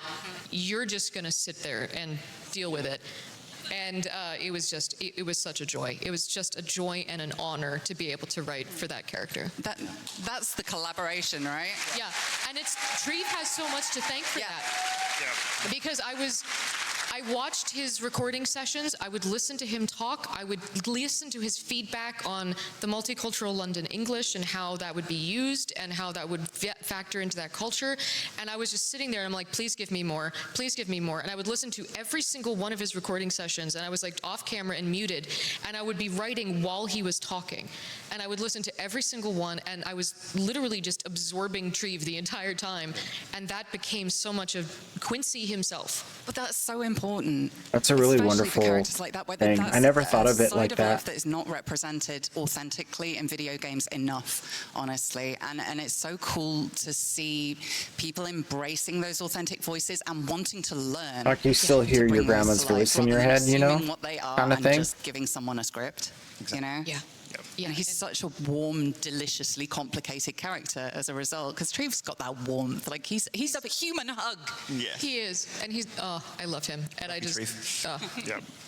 yes, Yeah, just well, they're- such a wonderful. Yeah, shout out Treve. Okay, yeah, let's do it. Treve!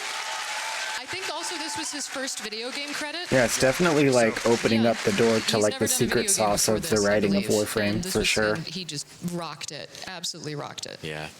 Real quick, there's times I wanted to ask like what needs lore and what doesn't. Obviously, we're working on a live service video game. You think it's better For than instance, Sound Kat, we were Paddle? talking about how if you walk up to Arthur, He's like a as human hug. Arthur, there's not like a special line. So can you tell me about that like decision-making process? If you react to every situation, you'll never stop, and then the game will just be 17 gigabytes or 17,000 gigabytes. So at a certain point, you just have to lampshade it and just be like, no, sorry, we're not going to have Arthur react to you wearing Arthur, talking to Arthur. So at some point, you just have to assume the mechanics of it, and just say it's a game. Sorry. At some point, there is that fourth wall break, but it's that exponential curve. When there's a point of diminishing return, and you just have to sort of decide where that percentage point is from just a mechanical standpoint, and decide where we can just sort of go, there. There's also just only so much time. Yeah. How fast we're releasing things. You know, a lot of what we do and we don't do is what do we have time for?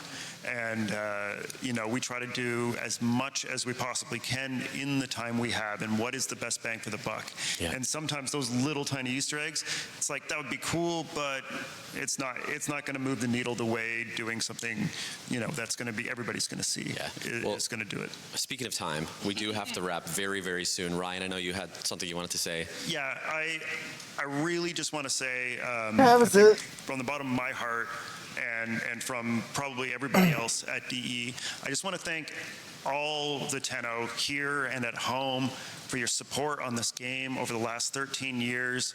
We couldn't make this weird and wonderful game and keep on making it weirder and different and better without you guys. As long as you're here, we're here. So please, thank you. Thank you so much. Thank you. Thank you so much. I wonder what... It's beautiful to see writers that enjoy the writing and enjoy the characters and enjoy the story. There's so What do you think many. Eleanor would say to the Tenno here assembled if she was here in person? Well, obviously, she's going inside their minds, so let's see what you are all thinking. I can hear one word reverberating through all your minds about where you're going. So maybe you should think about where you've been. That's our panel. Thank you so much, Bum, Tenno. bum, bum. See you at Tenno Live.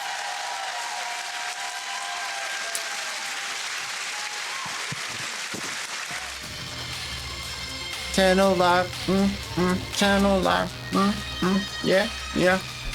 All right, so we got Tenno live at 1:30. So that's 30 minutes from now. There's a side of us that's been to Tau. Maybe. We don't know. Maybe. Music.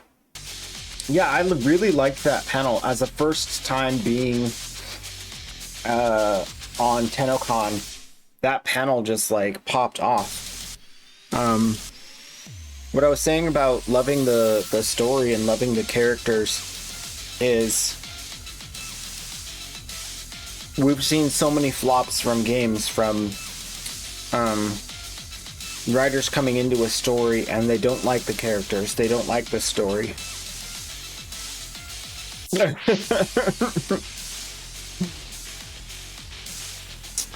So, like, they end up, like, just tarnishing it and making it horrible. And so you can see clearly, like, their love for the story is so strong that they create it beautifully because they want it to be beautiful. Let me, how do I do this? Oh, it doesn't want to do it.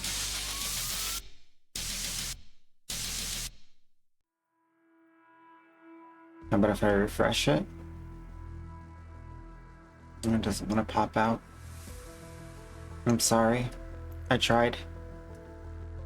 Flex engaged. Yeah. It's just... Warframe does that in, like, each of their departments. What isn't one of the names of Letty's Rats? Yo, that's the one thing I don't know. I ain't down with that. I will be right back. I'll put you guys on the BRB. I ran from it. Perfect count.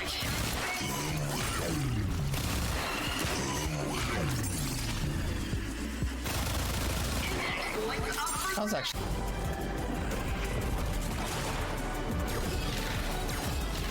See if I can get a glaive proc. Too many of these defense note drones.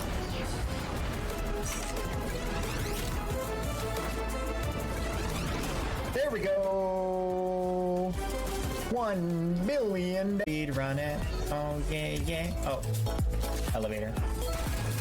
Ooh. Ooh.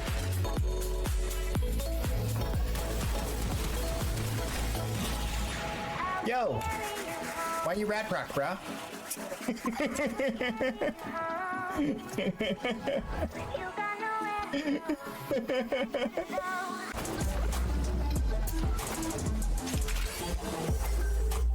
That was a weird audio glitch.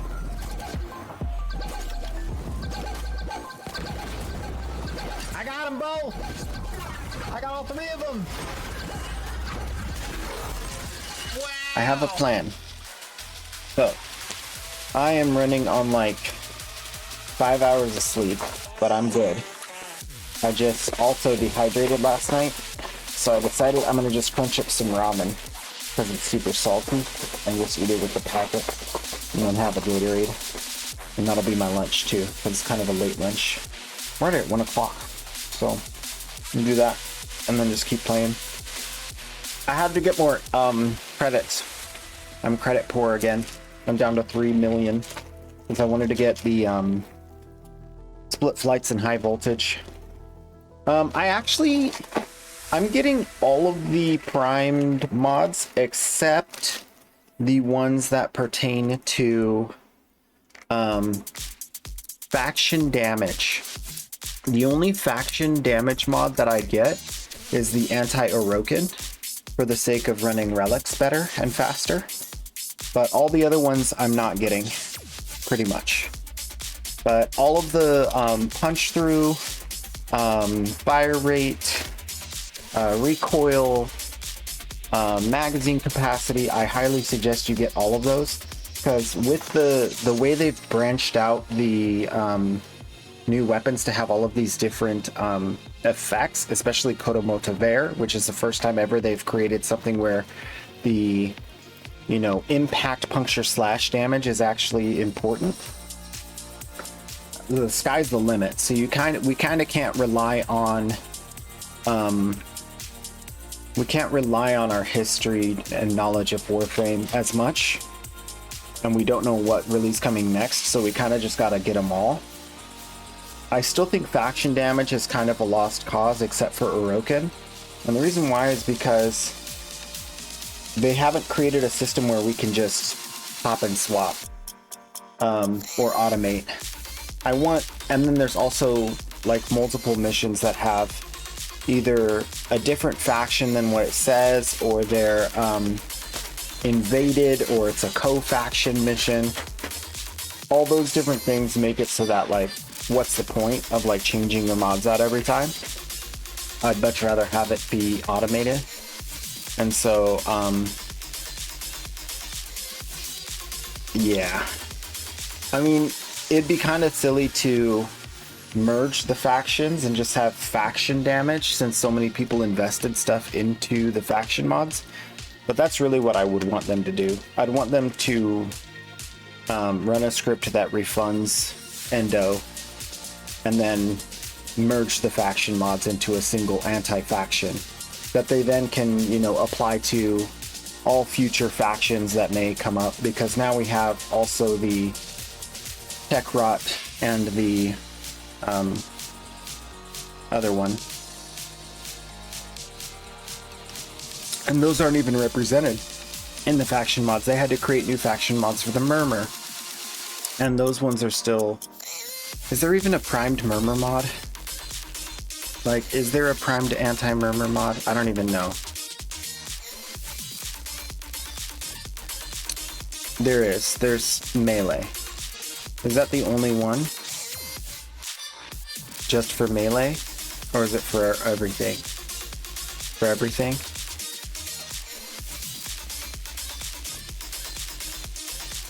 Primed Expel Murmur? Okay. So I'd hate for them to have to just keep creating more and more faction mods and that being like, kind of like, hey, this is going to be the loot in the next area because we have to have faction mods for this new faction.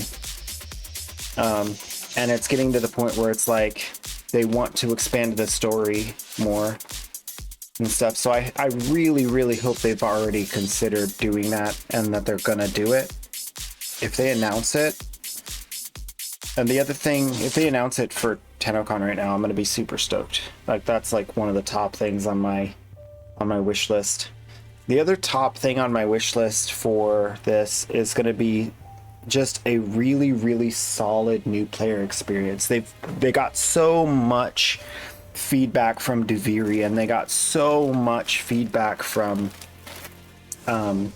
all of the changes they've made so far to speed up the progression of new players. I really would love to be a like high action, fast paced, like what's it called when the military forces, I forget the name, it's not an airdrop, but when the military forces drop out of a plane and they do it in the cover of night and it's like super fast, there's a specific term for it. Need to talk to the AI. One sec.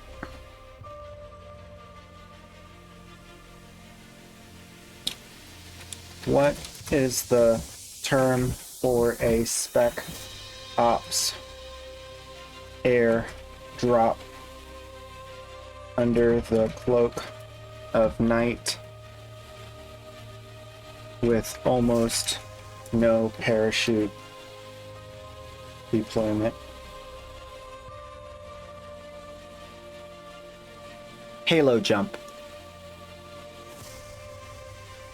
High altitude, high operating jumps.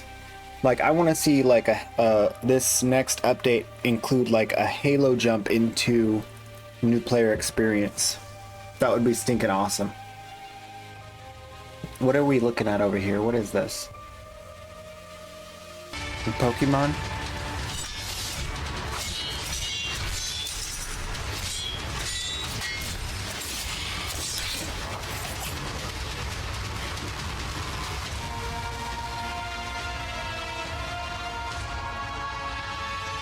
Low opening? Is that the term? What, did I misread that? Did I read that wrong? It's been, like, I wasn't on that side of bots. What is a Halo jump? Yeah, low opening. Yeah. Low altitude opening is the term, right? So they start much higher. They start much higher than typical jumps because they have to be so high up that they are not not detected. So they usually do it from an altitude that's far above, like the jump is conducted from altitudes typically 15 to 35,000 feet. So basically the high end side is like where you fly when you're in an airplane going from country to country, like the highest altitude that you're at, where you're above most atmospheric anomalies, so that there's like completely clear. But they jump with air tanks and full masks and everything because the temperatures up there are so cold, and so there's no oxygen. There's a lot less oxygen.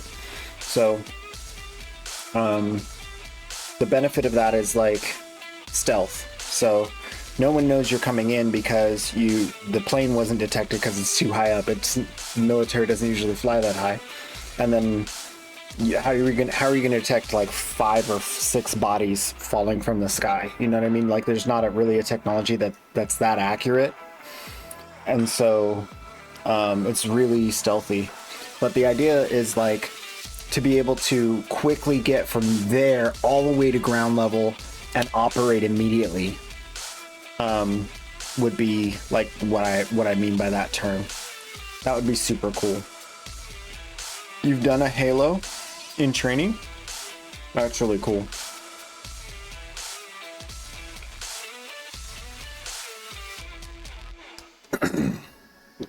Yeah, so they also do those in like wildfires stuff sometimes. I mean, depending on how crazy it is.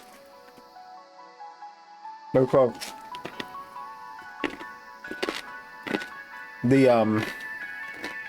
You know about this, Namisha. If you have a forest fire, it can move across land at 100 miles an hour or more.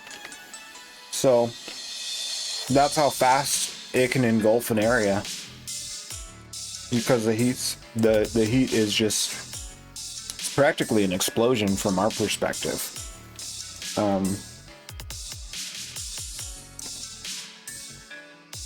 But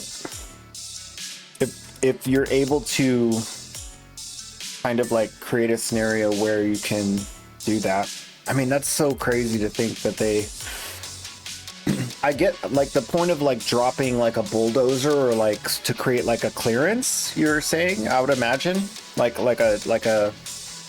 creating like a like bulldozing a whole section of the forest in order to like stop the fire from jumping across. It makes it easier to, but that's just crazy because it's like that they'd only do that if it was like so dense you couldn't like get in there. I mean, we'll have robots for that soon, but that seems like just that's a whole nother level of crazy. But yeah, it's just like there's so many things, but my top 2 wishes are unification of for veteran players, unificating the faction damage, and then for new players, just like give them a straight up like action-packed, like high octane path into Warframe, so that when they actually hit the ground level on Earth, they're like, oh, okay, you know?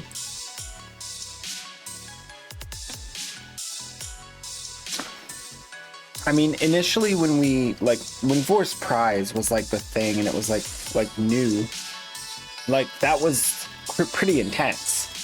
Because it's like a brand new world. You're discovering the whole world. But a lot of people, even brand new players to Warframe, are like, I get it. You know what I mean? They already have seen a lot of content about it because it's been around for so long. But even when I started playing Warframe, I was like, I had an understanding of what the game was supposed to be. But it'll be interesting to see. I mean, this is probably the most highly anticipated TennoCon in the history of Warframe, which you could say that, you know, every year it's been the most highly anticipated because it keeps ramping. One thing I did notice is that the current curve is pretty wild. So I'm not sure what they're thinking next, because I mean, we just had the summer update in June, and that had 99,000. So I imagine like there's just a lot more people at TennoCon this year.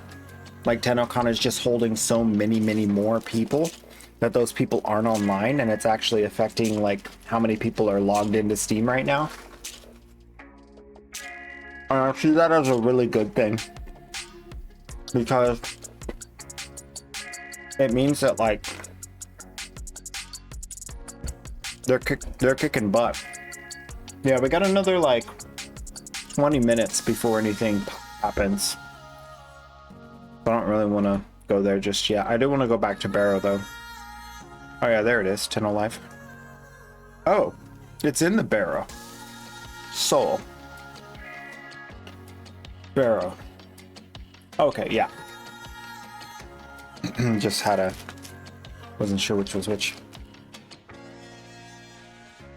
But yeah, I mean... as far as I'm concerned, they can't really mess it up at this point. If they do half as good as they've done this last year, like, I'm stoked. Like, they could... as far as I'm concerned, they've already earned this year in my book. Like... you can't make me an unhappy camper at this point. You could take away my campsite. You could take away my tent. You could take away my you can take away my cot. You can take away my fire. I'd still be like, this is the best ever. At this point, like, it's just been such a banger year for Warframe.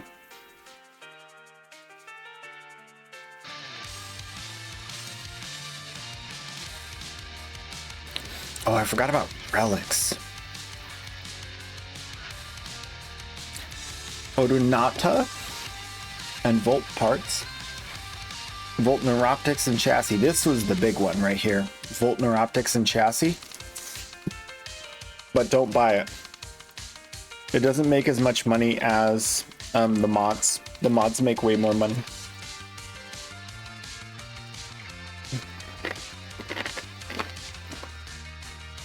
We don't judge here.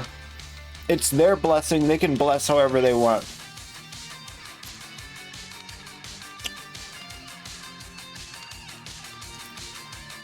They want to pay homage to the lords of health. Go for it, buddy. You do you, boo-boo. I judge. You're using your power improperly. I don't think I'm gonna have enough still. We're gonna have to do some serious credit farm.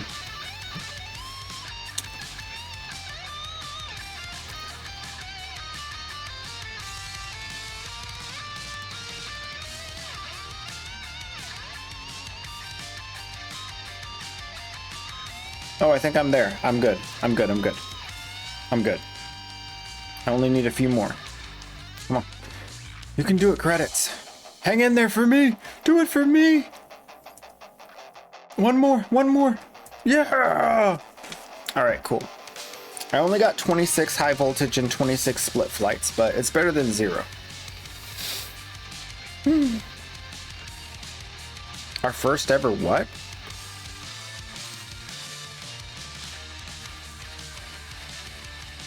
Lorehounds Assemble. Our first ever narrative of Warframe panel is about to... oh yeah. I wish that they would take that their whole huge storyboard that they showed us, and I wish they would condense it down to some of the main points, which I think is basically what they did on their website. But I think that like the main things that can be settled as far as what's what, I feel like I still don't know what those are. But I'm also not a lore buff. I want it in a very condensed form, you know?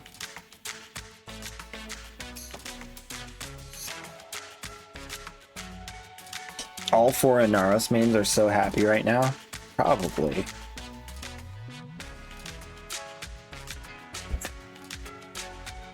I'm just trying to survive. My body's like, you didn't get enough sleep. You're trying to game. Well, stop it. I'm not going anywhere. I got stuff to do. Who do I want to be for this? Palermo? You think this is appropriate for the Tenno relay? What do you think? Needs more? Needs less. Let's go take a look. What should I wear? Oh. It's such a big party. I don't want to look silly. I want them to like me. Oh, Nova? Dude, this is such a good cosplay. Look at that. Alright. Nova's on the top tier so far.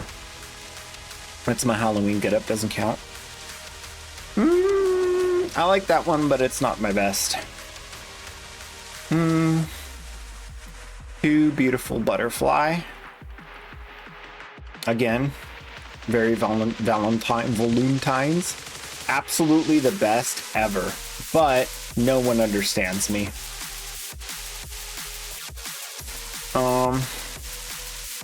Okay, this one's not bad. This is a contender, I think. Definitely a contender for the relay.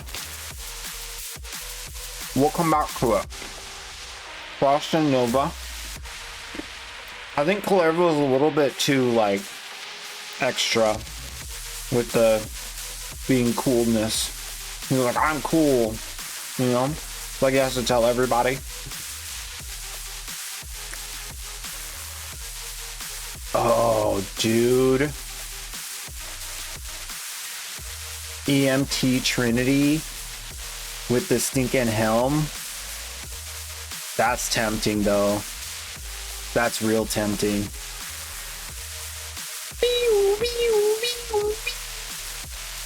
You know?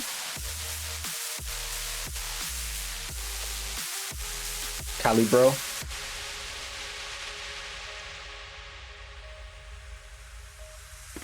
Alright. Palace on Crobo. Dante's not ready. He not ready.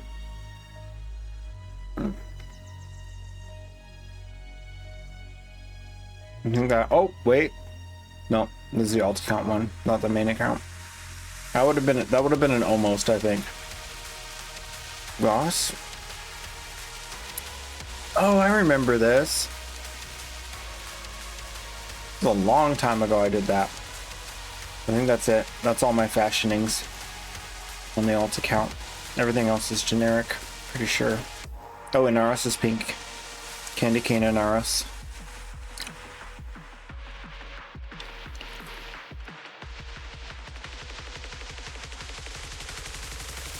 Oh, I did Kome up real good too.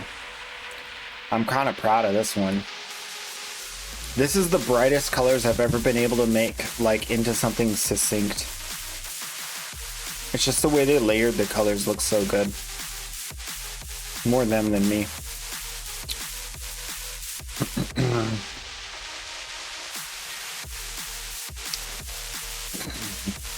I purposely try to make these like alt account vibes so that I know which account I'm on. If I can't think of something, I go with like darker colors. Just like a more muted, darker color vibe, maybe more like edgy. Oh yeah, my crazy volt. That's not gonna work. Oh, wait a minute. Hold up. We got a candidate. Wisp. Okay.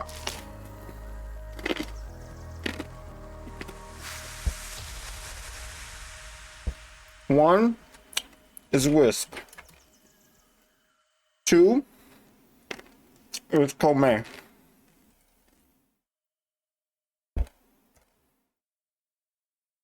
Actually, let me do it like this. Wisp.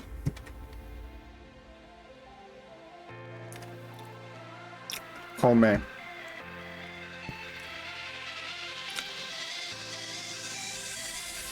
And then we said,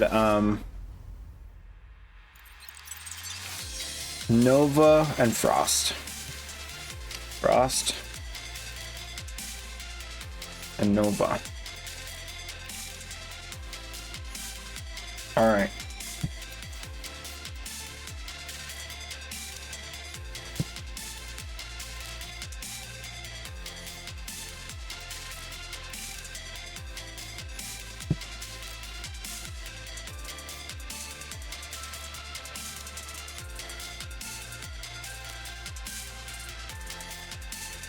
Oh man, I gotta open it with paint to get it in here.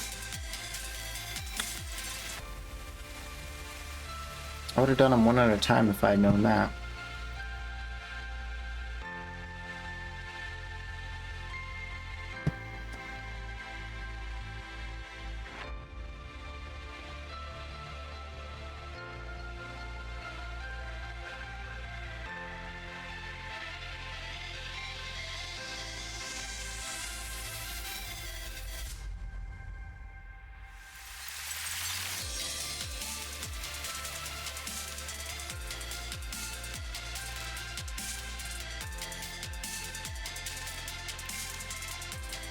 All right, these are your candidates.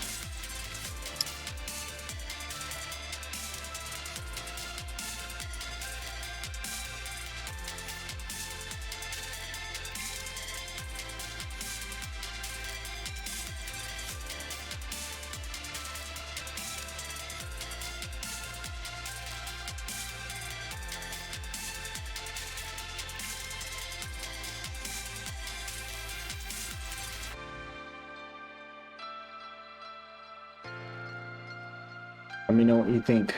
1, 2, 3, or 4. Who's the best for the TennoCon relay?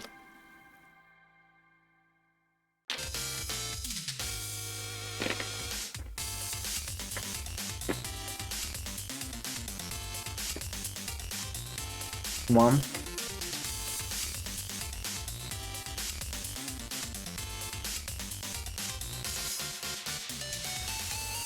I'll make it even bigger.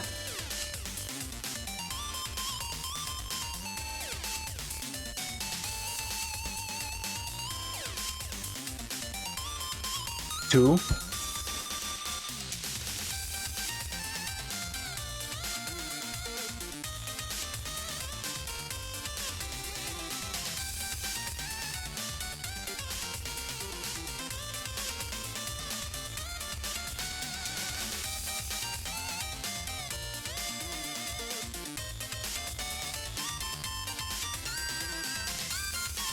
Have I don't have what's her name with the horses on this one. I never got her.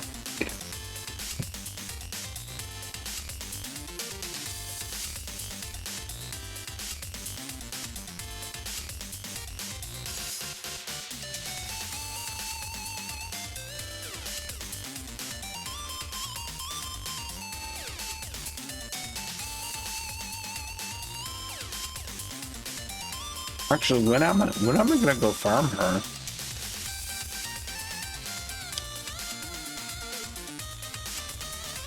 Oh, they actually made a brand new relay. That's cool. That's gonna be awesome. It's also sentient based, which is gonna be cool.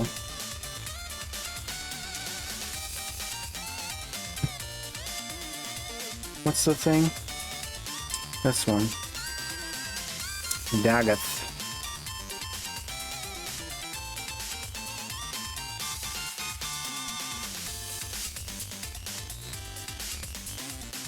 There we go.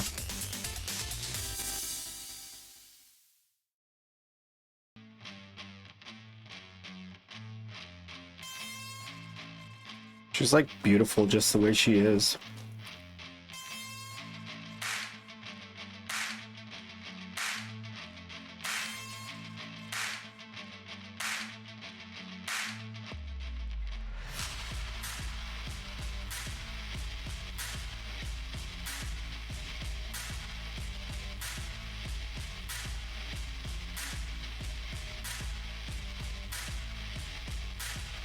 I had like the most subtly off-white blue. This one.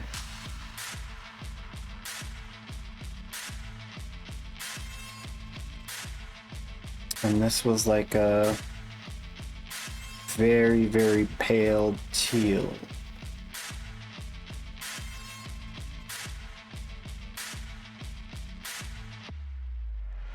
Look at that.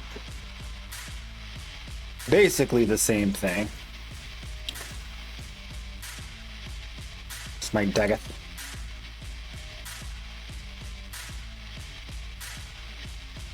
The red is too dark. A little bit lighter. I think more with some purple in it. Where can I find that? Maybe like more like that, and it's too pink.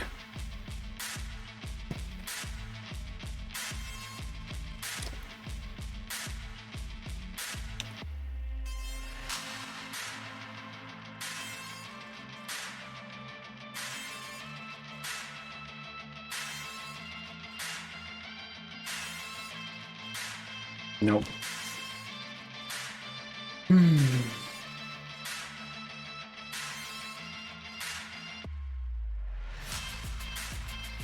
Needs to be almost fully red, but just a little bit purple. Y'all gonna make me buy something now? No, these aren't the color. Luckily.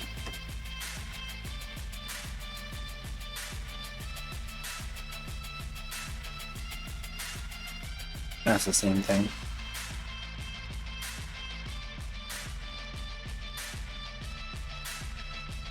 It's not really any purpley reds. Purpley reds, purpley reds. Maybe here?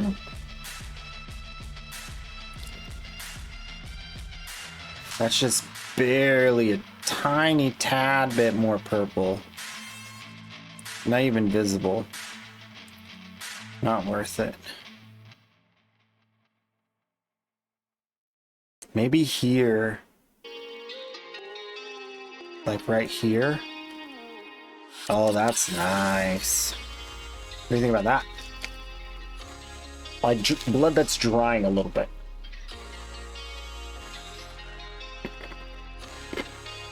You know, bright blood red.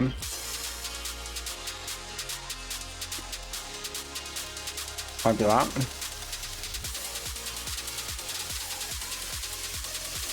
I mean, it's definitely different than that. I almost want this color, but a tad bit lighter. And we just don't have that.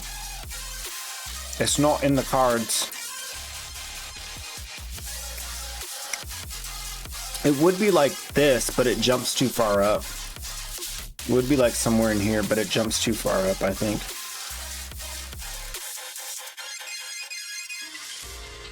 Four minutes and counting. Hold on to your hats, it's about to be a party. Yeah.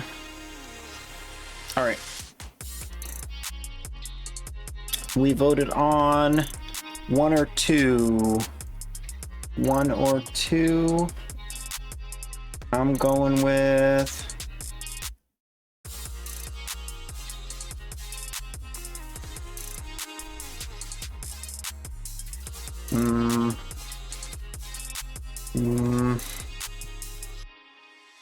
I'm going with Nova.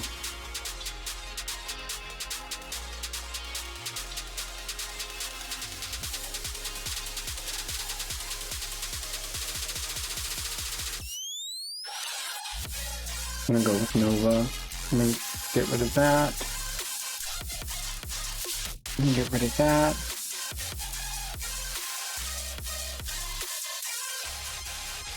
Nice and clean for Tenno. By the way, don't forget drops. Don't forget your drops. We do have the next drop event has started. Looks like. No, not yet.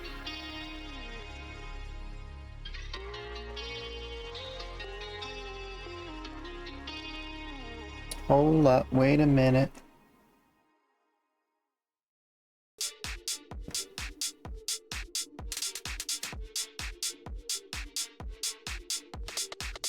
And the next drop event has not started yet.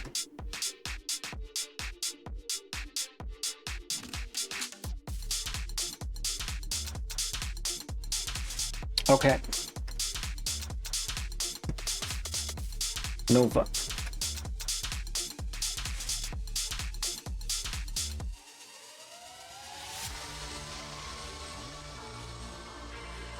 Clem. Clem. Clem. 801. 680. I'm gonna go 680.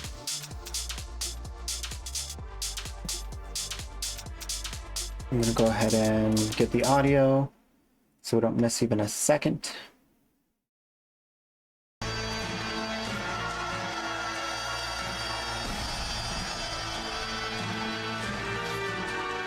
Today we launched Core Prime. She's out. She's here. Core Prime Access. We are in the sentient ship with a nice open area to look out of. There's some platforms over there, lots of jumpers. For the first time in TennoCon history, we are going to have a live music performance.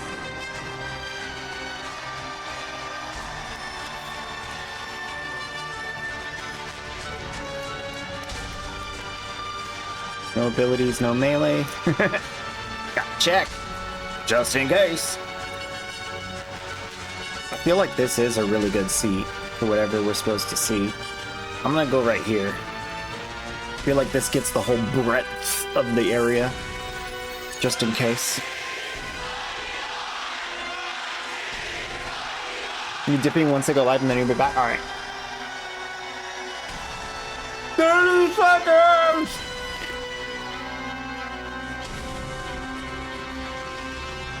Settle up. Let's ride the devil down.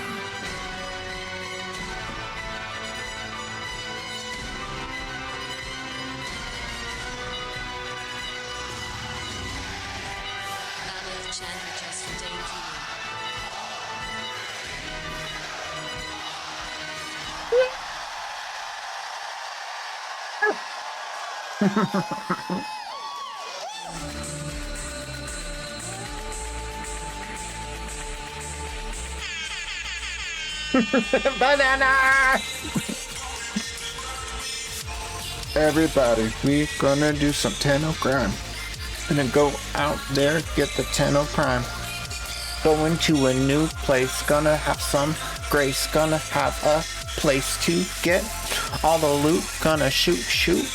Give the primes to the baby Tenno, whoop, whoop. That's right. We're turning off alerts. Will be an evening of memory. Tonight will be an evening with a glimpse of the future. But more than anything, tonight is a celebration of the connection between Digital Extremes and this great community that we have here tonight.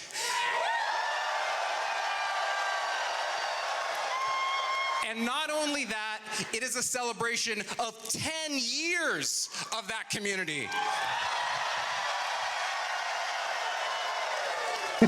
10 years, wow. My name is Sheldon Carter. I am the president of Digital Extremes, and we are so happy to greet all of you here in the audience today and for people streaming all around the world to come to our beautiful town of London, Ontario to celebrate 10 years of TennoCon. So we've got maybe 4,000 people in here, and mixed in amongst you is the developers and marketers, the CSRs, the QA, the HR, the finance, all the great people at Digital Extremes are mixed right in here in the crowd with you, and that's the way we love it, is that our two groups are together. If you're familiar with Steve, this is Steve's boss. So normally we start these things with music. We usually have a performance, but last night we did that anyways. What did you guys think of the concert? I want to say thank you to the entire Warframe band, wherever they may be, and oh, there they are over there, and all the people. And all the people who made that great. It was a fantastic night, and something that I will never forget for sure. It also makes my job a little tricky because I don't know how I'm going to follow up that type of energy, but we're going to try. So, it's going to be a little harder than last year, okay? So what we're going to do is a little call and response. I'm going to say a few words, and then you guys are going to see my gesture. You can see it from here. I'm going to do a gesture, and you guys are going to say, "We're Tenno, we believe." Okay? So let's just try that real quick. Awesome. Okay. So one, if you can't say anything, that's okay. You can just wave the baton. And if you're at home and you don't want to do it, you can feel it in your heart. That's okay. Okay? The other part is, to make it added difficulty, we're going to treat my arm like it's a volume knob, okay? So the first time we do it, we're going to start down at a whisper, and we're going to grow over time until we get to 11. And at 11, we might say it a few times, okay? You guys with me? All right, let's try. 10 years ago, we had a game called Warframe. We wondered if we could have a convention that people would come and connect and get to know the game, but we weren't sure if anyone would show up. We're Tenno, we believe. A couple years later, we had Cetus and the Ostron, and we saw that great place. And as Rebecca walked up to those blast doors, we wondered, what will they think when we open? We're Tenno, we believe. A few years later, we had COVID, and we had to, we couldn't do TennoCon the way we wanted to. We thought, would we even have a TennoCon? But then we thought, okay, you know what, let's try it. Let's try it online. But will anybody actually show up to watch? We're Tenno, we believe. Last year, on this stage, we showed you guys 1999. We showed proto-frames. We showed an infested boy band. We showed a dating sim. And we thought, will these people come along for the ride? We're Tenno, we believe. And tonight, 10 years of TennoCon have come. We sit, DE, on our sweaty hands, being nervous about the demo we're about to present. But we know one group will give us the courage to press play. We're Tenno, we believe.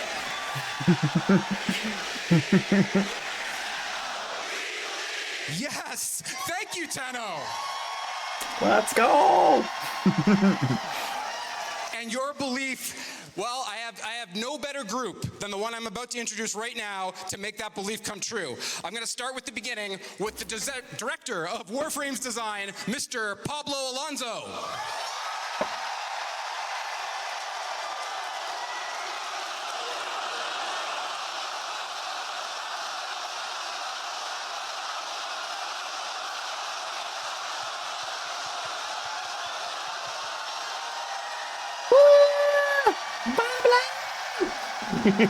Crowd favorite.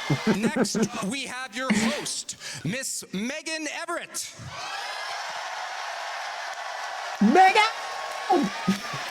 People don't know it's not Megan. It's Megan!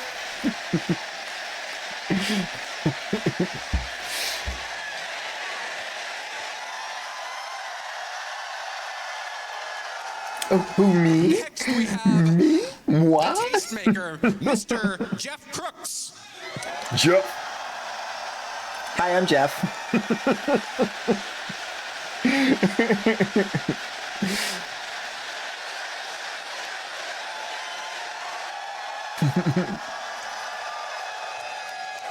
Next, I'd like to introduce the CEO of Digital Extremes, the opener for last night's band, Mr. Steve Sinclair. Steve!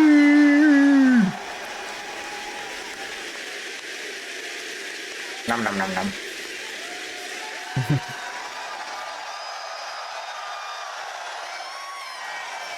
And last, I have the bassist from the Warframe band, the creative director of Warframe, Miss Rebecca Ford. Rebecca! You're on TV! Rev.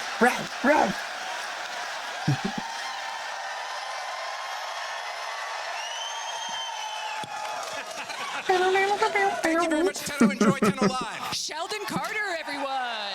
Thank you, Sheldon. I almost started to believe. Yeah, if it wasn't a cult before, it is now.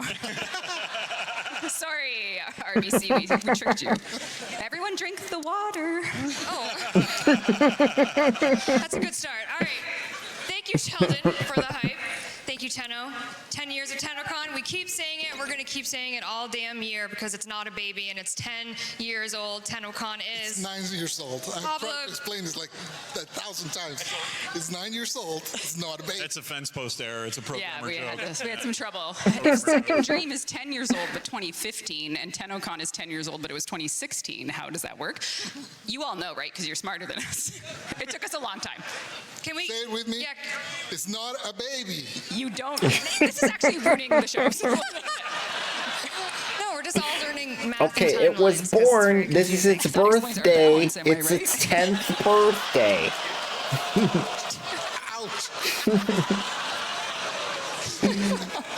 Ow. I missed it. Darn.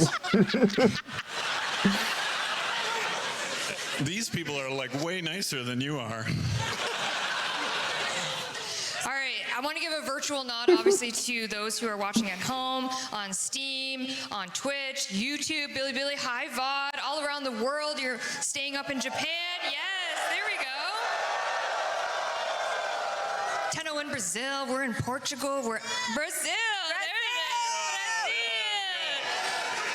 Tenno all over the world, watching TennoCon, waiting to see what we're going to say. What are you going to say, Steve? I'm just happy to be What's here. in the and sauce? I'm glad that you're watching and you still care about the game. Thank you.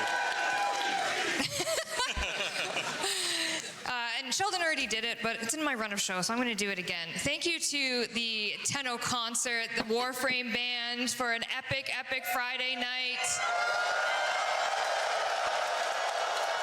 And thank you everyone here for being there. I am told that the Hilton Watch Party is actually in this room. So now we have everybody in this room, which is great. All together. All together. Lifting. Interesting. Lifting. All right, I'm going to do a little bit of housekeeping. If you listen to the opening keynote, this is probably repetitive, but we're going to do it anyways because I appreciate all of you for being here and having time with us. So, of course, Digital Extremes is a charity event at the end of the day. And again, thank you to everyone for allowing us to donate $100,000 to Make-A-Wish and $100,000 to Canadian Mental Health Association. The drops are live, by the way. And thank you to Make-A-Wish crew, James Conlon, Ollie, I saw you. Where are you? I heard hundreds of people were lined up for Ollie's autograph, which is awesome. Thank you so much. Visiting Way the to go. booth, seeing James. Thank you so much for doing that. Love you, James. And a reminder that right now, live in-game is the in-game relay experience. How are the servers doing? Yeah. We're going to say it's live, They're but we don't actually know. I think the Soulframe servers are not healthy, but the relays are working. Something happened today. Something happened today. If you could hold up your blue We're orb at if you know the servers are 108K. okay, so keep it Everybody's down. logging in. Oh my God. All right, we know There's they're like okay. 7 people know they're okay. Oh no, someone said down. Are you serious? Everyone's in 2 instances? No, of 102 instances. 502? 502? It says chat is down everywhere. Wait, really? Yeah. Yeah. Chat is down everywhere. Well, that's actually okay because then people You can can't. just listen to us. Yeah, exactly. Yeah, We're chat. Just, Yeah. We'll chat. you are chat. We are all chat. Chat's in the room. Chat's okay? in the room. Chat's in the room. Thank you. Thanks for the update. Oh, sorry. All-time peak was 4 years ago, 189,000. Live broadcast, you are earning yourself. But we're doing pretty good. Healthcare Prime. One's in the 100,000 chat. is a I'm just lot. kidding. Can't do it. It's a lot of people. Steam alone, by the way. There are console Tenno, and there's many of them. If you haven't already gotten in your email my physical attendees, you will be getting one with all of the Twitch drops, the codes for all that great stuff. Including in that is the Gift of the Lotus alerts that are going to be going live at 6 p.m. Eastern Time after Tenno Live ends. We have our potatoes and we have our Forma blueprints. Oh yeah. All right, we had the Soulframe dev stream earlier. Who got to watch it? Yes? I did. That's awesome. I got my email. You guys had some exciting news. I got my which maybe is password. why your servers were a little warmish today. Yeah, I've been so busy, I don't even know the status of things. It's not Would you good, like to Jeff. find out? Oh, no. I saw a graph and it was going down. No, graphs go up.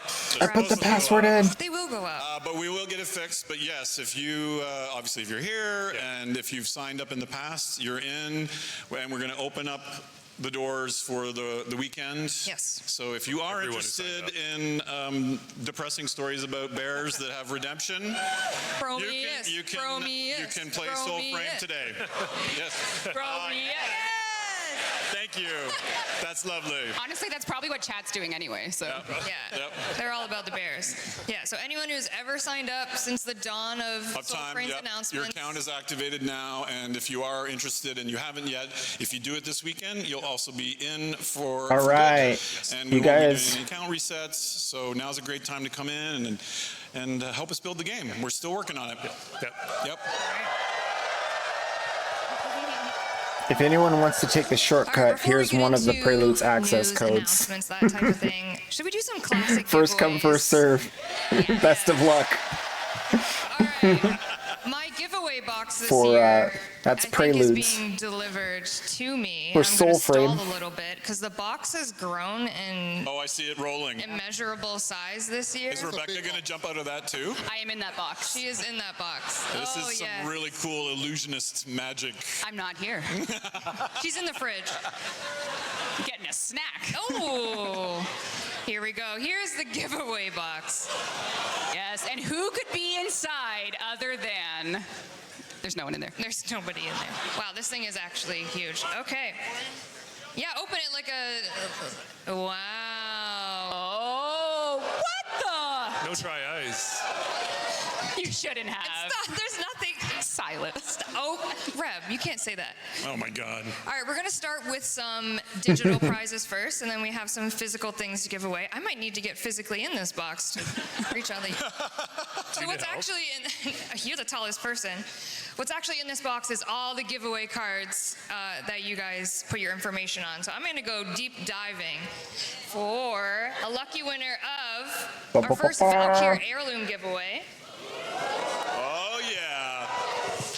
And you don't need to come up because these are digital and I trust that you're not lying. I'm going to say your in-game alias so I don't dox your real name. Do we have Touch Portal in the house? Right back there. Where'd you point? Wait, back there. Everyone's pointing. Wait, hold on. Right there? Oh, that's not helpful at all. I believe you. In front of back of house. Okay, I believe you. There you are. Okay, Touch Portal. We're going to send you the Valkyrie heirloom on Monday when it launches, which is another... Oh, is that a spoiler? No. Okay. Have you been watching? No, you took me off them, so. No. All right, the next, we're gonna do 3 Valkyrie heirlooms, we're gonna do some power plat, and then we have some physical goodies to give away. So the next Valkyrie heirloom is, their in-game alias is Dawn Tarv. Dawn Tarv. Are you over there? I'll believe you. You look great. All right, we'll send it to you on Monday. All right, the last Valkyrie heirloom is going to the very lucky winner. I'm digging deep, trust me. We got, oh my God. Who? Hydroxate. No way! Where are you? Stand up. You stand up. Hydroxate. Hydroxate. That's a giveaway. I'm trying to find you all day. For those who TennoCon tickets. Cheater. Is that rigged? Wow. Wow. Luck of the Irish. Luck of the Irish. Sorry, I won't do that. I won't do that. So sorry. I just insulted Tactical Potato wherever he was. All right, now we're going to do Power Plat, which is What is it 100,000? 100,000. 100,000 For inflation, it's 110,000 now. Oh my God. All right. It's been 10 years, Megan. 110,000 platinum. Oh my gosh, that's Going crazy. to G5_gaming. G5_gaming. In the house? Not. Silence. Oh no. You have 10 seconds. 10, 9, 8, G5 Gaming, 6. Does someone know where they are? I don't know. If you can prove your identity, we'll give it to you later, but let's... Someone's yelling over there. Are you G5 Gaming? All right. Nope. Nope. Honesty, that hurt. He's in the Hilton. He's in the Hilton. He's in the Hilton. Oh, who just said that in my we've got ear? confirmation. in Oh our my ears. God. The Hilton. All right. I'm so sorry. Spillover room. Hilton actual. Repeat. G5_gaming at the Hilton watch party. Congratulations. I'll send you your 110,000 platinum to your account. A lot of black, but you can't trade it. How many did I say we'd do? You said we're going to do a power plat now, but you didn't say how many. Oh, 10? Come on. I mean, it's 10 years. Do we have enough time for that? Yeah. We do? We could. Is that entertaining enough? It's been 10 years. Okay, yes. It's been 10 years. You got the go-ahead from the big boss. You can do it. Okay, speed run it. Next 110,000. Wait, it's me. Okay, 110,000 platinum going to Slicer1231. Slicer. Oh. Yep. Over there? Yep. Slicer? Oh my God. All right, I'll send it to you. Okay, our next winner, this is also going to feel rigged, of 110,000 platinum is Kretdui _MC. Oh! Yep. I'm serious. Where are you? Thank you for coming. Rush for life. So unfortunately, this one that I just pulled out does not have an in-game alias. Oh. Although, wait, is that a real name? Let me see. Is that a real name? That's a human's name. Oh, okay. I'm sorry, I don't feel comfortable doxing you. But so that's like money on the table. I could be them. I don't feel bad. I don't.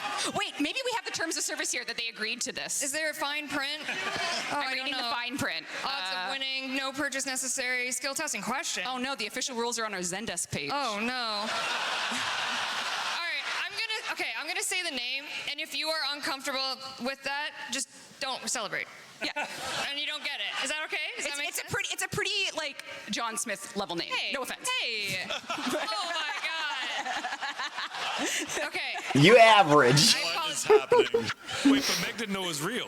Well, because Sheldon, if you're watching, can you call the lawyer? no, it's fine. No, it's fine. Please. Okay. Okay, let me say it. Is it? Okay, sorry. Cameron Clark. Hey. Okay. I love your name. Okay, but Cameron Clark. Cool. That is a pretty John Smith name. That's cool. I know a Cameron Clark, and it's not them. Danny, do you mind coming over? Thank you. Cameron Clark, I will need you to make your way safely up to the stage to Danny, just because we do need your in-game alias to give you a crap ton of platinum. Don't jump over. If that makes sense. Hey, I love your name, Cameron. I didn't mean it. I didn't mean it. So Danny's right here. She's right here. Lovely Danny. Cameron Clark, if you can make your way. Clap. Danny.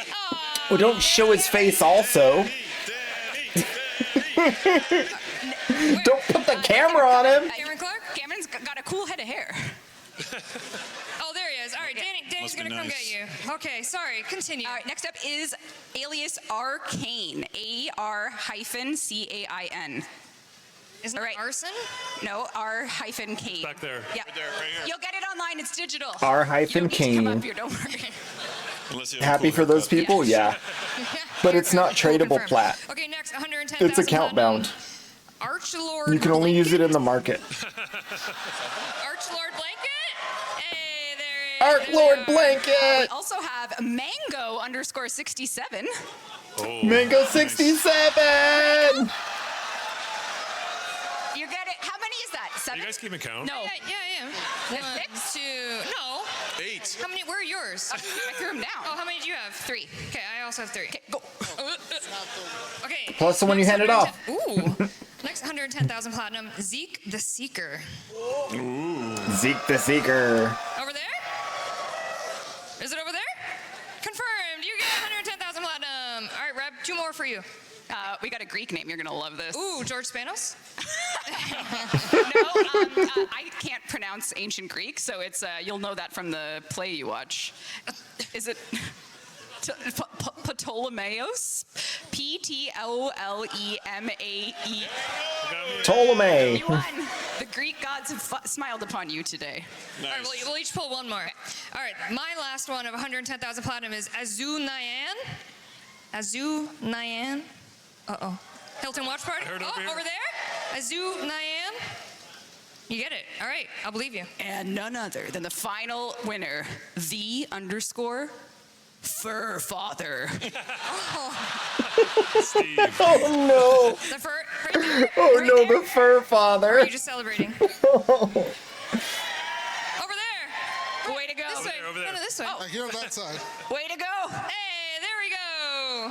We'll do an online raffle now. What was that? They want to do an online raffle.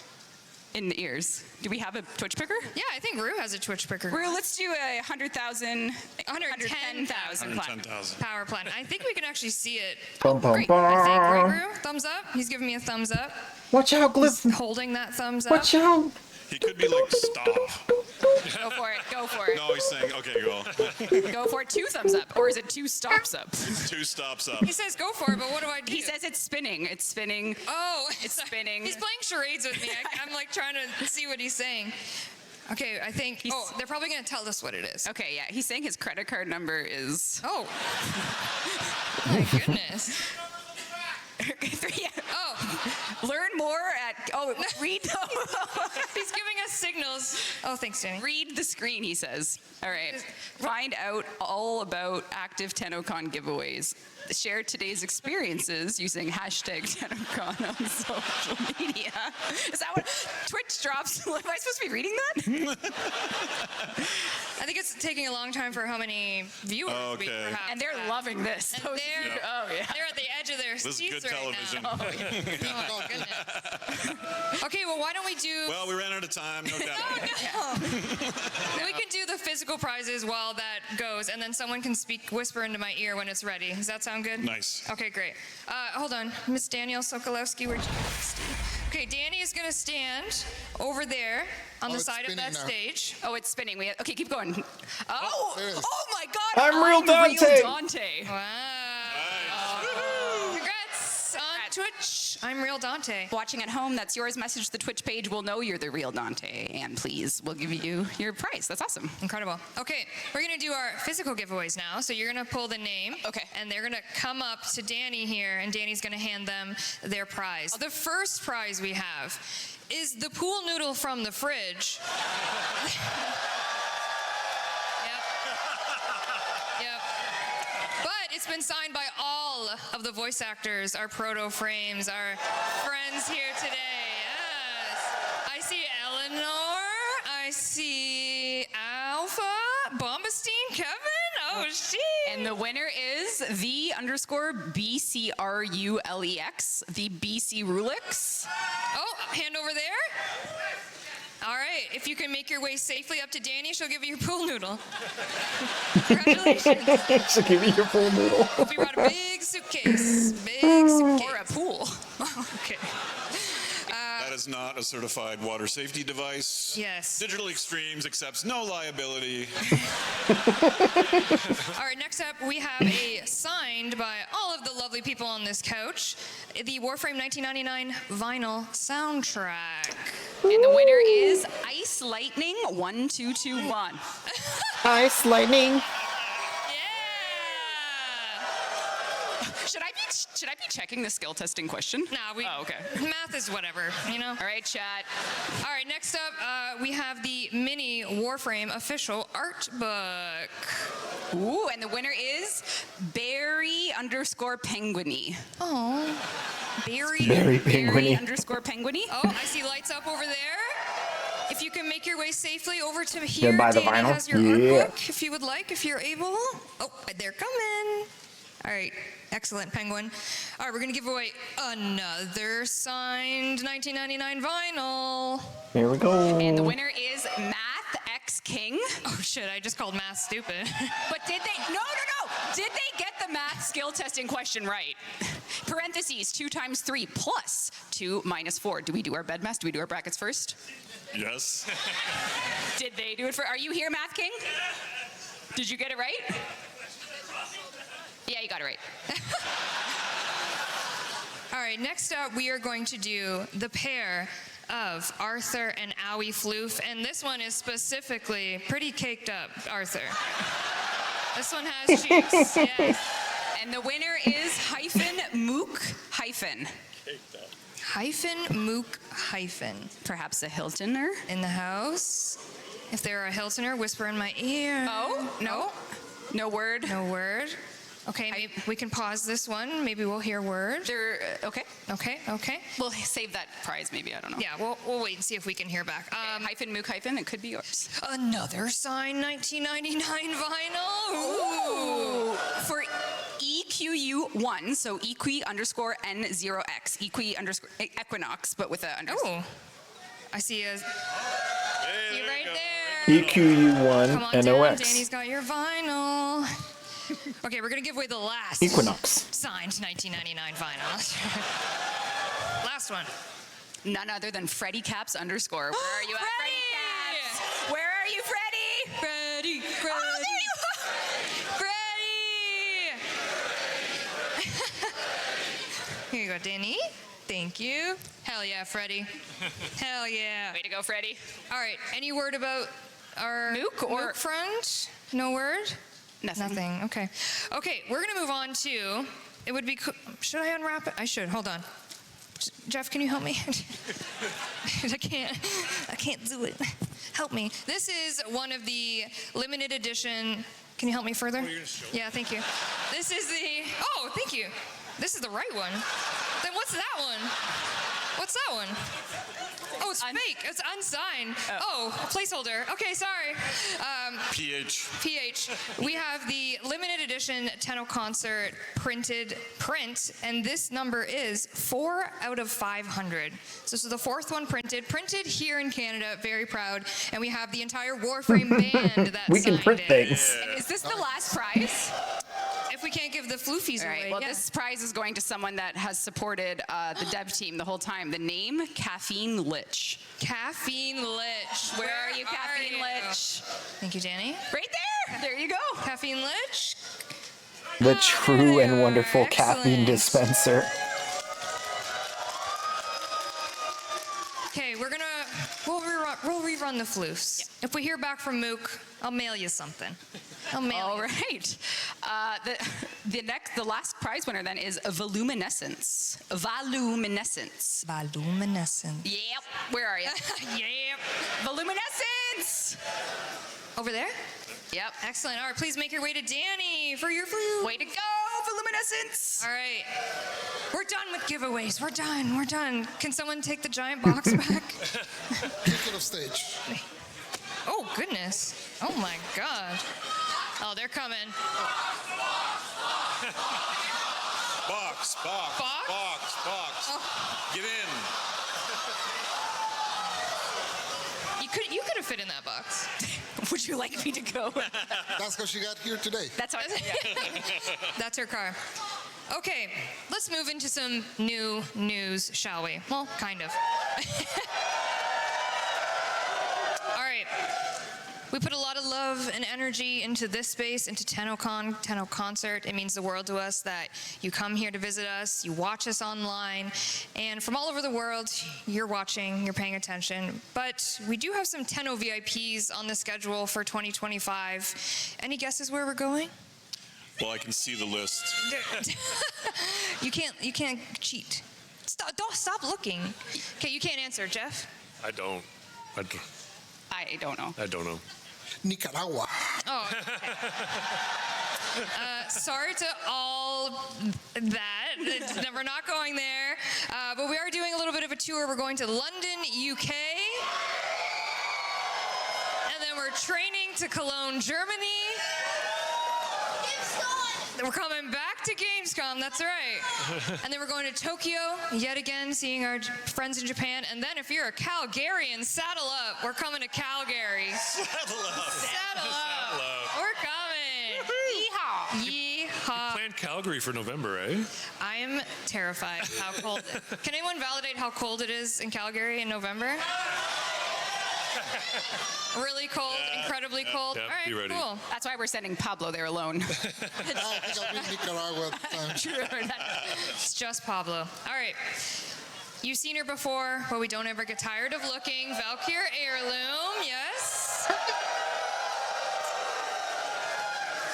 Valkyr Heirloom is coming this Monday, July 21st. Originally concepted by community artist Purdy. She comes with her own signet and some other goodies as well. But should we take a closer look?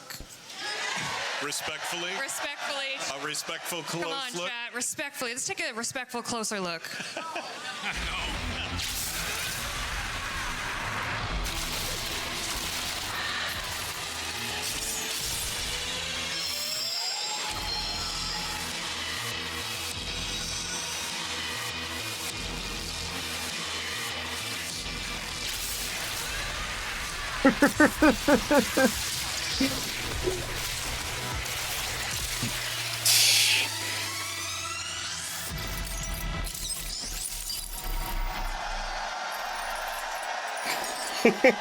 Oh, it's got a color palette.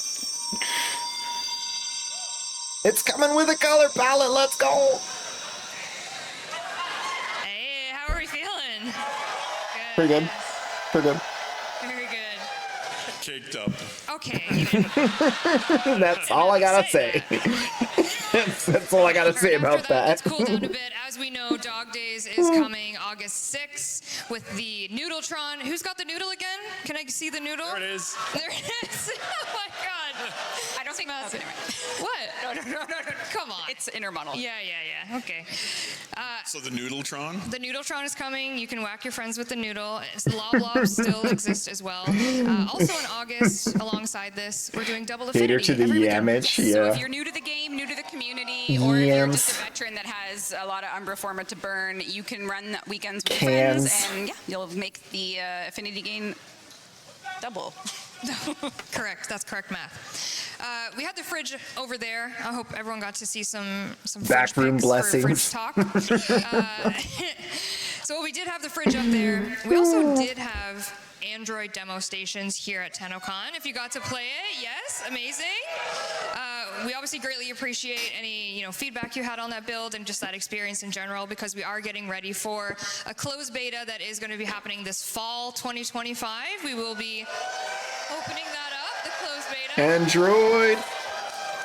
Steve, any Android thoughts? Time to create your email accounts. So I could bore you for hours you with tech thoughts. But yeah, some of the stuff that the team has learned from iOS and reducing latency, reducing the heat and the thermals, and improving the performance, all of those things have made the Android build so much better.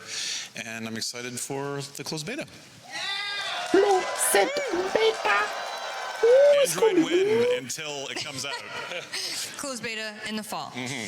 All right, the whispering in the ear is driving me kind of crazy, because someone is telling me that we have a caller. We don't take Q&A. We don't take Q&A. We have a caller question. Hey! Is that Ben Starr on the fridge? Hi, everyone. Hi, Ben. Everyone say hi, Ben. Hi, Ben. How's TennoCon going? It's going great. TennoCon's great. How are you? Yeah, sorry I couldn't be there. I uploaded my consciousness to this fridge. Thank you. Yes, thank you very much. Rep, what do you have? It's an honor to be a fridge frame. So I'm going to roll a dice here, Ben, just to maybe make use of your time here. If you guys don't mind if I roll this 20-sided dice. Ben's got one too. Ben's got one too. Should we roll to see if we can announce Yeah, let's something do really it. cool? 7. I got a 9. Together we make 16. And that's a great news, isn't it? Anyway, thank you. Bye. No, Ben. us, Ben. Don't leave us, Ben. I miss you all so much. We miss you too, but what was your number? A 7.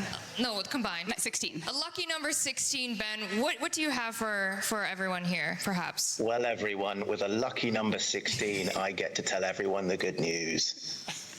Paizo and Digital Extremes are teaming up to bring Warframe to Starfinder.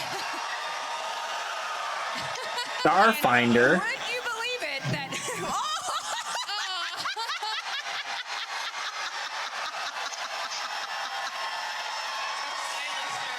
Outrageous! Oh, is that what's in the fridge? Girl dinner? Yeah. Sup on him. Oh my God. Oh. Thank you, Ben. You're welcome. Thank you. I love you all. Sorry I can't be there. When I get out of this fridge, I'll come and join you. We are... The heck is Starfinder? This is like an organic collaboration that happened with the team at Paizo. They reached out for, like, I would say 15 years ago, we played Pathfinder as like one of the first team TTRPGs we played. And it was crazy. And out of nowhere, we just had this chance to join the Starfinder mythos with a standalone Warframe adventure with the characters of some of the proto-frames will be there. And you can enjoy this later this year. It will be available to test a tiny bit if you're going to Gen Con, but otherwise it will launch Operation and you and your Aureus. friends can play an official Warframe TTRPG thanks to the Starfinder. And What is a TTRPG? Thank you, so excited. Thank you, Ben. Ben's gone. Ben's gone. All right. Who's ready to hear about one of our next updates?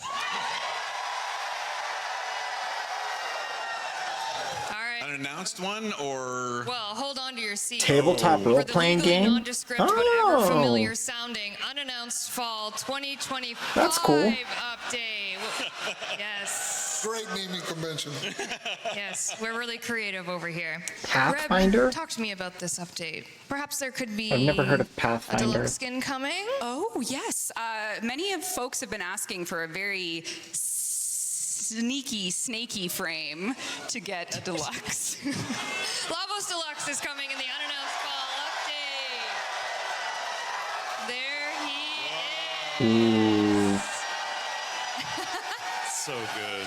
Wait, isn't it so good? So good. So good. It's giving mad scientist. It's a Don't forget the beautiful skater mechanical vibes. looking guy. Incredible. Our friends at Sumo helped us out with this one, as well as Nikita on our team, who had this in the folder for quite some time. So Beautiful. Year of the Snake. Also coming, I will be getting that. perhaps for the longest, not longest of time, but definitely most recently, we just had the Valkyr rework. We did. We just had the Valkyr rework. Could there be another one in the mix that players really want? Uh-oh. Picture in picture in picture in picture. First one I heard. Auburn is getting a rework. Oberon! Seems like everyone agrees. It's been a while since we changed him, so we're gonna basically touch him up. You know, he's always been kind of fixed in the support world, so we're gonna try to give him other I gotta tools fix for this his arsenal manual. and just give him some synergies. And hope you're excited. We'll give like full details probably next step stream, I guess. Keep That's cooking, right. Pablo. No, no, no. Now it's being unruly. Sorry. I guess it's a decent time to mess it up. Let him cook. Let him cook. Incredible. All right. Also coming in the unannounced fall 2025 update, as you know, we've been taking some strides for new player experience, doing some critical path work. we put all our heads together to bring something that at Digital Extremes alone we couldn't solve. And this has been a request for literally 12 years. What could it be that is such a daunting task that we actually had to work with a partner? No. This is actually a more serious request, and we are proud to announce that in the unannounced fall 2025 update, for the first time in Warframe history, we are doing a mod quest to teach you how to mod. Mod quest! So not only that, this will properly integrate Teshin into the lore. With cinematics and everything that you would hope, and it's going to be something that comes right after Vor's Prize. So if you're a new player and you just don't understand modding, we have a new quest called The Teacher. It will be launching in the unannounced fall update, and our friends at Sumo, who we've worked with for years now, we had to outsource this because we couldn't figure it out. So thanks, Sumo. But we work together on it. It's a team effort. That's not like, yeah. I've had an outline for, well, like a big outline for this quest since 2016. They needed to go to the big brain squad. It's been glad to finally get to them. Yeah, but we did it. Excellent. Well, we haven't done it yet. But it's coming. It's coming, yeah. The unannounced, This is announced update. Correct, yes. Unnamed. Unnamed. Yep. Also coming in the unannounced fall 2025 update, we have a new Warframe, our 62nd Warframe. 64.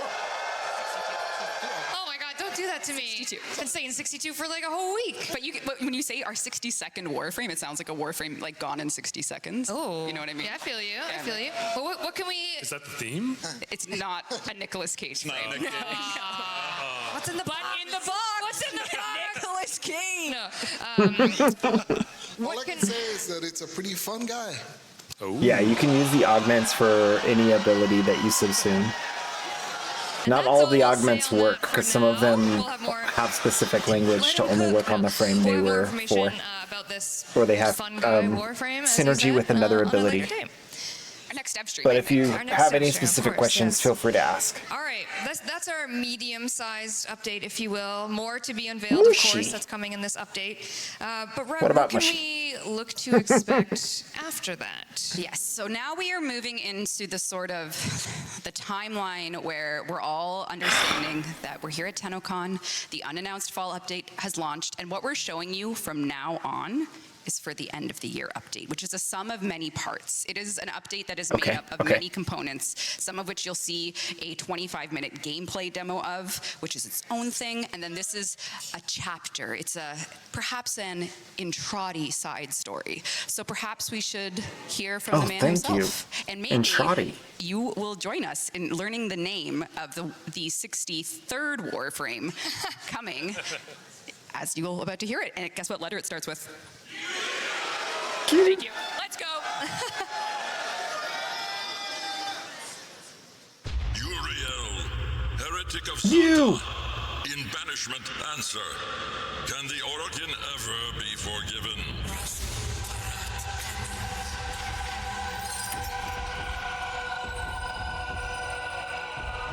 Oh, snap.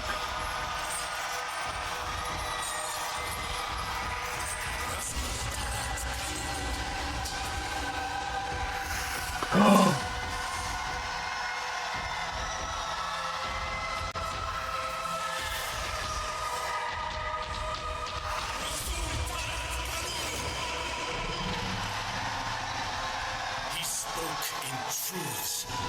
The devil has come. Uriel. Sol and Lua, we will cleanse this follower.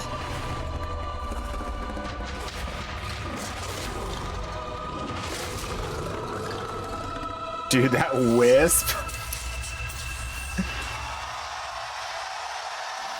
There's your protos. So you just met what we're referring to as the Devil's Triad. Goosebumps, man. That was so cool. So the Devil's Triad will be a chapter of one of the updates that you'll hear about soon. It introduces two new Hero characters, Proto a new and Wisp Warframe, Proto. and the machinations here and everything Dude. we will talk about on a later dev stream. We just want to give you a little taste of a part of the upcoming later, not unannounced fall update. But we hope you are looking forward to learning more about the Devil's Triad. Harrow's Midrift. Yeah, Harrow's got a crop. Yes.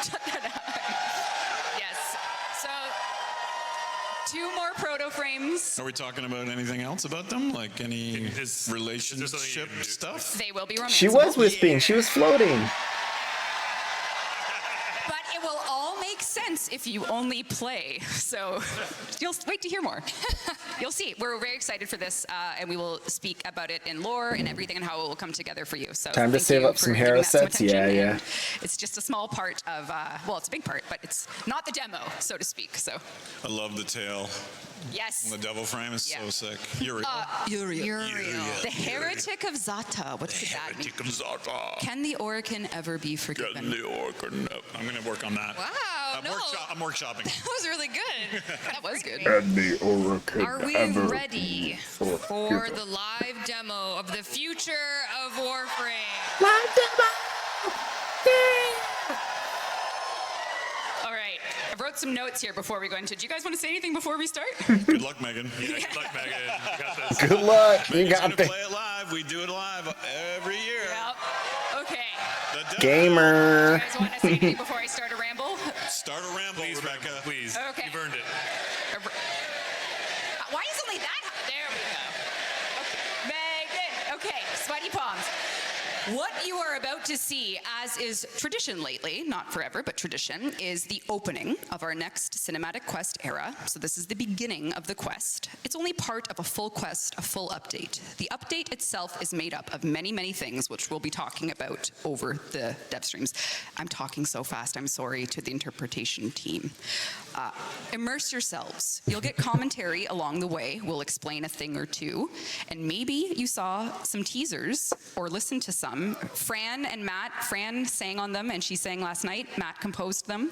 Adrian wrote the lyrics. And Megan's going to play it live. So chat at home, people in the relay, devs here and our community, we are delighted to begin a demo, gameplay demo, for the next cinematic arc of Warframe. Wait, hold up. I'm not ready.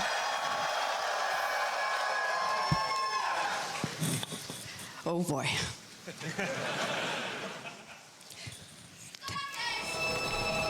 Oh, wait, no. No. They're trying to confuse me. They said it was a demo.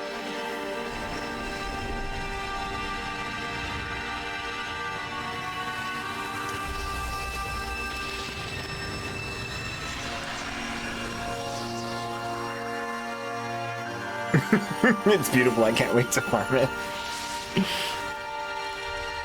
Awaken Notice.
The eye is always watching.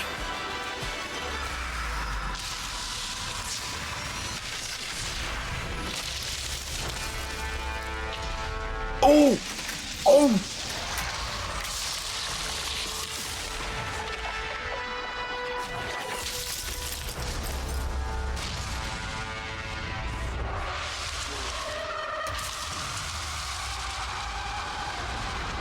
He's huge!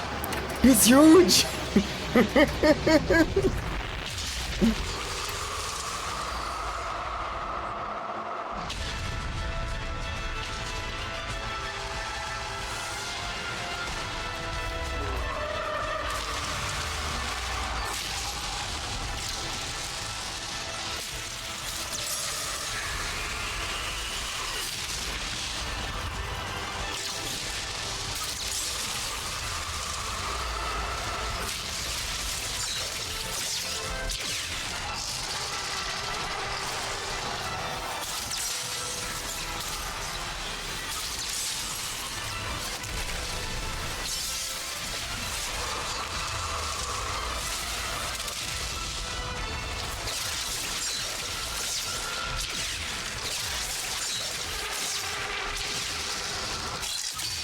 What?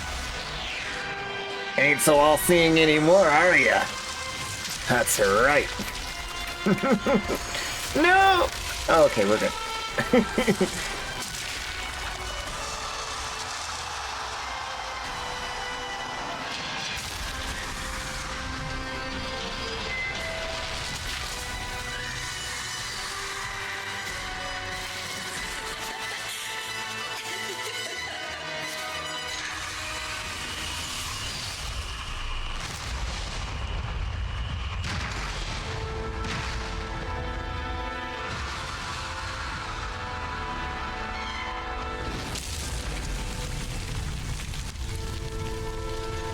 Ooh.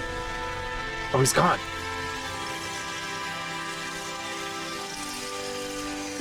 Tenno. I win. You let. Let's Oh, call snap. it even. Call it peace offer.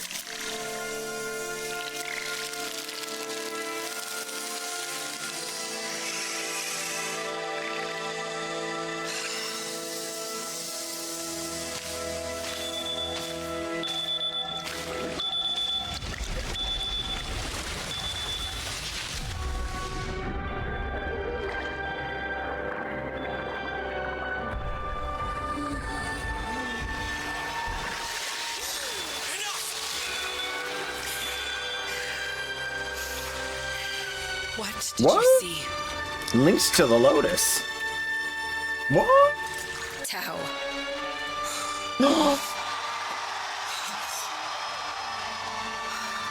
But not enough. Not enough. This is the only way we find out. Flooding their head with polluted histories. I won't. Come, Tenno. Let's get you dry. It's okay, Lloyd. I have to. I want to. Some things are best forgotten. I had a friend, Lloyd. Like me. His name was Adis. Nope.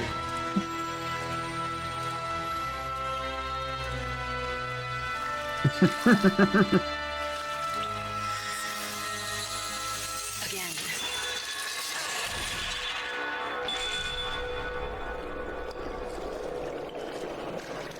What?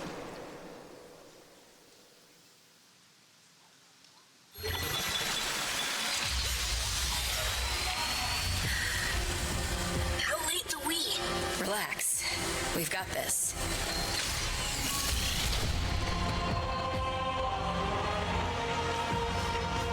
Ooh. We swore to carry the sacred Ballas. dominion into the deepest dark.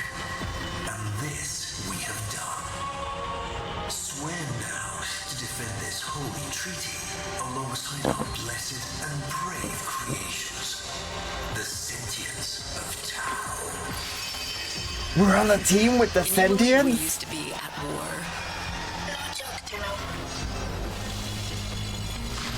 Welcome to the Tauron Academy, a place you'll learn about in this quest as to a time, a place where Sentient and Tenno perhaps learn things together that we'll explore in this demo. And they also perhaps did research together, including creating things that aligned Orokin and Sentient technology, like the next Prime.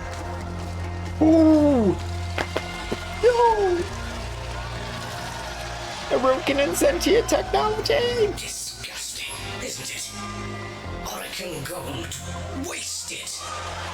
I wonder, which of you would this Daklo. attack first? Stupid. Watch your mouth, void lugger. Ah, please, please, with me.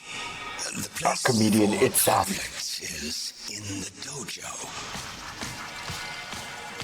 So Caliban Primaxis is coming, and he is, of course, part of the history of you and the Tenno, a time when sentients perhaps were mentors and even Archimedeans. This is Archimedean Itzam, and he has something pretty important to teach the Tenno and sentients alike. Like any good academy, you will be tested on knowledge, studying things. So let's see what's going to happen in this room.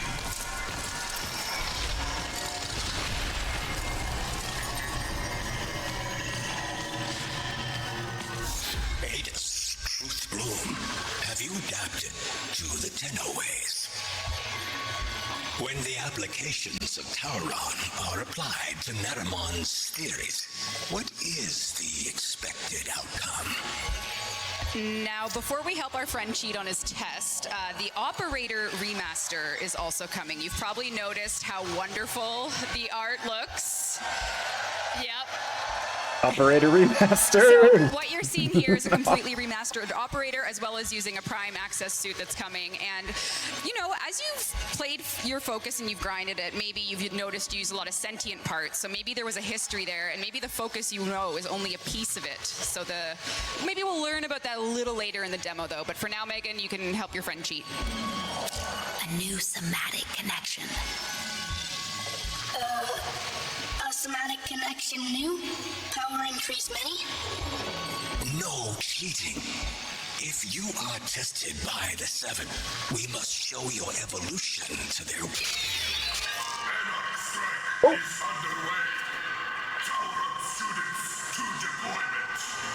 Let's go, Truth Bloom. Adus. We are at a time to defend a treaty, so that means the job is on us to do so. Praise the Void. You two managed to show up on time. Borrow Overlook. Go.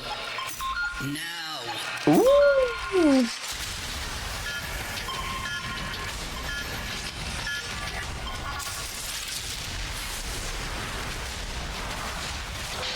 We've been down there, Tenno. Can you give us a miracle?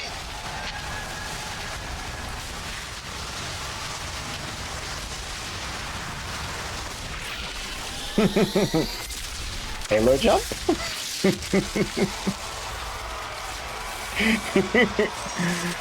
Grenier! Oh, the Grenier getting an update too.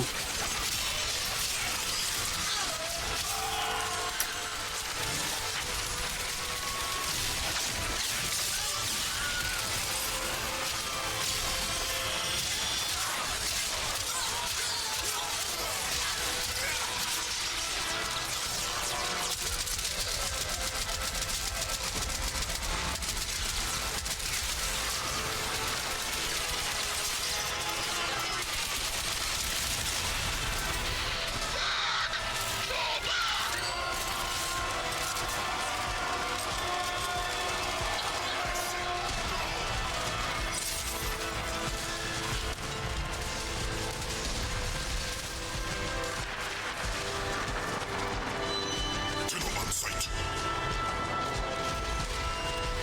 Stand tall. For the Orokin. No! No!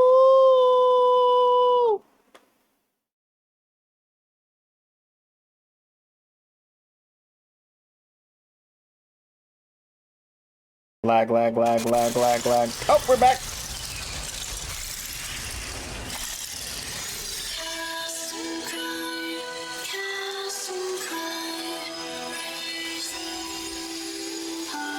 Islands?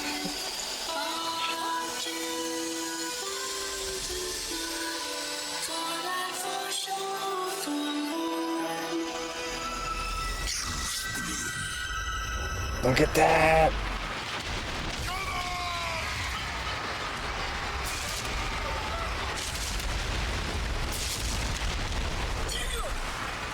I see them.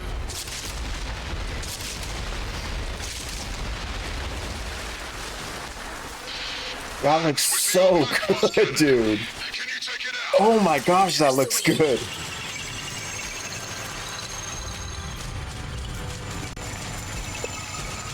This is beautiful. Look at that. As time goes on and the man in the wall continues, don't you think it's time How does that DE we do it? run on the wall Magic. again?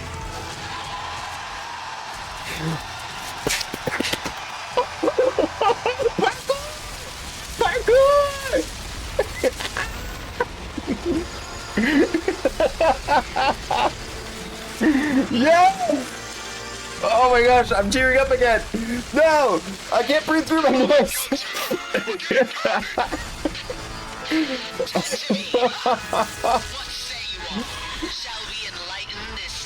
Oh my gosh, dude.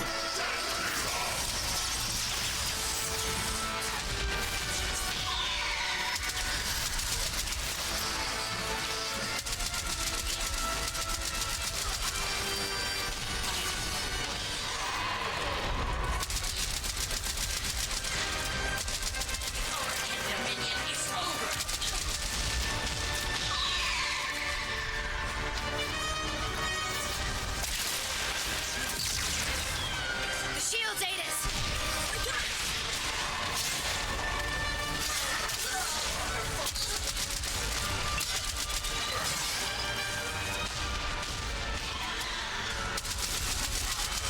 They gave us the Trumna for this mission.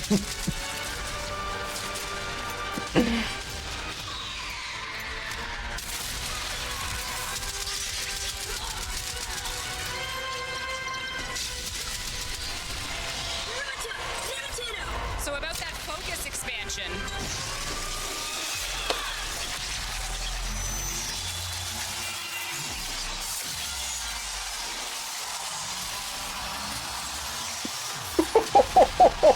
No way.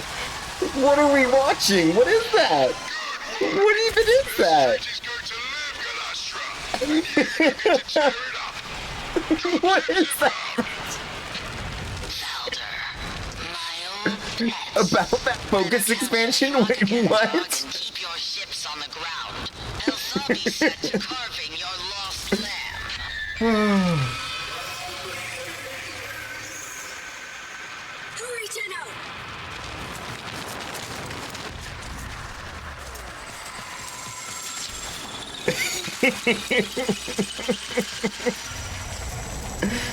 Oh my gosh. Maybe that's it? It's unlocking a new special ultimate? For Warframes? Or Prime Frames?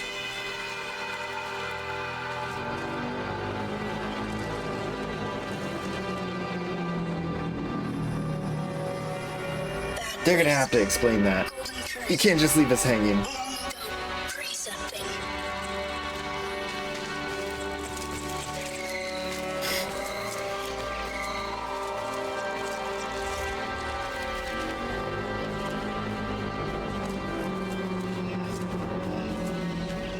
They finally got it all tuned. Look at how good that looks. I'm gonna have to turn smoke back on.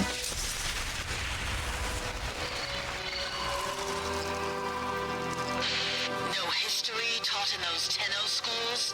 Peace cannot abide the machines. You're the only ones keeping this war alive. Let me show you why.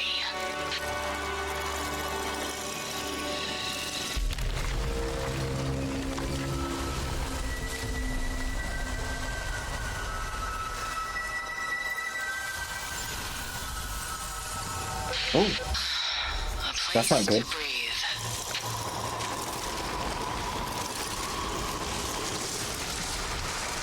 Warframe was fun, even in the beginning without all the current bells and whistles. It just keeps getting better and better.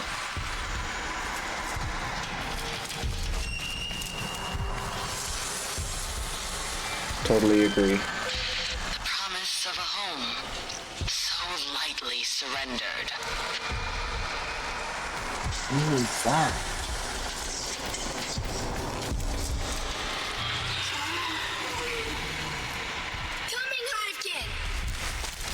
Play it right now. I know.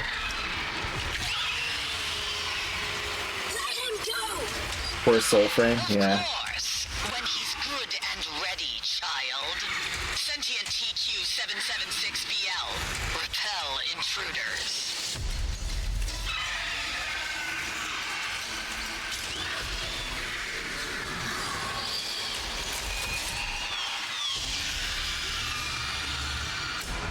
Those eyes, though.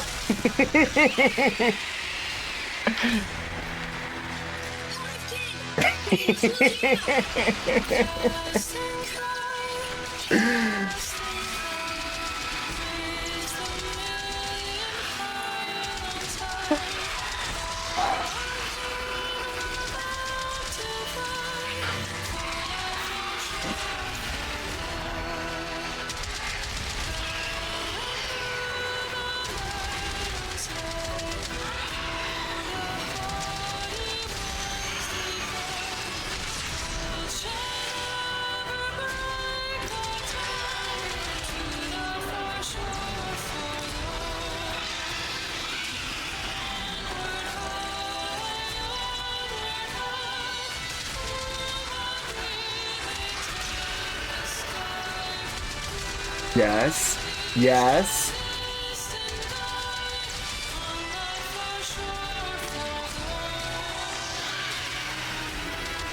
So good, dude. That is so crispy, clean. This only ends one way.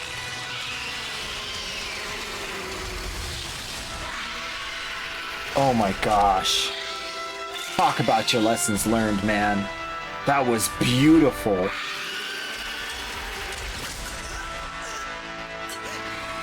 Right into a cinematic from the boss fight.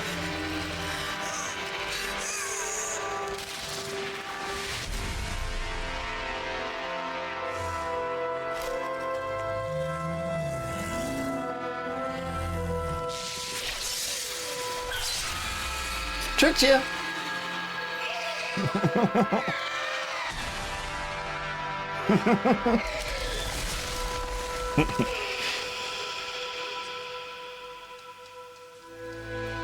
What?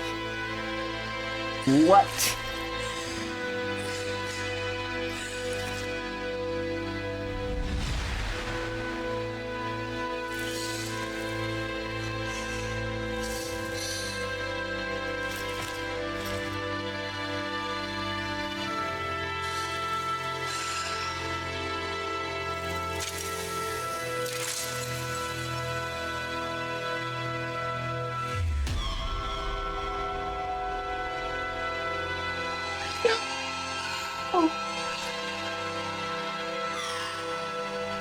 I killed their mom?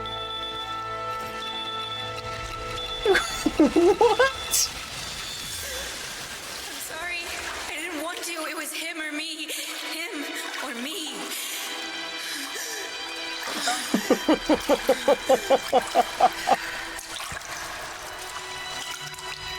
We're the bad guy. I killed him, Lotus. We're the bad guy. No. No. I knew it, but I didn't want to believe it.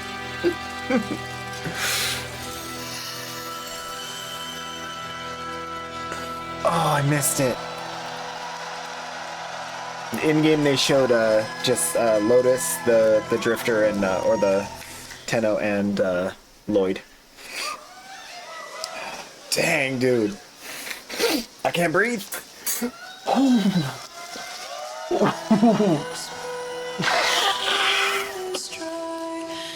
Oh my gosh.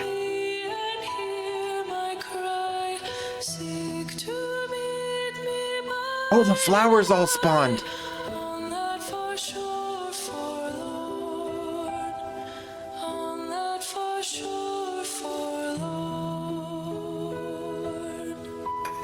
Look at that. Oh. It's a big boy. He's back. Tau 2026. This year, you will be going to the Tau that was during the old peace, a time Oh my of treaty. gosh. And in 2026, you will be going to the Tau you left behind. What will happen? Gotta The go Tau back of to go now? forward. I told you. Well, I guess we'll find out. But Megan, you killed it. Way to go, Megan! So good. Thank you for making this TennoCon, our 10th TennoCon, an unforgettable memory. We hope you look forward to continuing the story of the Operator, remastered, the old piece this year. Wall running. Wall running, the Focus expansion New with Focus School. Ultimates. Yeah. That's all I'll say. Confirmed. Ultimates. Any closing remarks, my friends? Kingmaker 3037 just cheers 200 by this bits. turnout every year, and just a huge thanks again to all the developers who Wow, dude. put so much energy and love into this as well. So just thank you so much. Thank you to all Oh wait, the key art, the key art. Oh, we have one more thing. It's the old piece key art, which Did I press the button, Rue? Am I good? Hey, there it is. The old piece. will be yours this year. So we have the unannounced fall update, more information to come.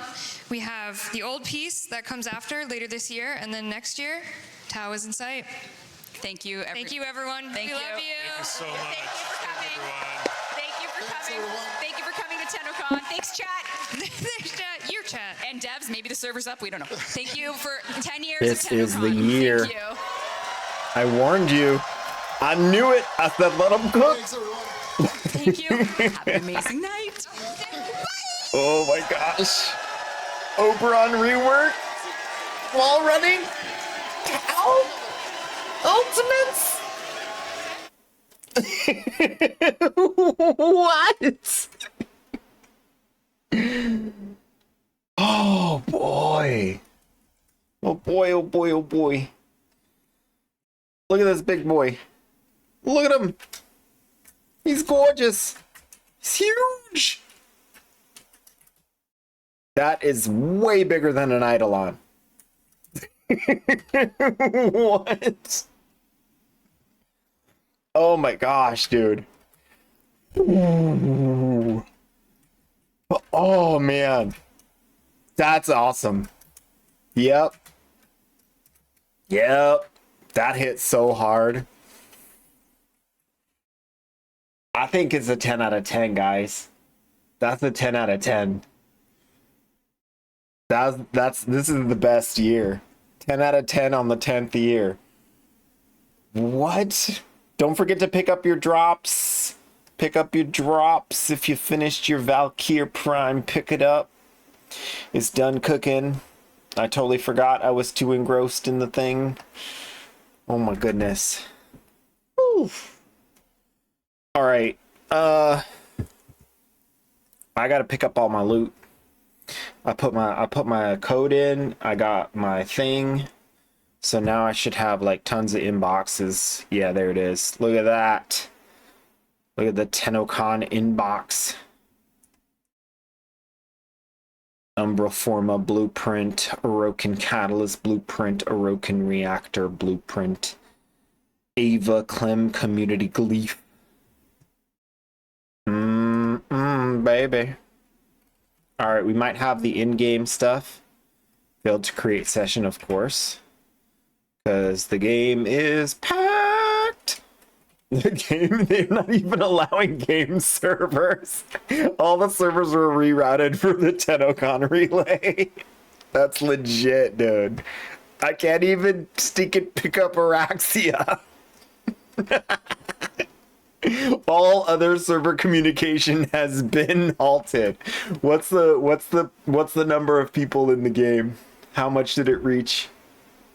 125,000 and rising. Oh my gosh.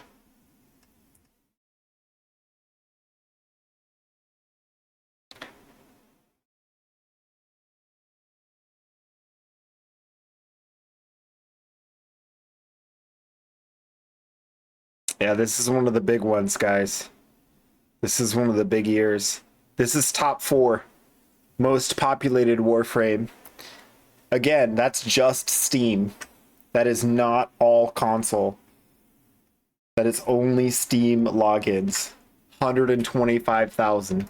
There's probably 2 times as much because of, or 3 actually, because of Xbox and then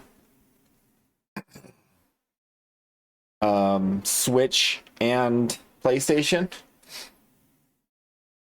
Think of all our people overseas that love PlayStation as their primary console. Why am I smoking? Am I on fire? This frame is on fire. Oh, I can't even get back in.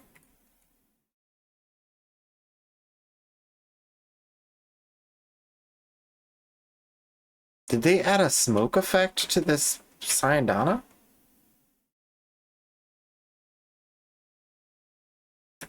I think they added a smoke effect to this Syandana. That's the only thing that could be giving off smoke, right? Oh, it could be the Motivare? Did they add a smoke effect to the Motivare? Motivore?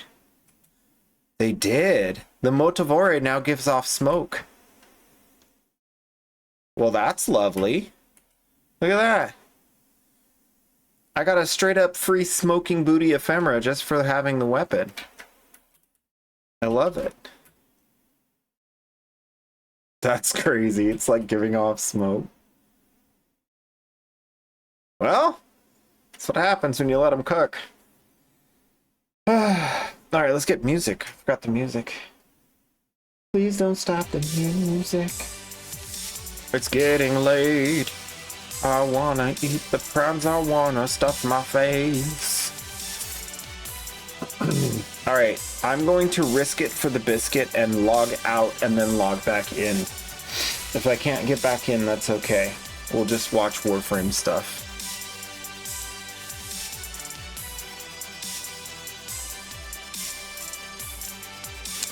The relay has a noggle in it that you can pick up.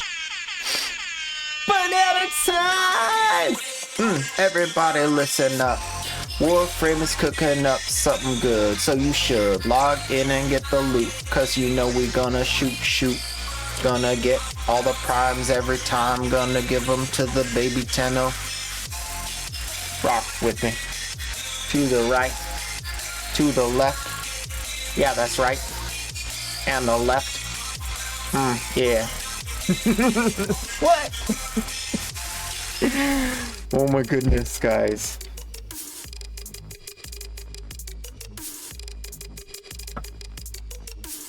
That one hit me in the feels more than anything. Yeah, I'm literally not able to get in. Server is temporary and unavailable. Please try again. It's locked out, guys. They locked it down. No server access.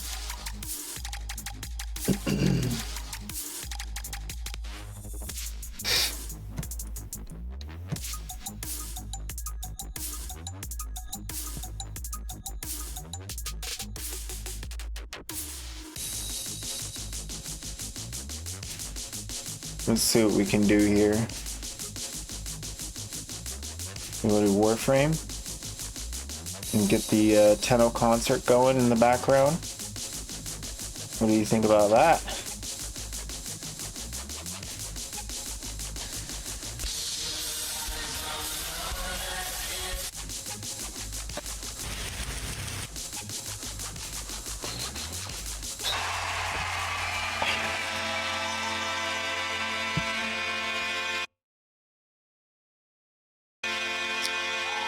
Whew.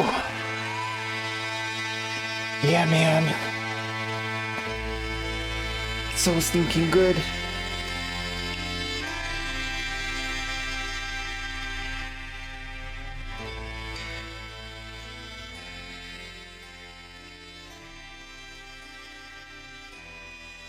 You can't access navigation at all in game. Yeah, and if you log out, you can't log back in. So the server's a shot. How do I get to my screenshots? If you're playing through Steam, your screenshots will be in your Steam. If you're not playing through Steam, then your screenshots will be in the files of Warframe. So you'd probably have to go to your C drive and then look up program files.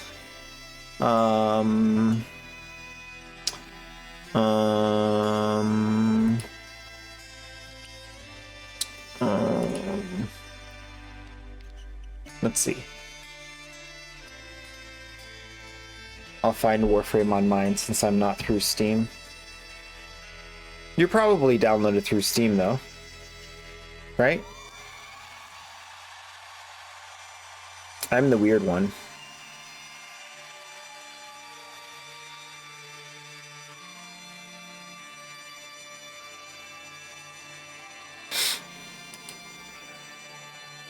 Dude. I gotta go back and get all the lyrics.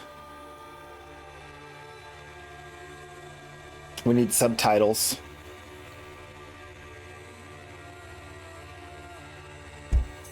Yeah, it usually saves in Steam.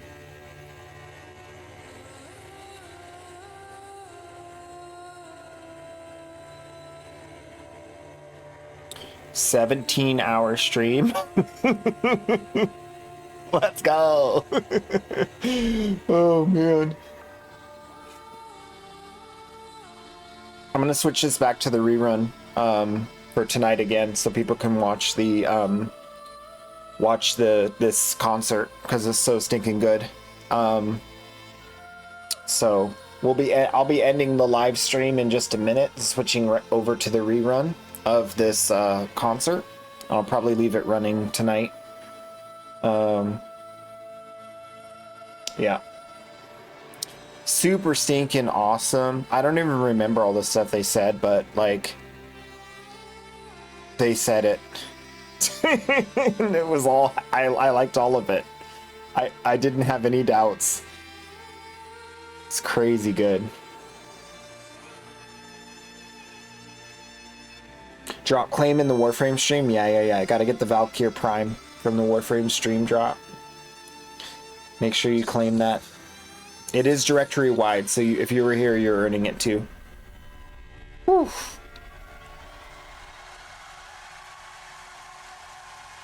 I'm gonna leave the subtitles on too, closed captioning, just for purposes of making sure anyone can get the lyrics, because we don't really have the full like lyrical content of these songs, which I think is really, there's a lot of story elements to it.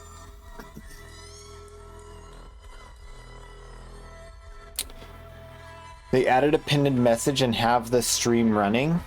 Did they? Let's see. The Warframe people.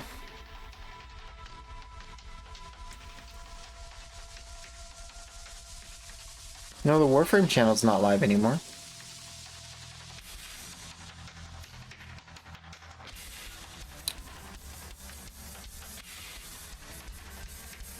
Warframe game?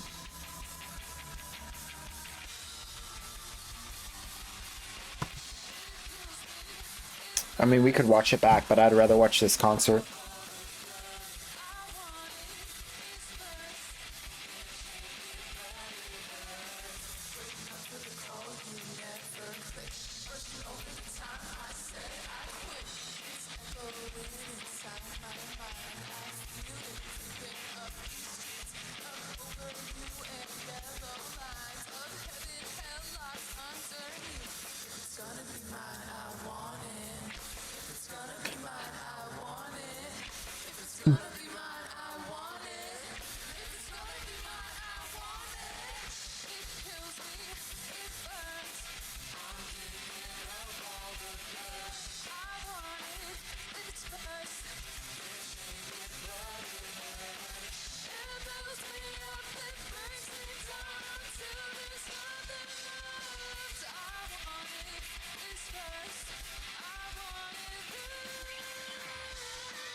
Nobody's online.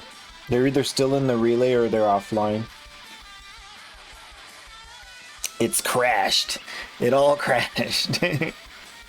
Navigation is back. All right, good.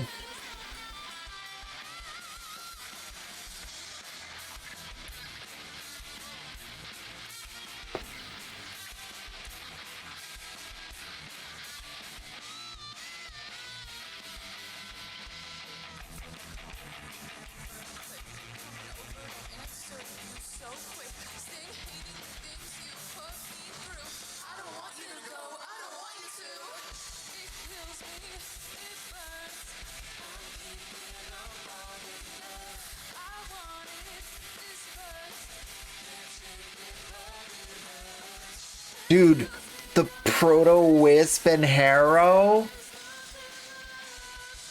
The Wisp and Harrow with the faces?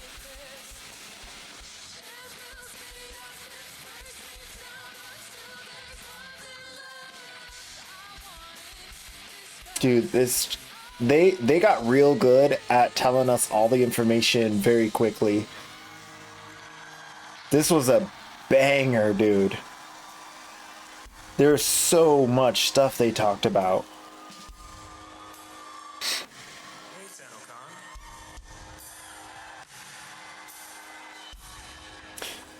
The Valkyr Prime and the armor is what you should get. The other stuff is from the TennoCon ticket. If you bought a ticket to go to TennoCon, which I did, but I wasn't able to make it there, travel-wise. So I got an extra special other code for having had the TennoCon ticket.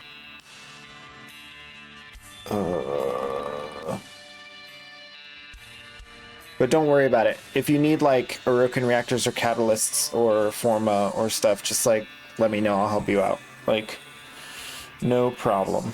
We'll get you all set up. That's what I'm here for. I farm so you don't have to. Yeah.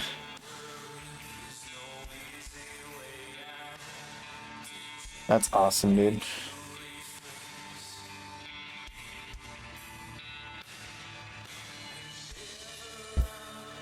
Got a Grenier Prime Noggle, nice.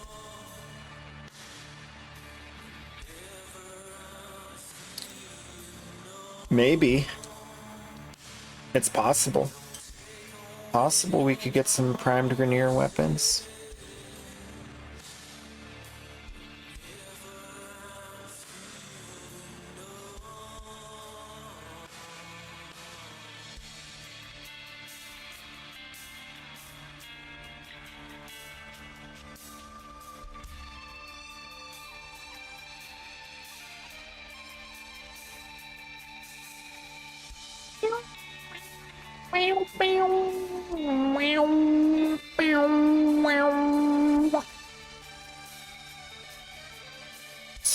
Dude. So good.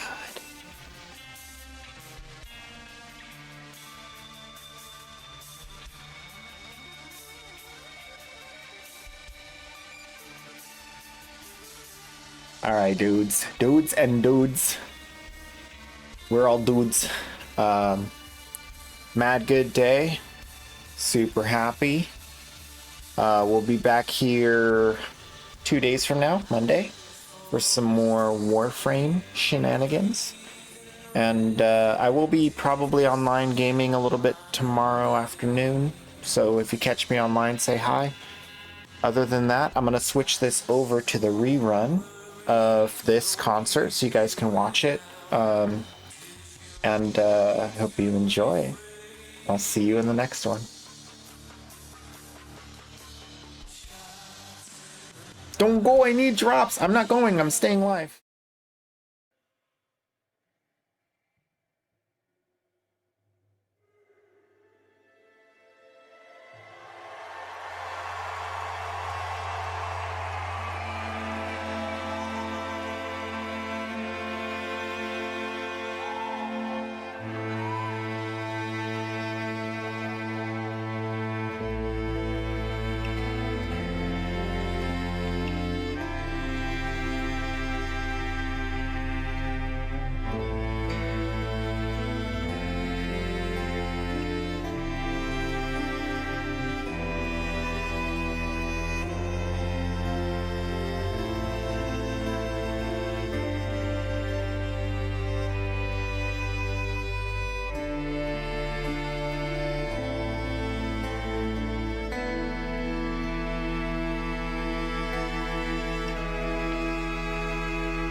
Saddle up.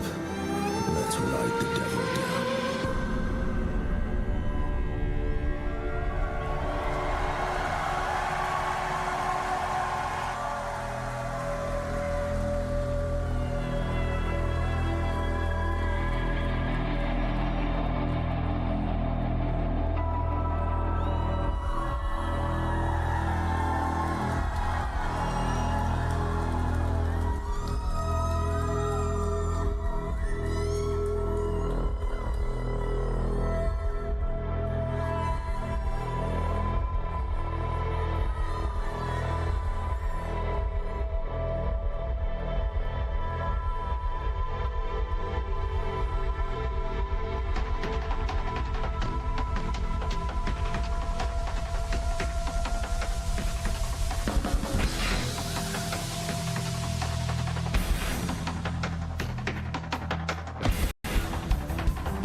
Hey, Tenno.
Feeling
its roots deep underground, sunk its teeth into darkness, fading into the unknown, a world filled with madness.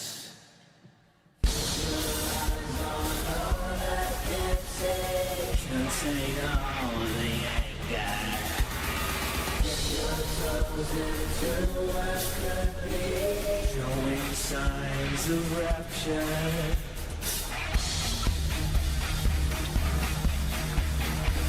I'm not meant for this world.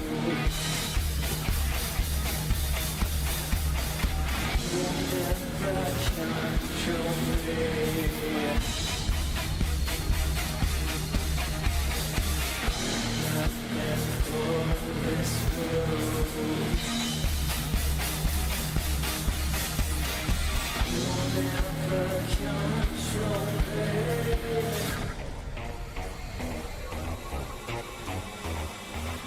Let's go!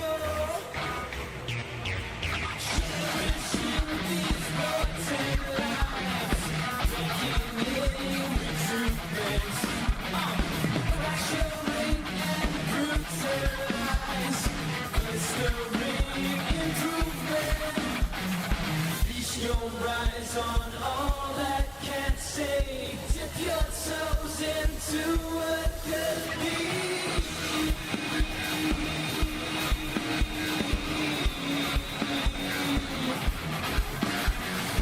I cannot contain it long. I cannot contain it long. I cannot contain it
long.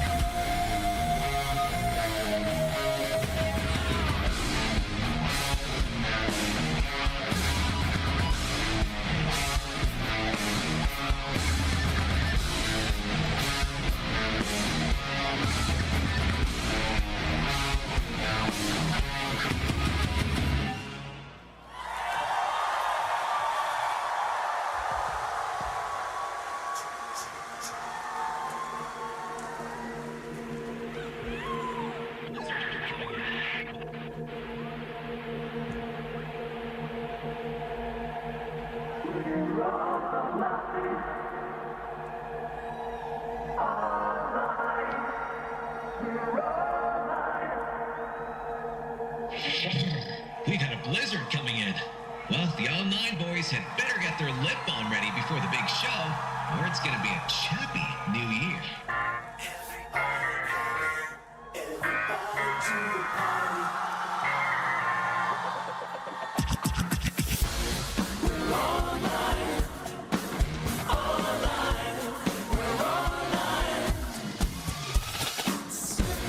the night where all the stars are bright.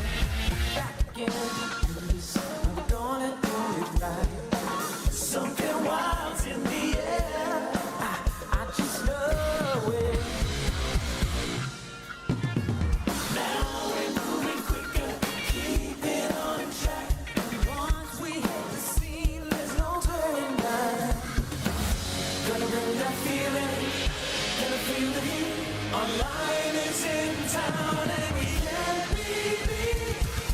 We come alive, living under the neon glow.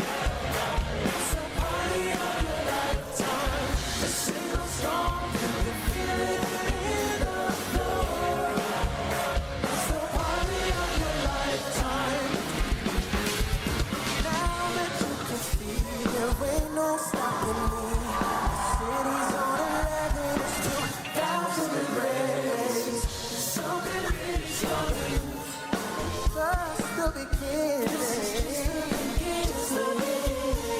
Neon lights flicker, DJ spins the track. Boys are in sync and there's no turning back.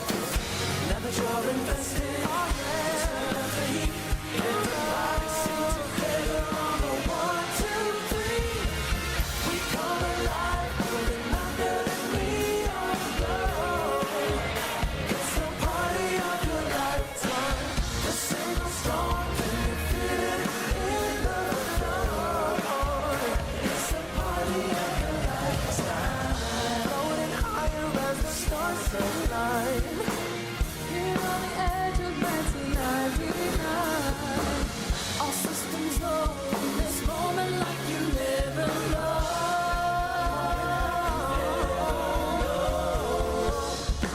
Come on, Tenno.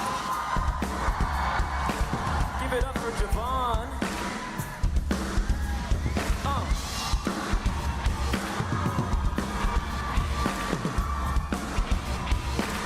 Everybody sing, come on.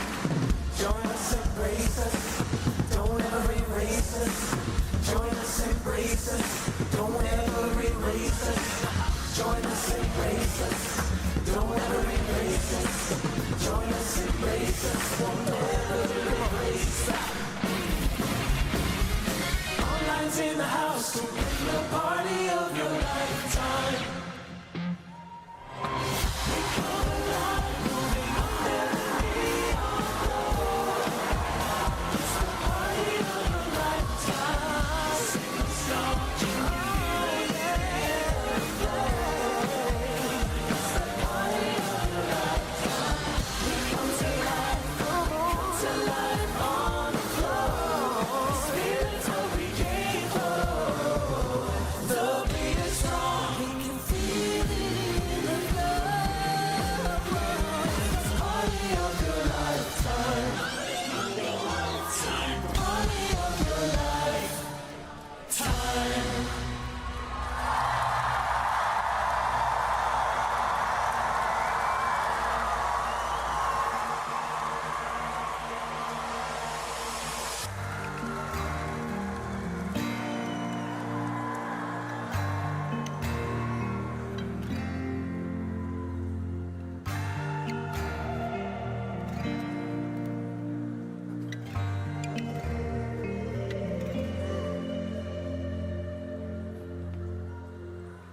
Please stay.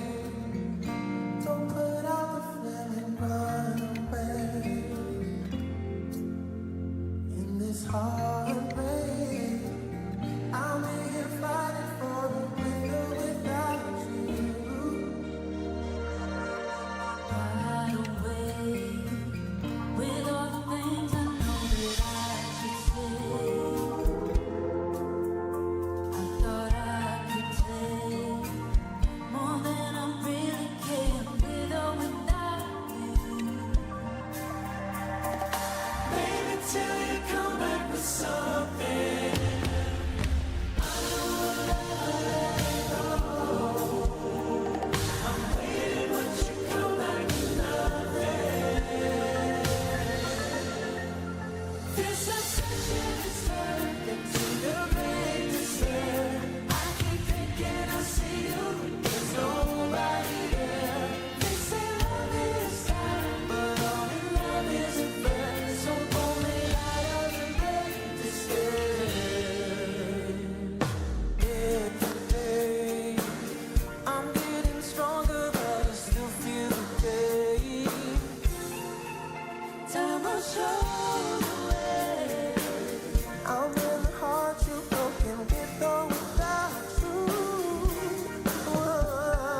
Javon Taylor, everybody.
Come close, but don't touch.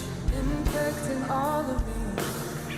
It's overcome and too much. Why don't you let me be? Intoxicated soul. Remember what you are. If I could lose control.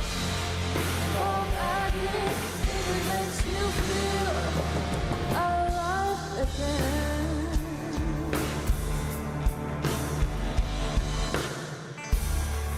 And you try to hide away, dusting the dirt off your bones. 'Cause you don't ever play that nice. I don't expect to come clean, infecting all of me. It's overcome and too much. Why don't you let me be? Intoxicated soul. Remember what you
Orokin Khan and her step hordes. The Black Plague, Great Wars, and worse famines. You can survive the tech run too. If and only if you do exactly as you are told. Survival is a choice. Choose wisely.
like to be here alone with you.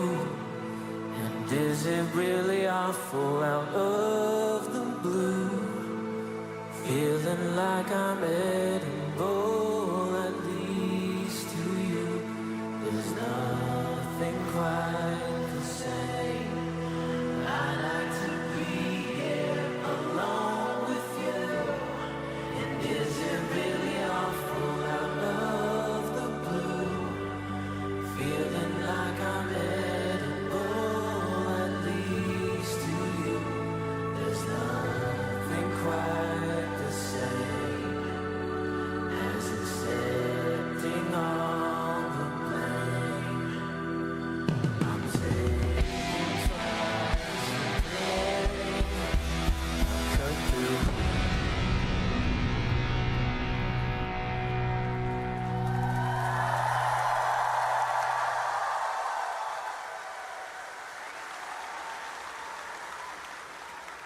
Thank you. How's it going, Tenno?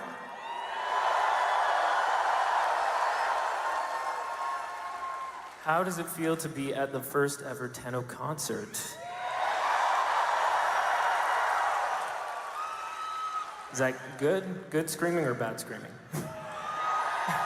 That doesn't answer the question. Yes! Someone over there, yes! Yeah. We have a couple songs that require a little bit higher energy coming up. So, you know, get out of your seats if you want to. Also, shout out to the stream. Everybody watching at home, you're just as loved and appreciated. Type 1 in the chat if you're having a good time. I got a boo from Reb. Damn it. All right, let's get it.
Twisted, blacklisted and pack distant.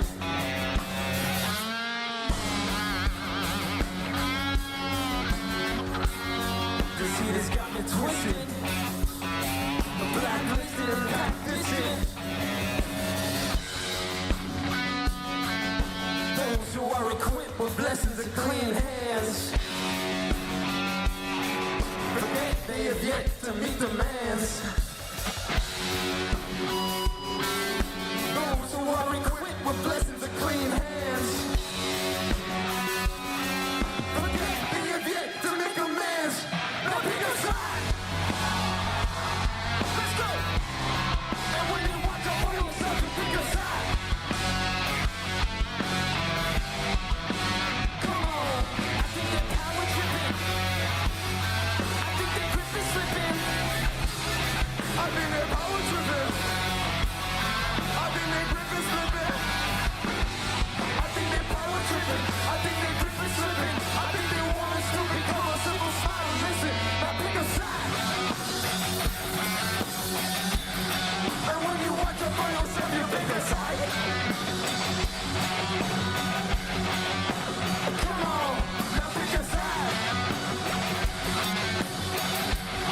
And when you watch out for yourself, you pick a side.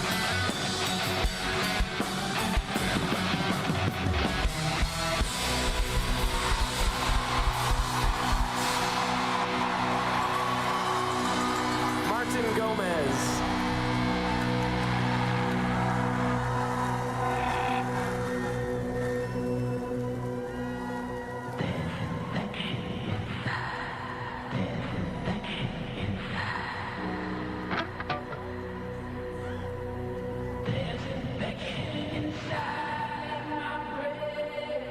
Scoldra Purge Squad just moved into the area. They're putting down anything that moves, infested and civilians alike. How's about we return the favor? I'm talking total wipeout.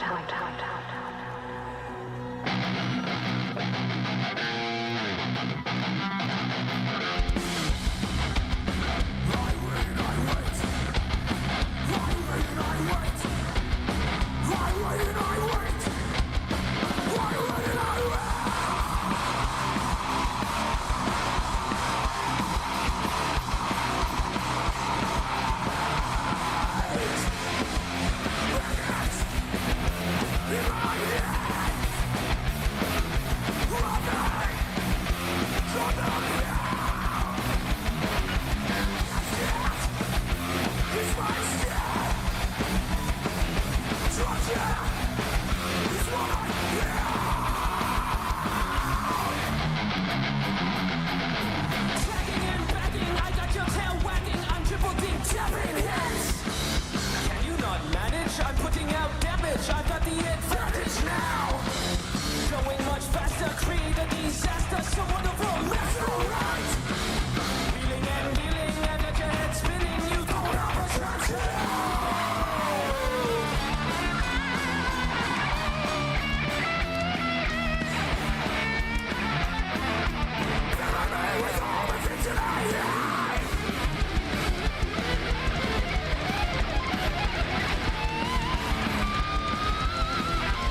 Anthony Nuccio on vocals. Woo!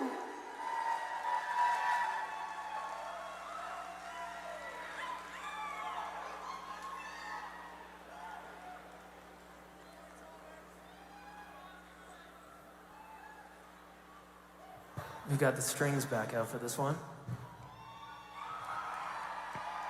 It's crazy how we've gone from a string quartet plus opera singer to all of this.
there's a couple more.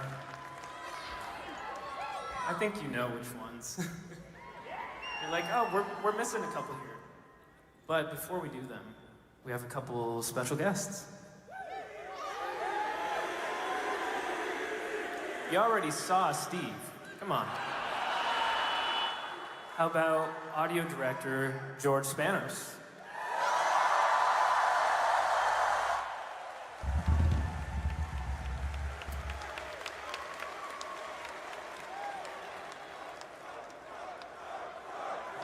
We got one more.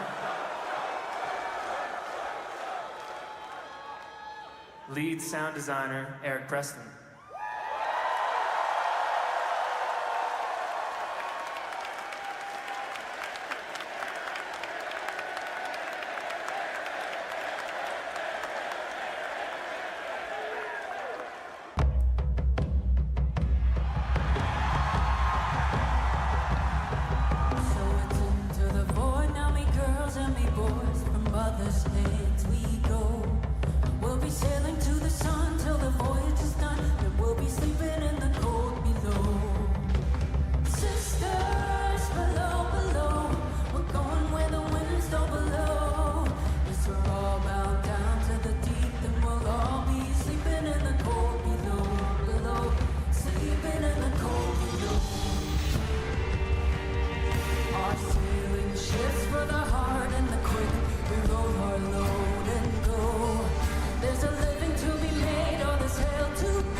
When it's my time to go, won't you lay me down under granite ground? Then I'll be sleeping in the cold below, below, sleeping in the cold below. Sisters, below, below, we're going where the winds are below. This will all bound down to the deep, and we'll all be sleeping in the cold. Sisters, below, below, we're going where the winds are below. Yes, we're all bound down to the deep, and we'll all be sleeping in the cold below, below, sleeping in the cold below, below, sleeping in the cold below.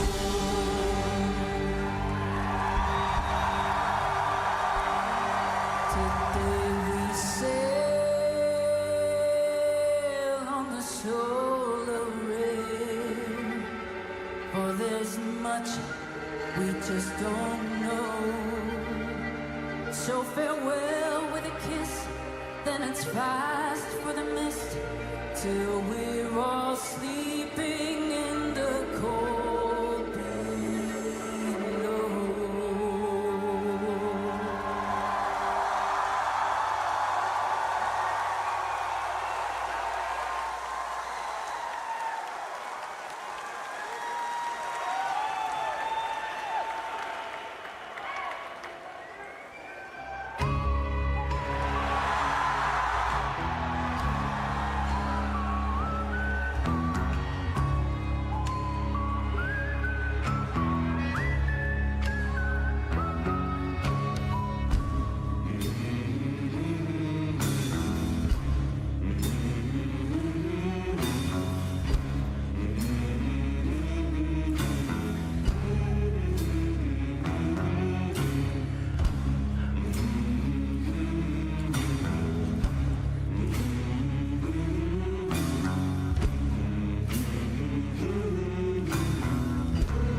See you tomorrow at TennoCon.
Saddle up. Let's ride the devil down.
be mine, I want it. If it's gonna be mine, I want it.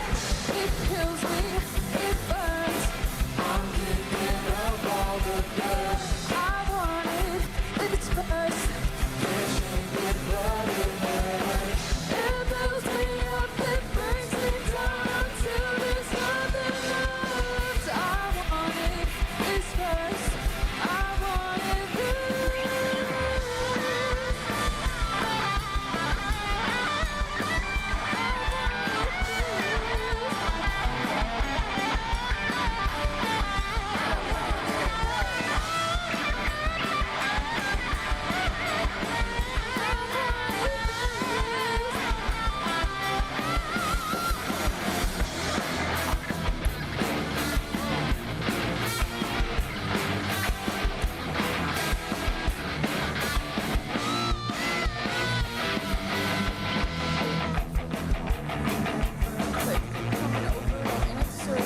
so quick. Sting hating the things you put me through.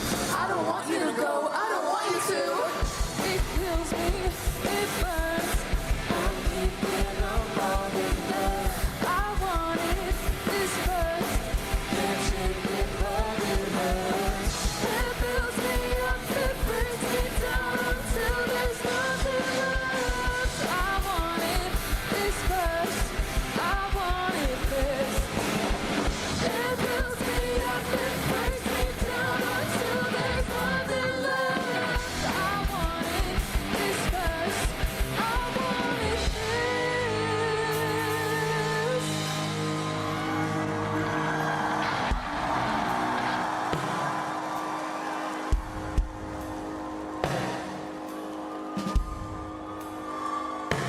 Hey, Tenno-kan.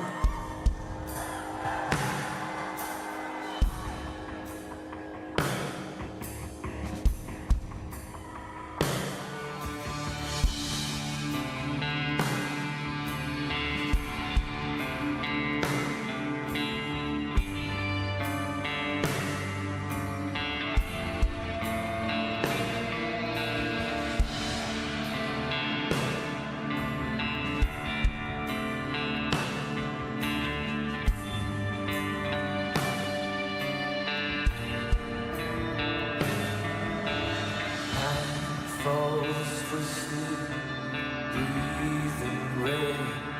Deeply set your mind ablaze.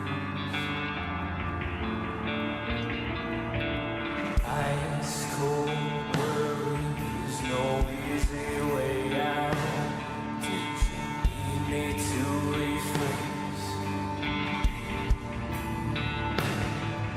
Whenever I'm feeling low,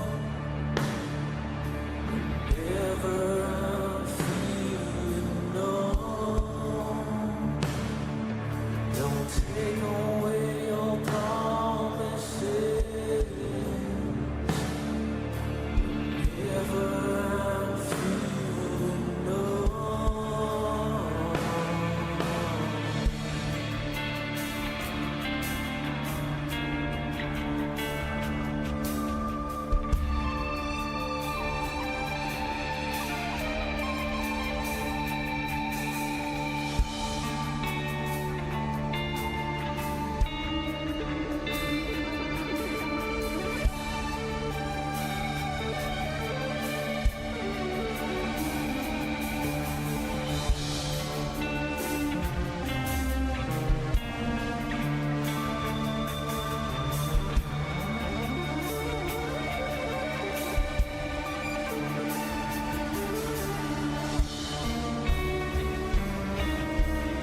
its roots deep underground, sunk its teeth to darkness, fading into the unknown, a world filled with madness.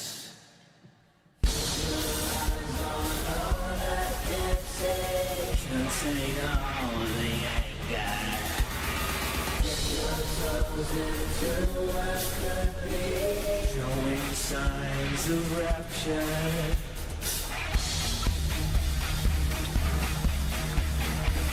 I'm not meant for this world. You'll never control me.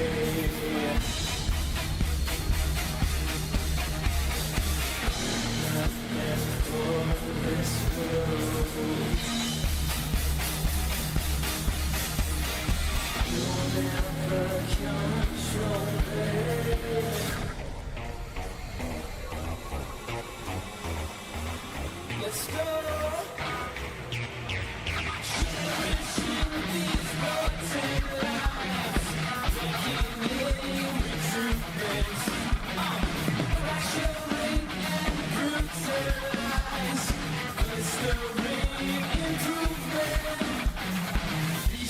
Rise on all that can't say. Dip your toes into what could be.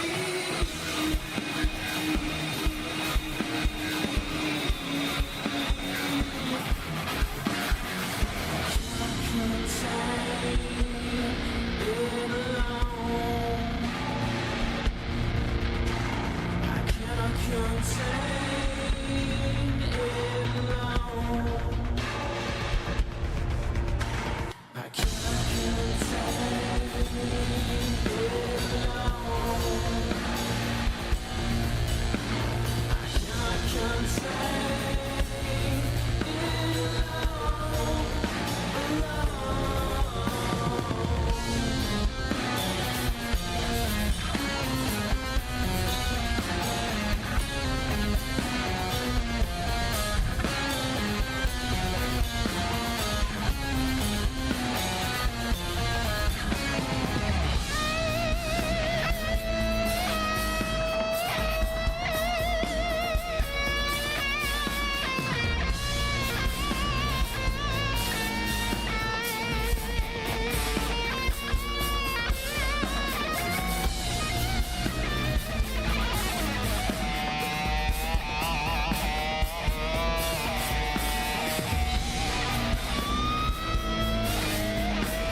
We got a blizzard coming in.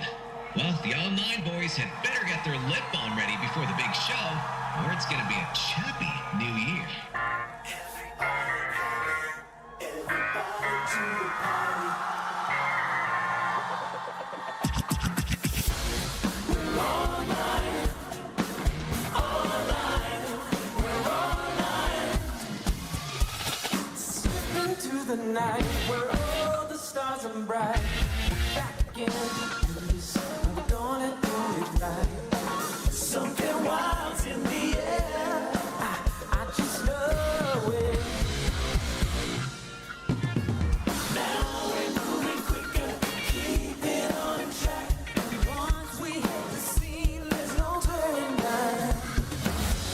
bring that feeling, gonna feel the heat. Our line is in town and we can't be beat.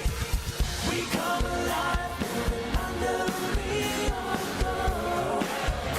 It's the party of your lifetime.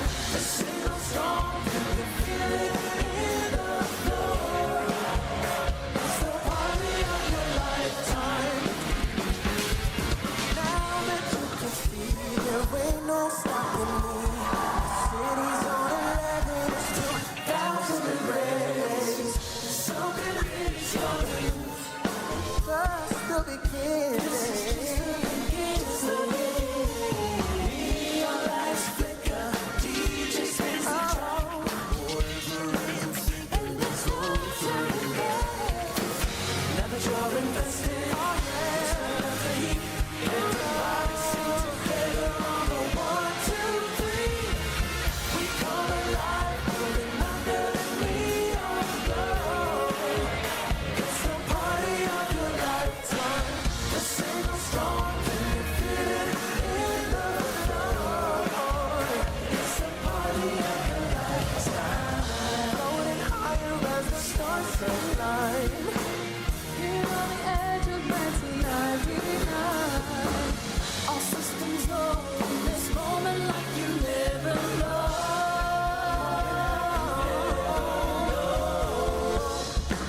Come on, Tenno.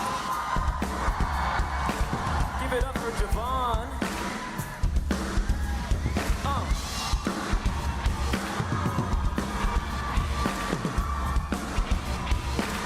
Everybody sing, come on.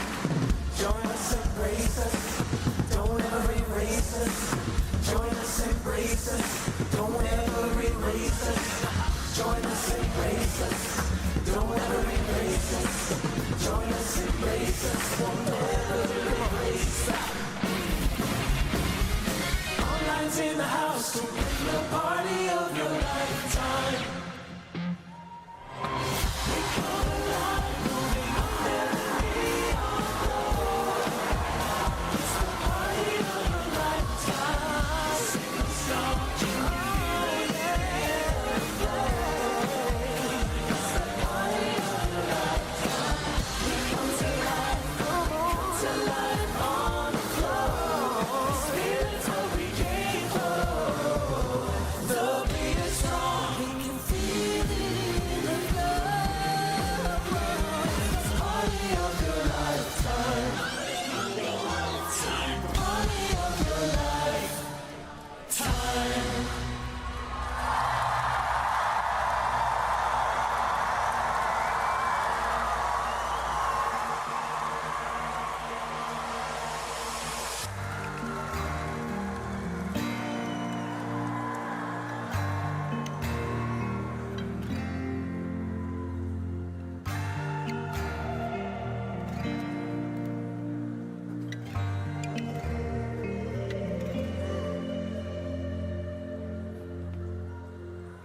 Please stay. Don't put out the flame and run away.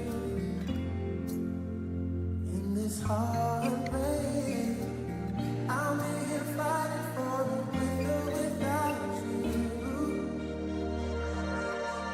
Right away, with all the things I know that I could say. I thought I could take more than I'm really capable of.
Javon Taylor, everybody.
Come close, but don't touch. Infecting all of me. It's overcome and too much. Why don't you let me be? Intoxicated soul. Remember what you are. If I could lose control. If it makes you feel alive again.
European Khan and her step hordes. The Black Plague, great wars, and worse famines. You can survive the tech run too. If and only if you do exactly as you are told.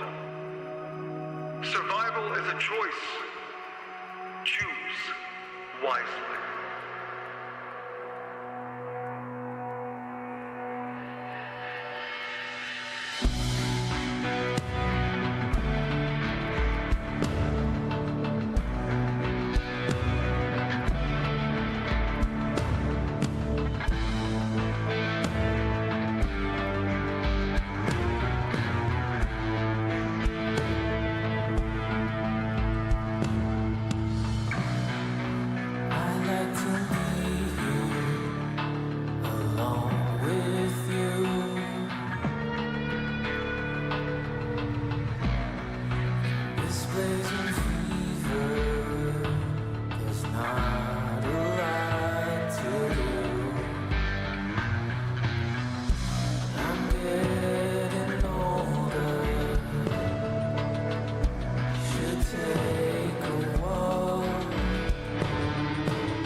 to be here alone with you. And is it really awful out of the blue? Feeling like I'm edible, at least to you. There's nothing quite the same. I like to be here alone with you. And is it really awful out of the blue? Feeling like I'm edible, at least to you. There's nothing quite the same as accepting all the blame. I'm taking twice the pain cut through.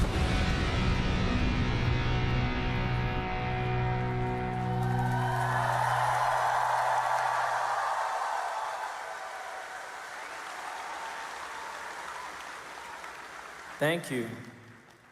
How's it going, Tenno?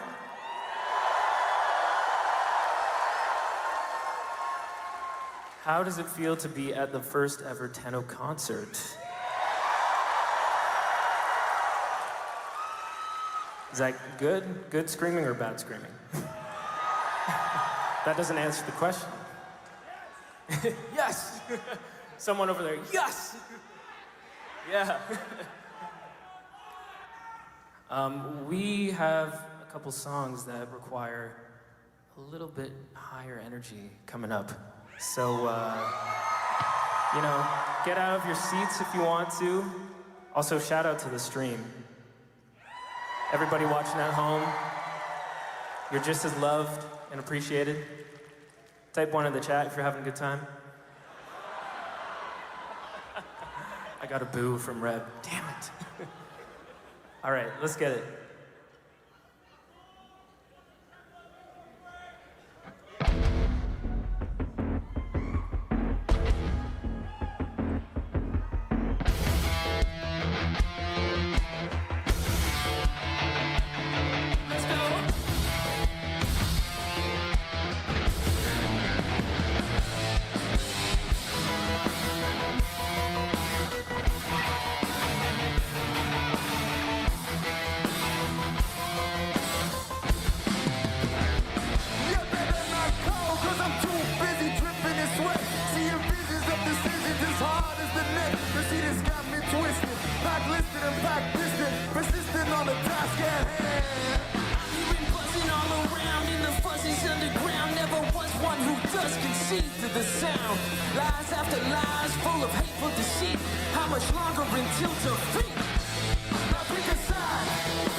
Twisted, blacklisted and pack distant.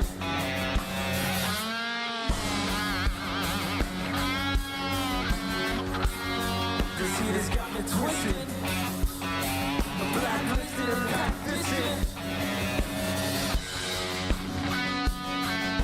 Those who are equipped with blessings and clean hands. Forget they have yet to meet demands. Those who are equipped with blessings and clean hands. Forget they have yet to make amends. Now pick a side. Let's go. And when you watch out for yourself, you pick a side. Come on. I think that power tripping. I think that grip is slipping. I think that power tripping. I think that grip is slipping. I think that power tripping. I think that grip is slipping. I think they want us to become a simple smile. Listen, now pick a side. And when you watch out for yourself, you pick a side. Come on, now pick a side. And when you watch out for yourself, you pick a side.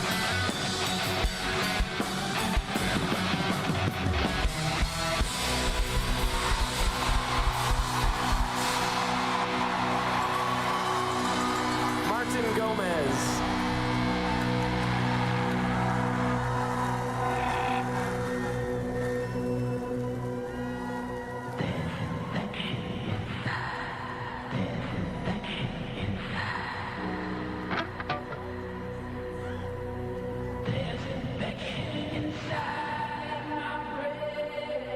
Scourger Purge Squad just moved into the area.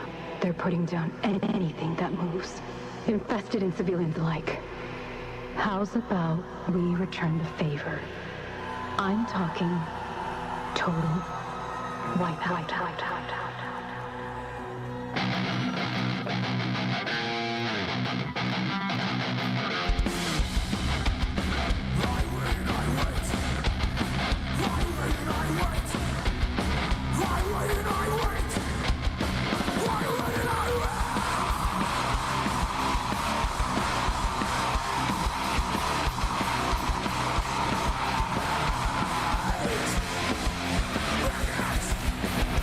Yeah.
Anthony Nuccio on vocals. Woo!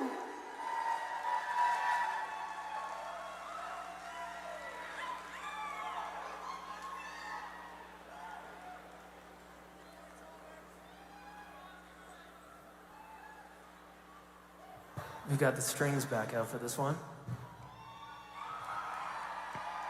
It's crazy how we've gone from a string quartet plus opera singer to all of this.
I think you know which ones.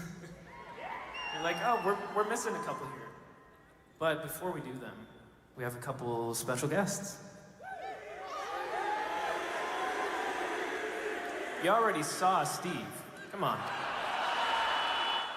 How about audio director George Spanos?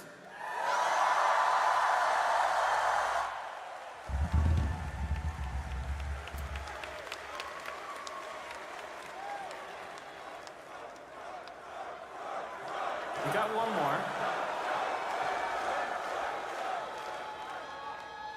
Lead sound designer Eric Preston.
When it's my time to go, won't you lay me down under granite ground? Then I'll be sleeping in the cold below, below, sleeping in the cold below. Sisters below, below, we're going where the winds are below. Yes, we're all bound down to the deep, and we'll all be sleeping in the cold. Sisters below, below, we're going where the winds are below. Yes, we're all bound down to the deep, and we'll all be sleeping in the cold below, below, sleeping in the cold below, below, sleeping in the cold below.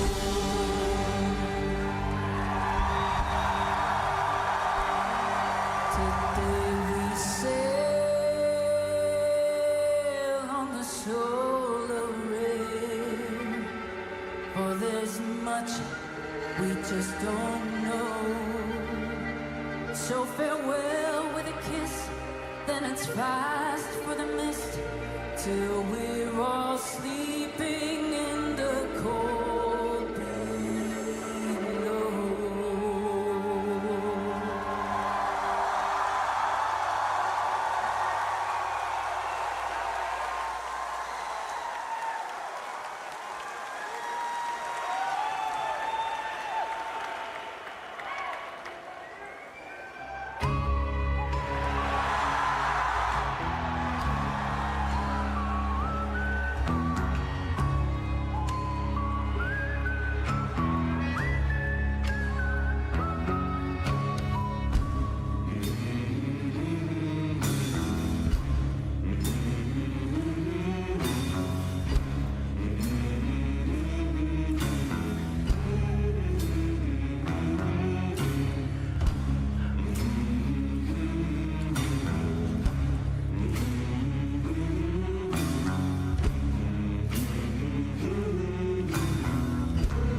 Thank you.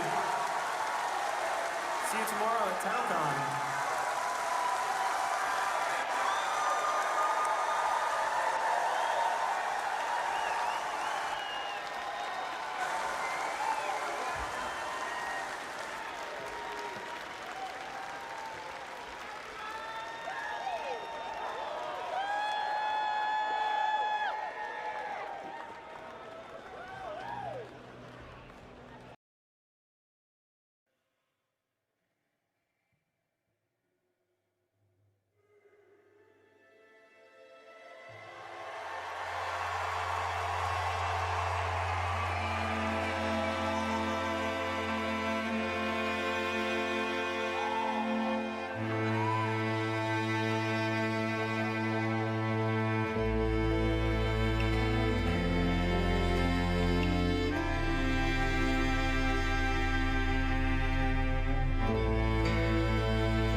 Saddle up.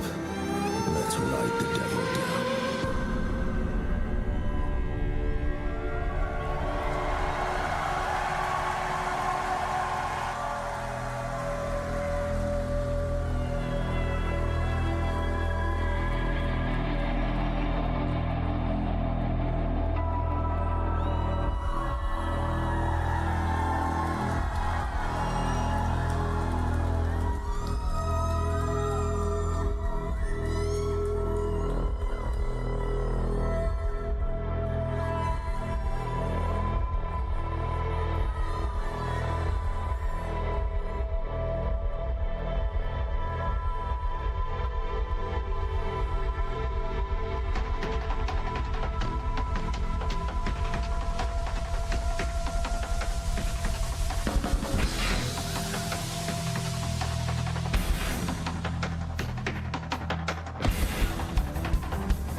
mine, I want it. If it's gonna be mine, I want it. If it's gonna be mine, I want it. If it's gonna be mine, I want it. It kills me, it burns. I'm kicking up all the blood. I want it, it's first. Can't shake it, but it hurts. It builds me up, it brings me down till there's nothing left. I want it, it's first. I want it this.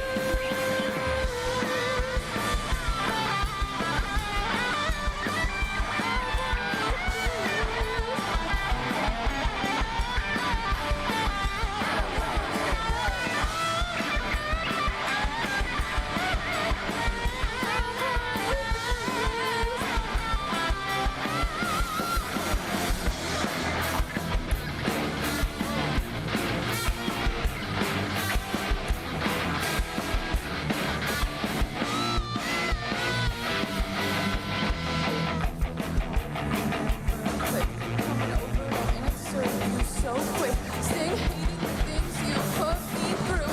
I don't want you to go, I don't want you to. It kills me, it burns. I'm keeping up all the love. I want it, this first. Can't shake it, but it hurts. It builds me up, it brings me down until there's nothing left. I want it, this first. I want it this. It builds me up, it breaks me down until there's nothing left. I want it this first. I want it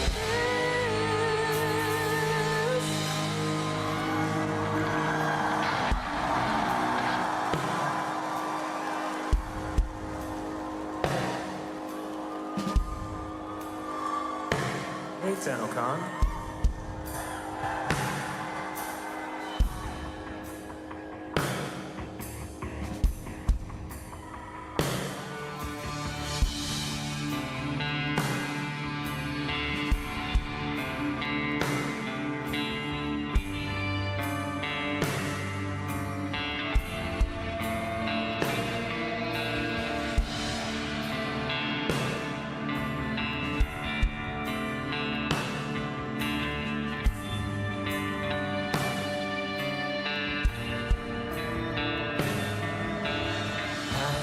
falls for sleep, breathing rain.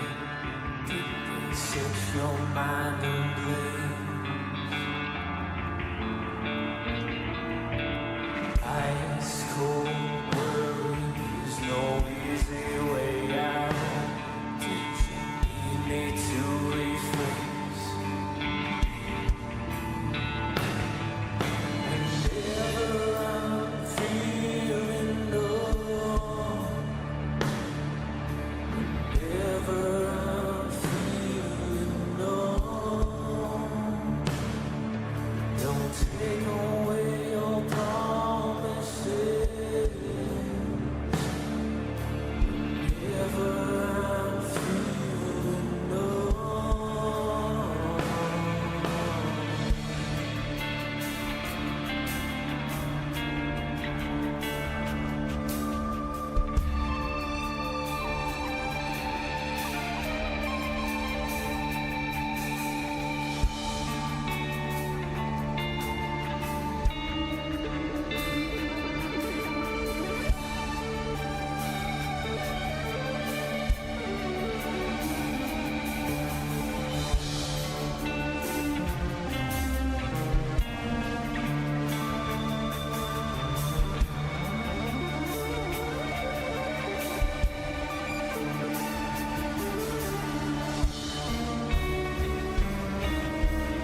roots deep underground, sunk its teeth into darkness, fading into the unknown, a world filled with madness.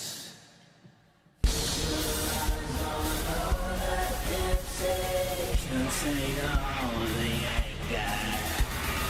Get your toes into what could be, showing signs of rapture.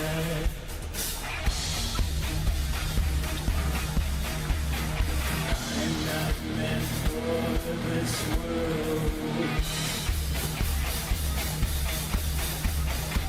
You'll never control me.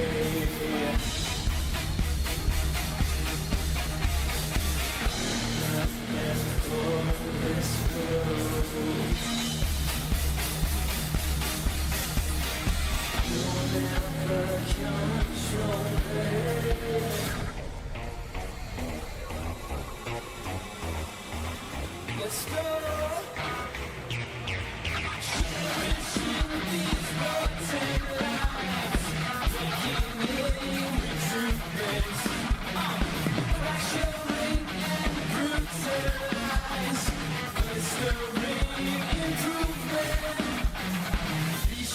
Rise on all that can't say. Dip your toes into what could be.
We got a blizzard coming in.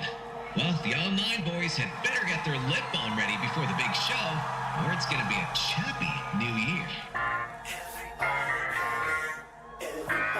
to the party. We're all night, we're all night. Slip into the night where all the stars are bright. Back again, we're gonna do it right. Something wild's in the air. I just know it. Now we're moving quicker, keep it on track. Once we hit the scene, there's no turning back. Gonna bring that feeling, gonna feel the heat. Online is in town and we can't be beat. We come alive, moving under the neon glow. It's the party of your lifetime. A single song, you can feel it in the floor. It's the party of your lifetime. Now that you can see, there ain't no stopping me.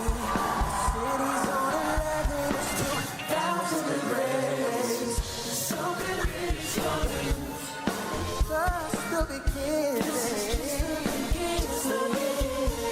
Neon lights flicker, DJ spins the drum. Boys are in sync and let's go turning back.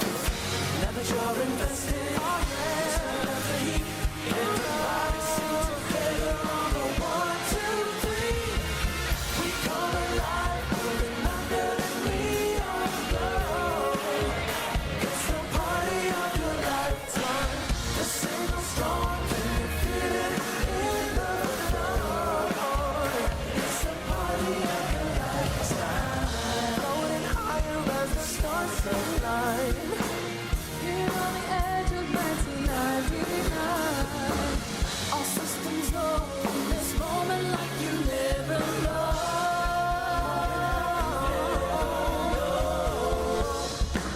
Come on, Tenno. Give it up for Javon.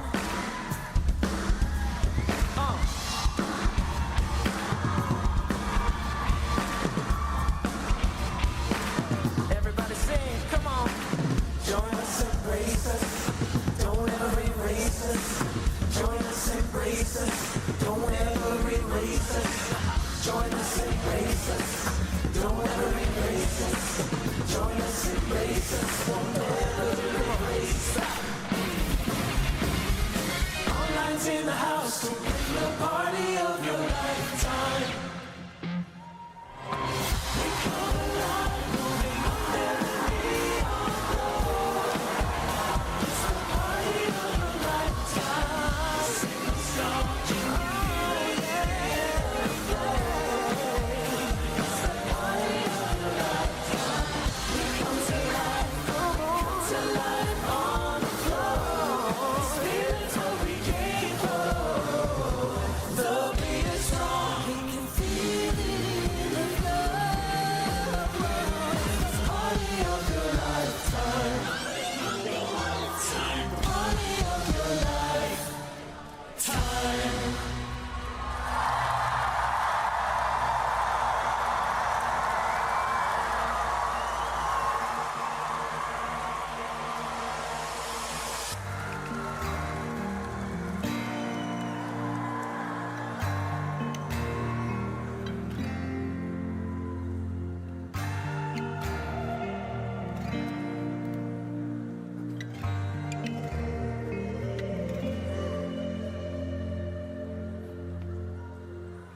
Please stay.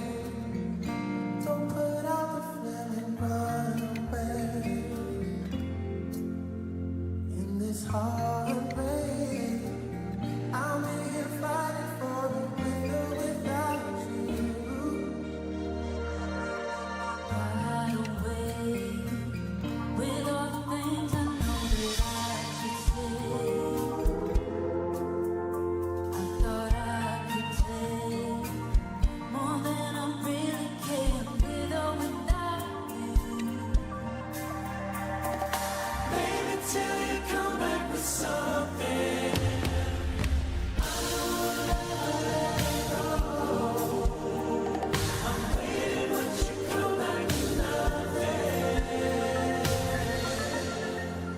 This obsession is turned into the great despair. I keep thinking I see you, there's nobody there. They say love is time, but all in love is a fair. So pull me out of the great despair. Every day I'm getting stronger, but I still feel the pain. Time will show the way. I'm in the heart you broken with or without you. Whoa. Baby, till you come back to something. Come back to something. I'll never let it go. I'll never let go. Since you come back to nothing. Come back to nothing. This obsession is turned into the great despair. I keep thinking I see you, there's nobody there. They say love is time, but all in love is a fair. So pull me out of the great despair.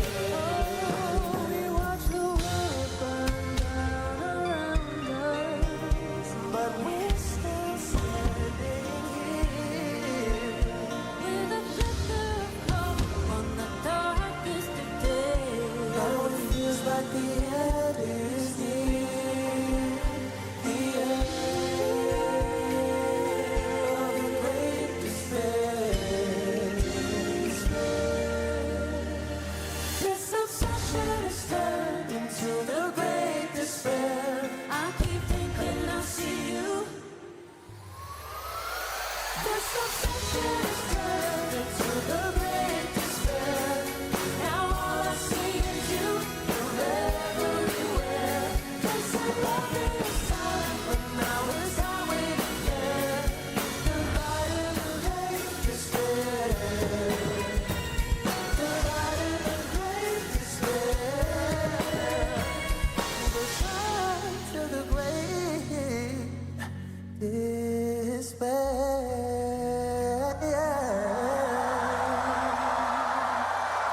Javon Taylor, everybody.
Touch another one today.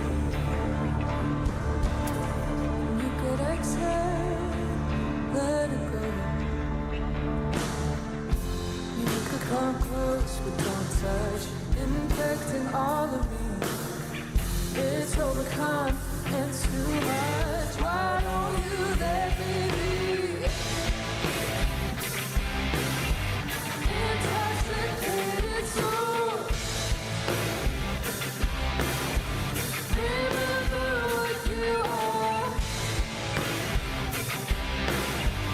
If I could lose control, fall back in if it makes you feel alive again.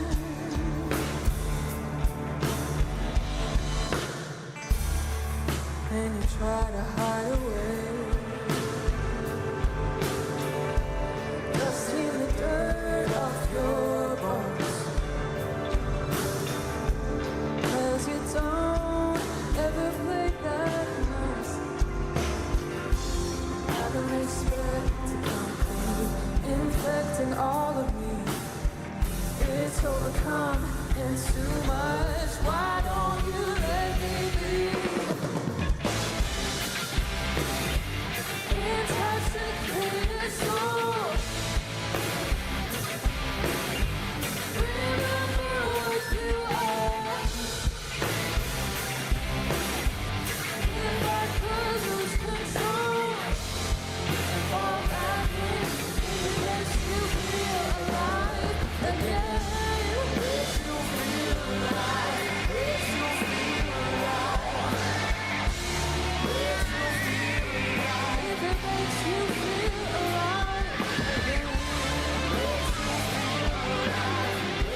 her step hordes. The Black Plague, great wars, and worse famines.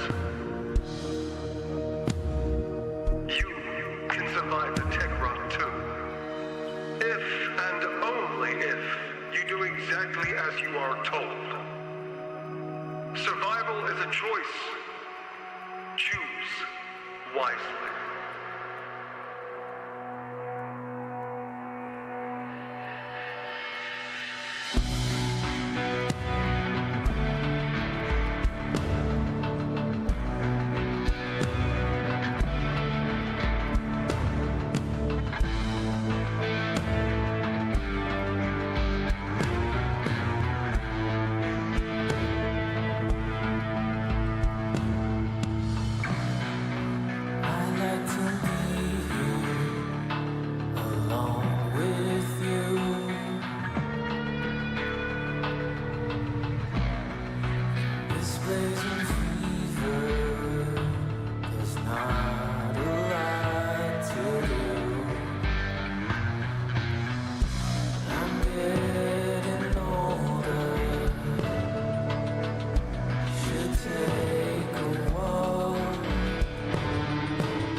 to be here alone with you.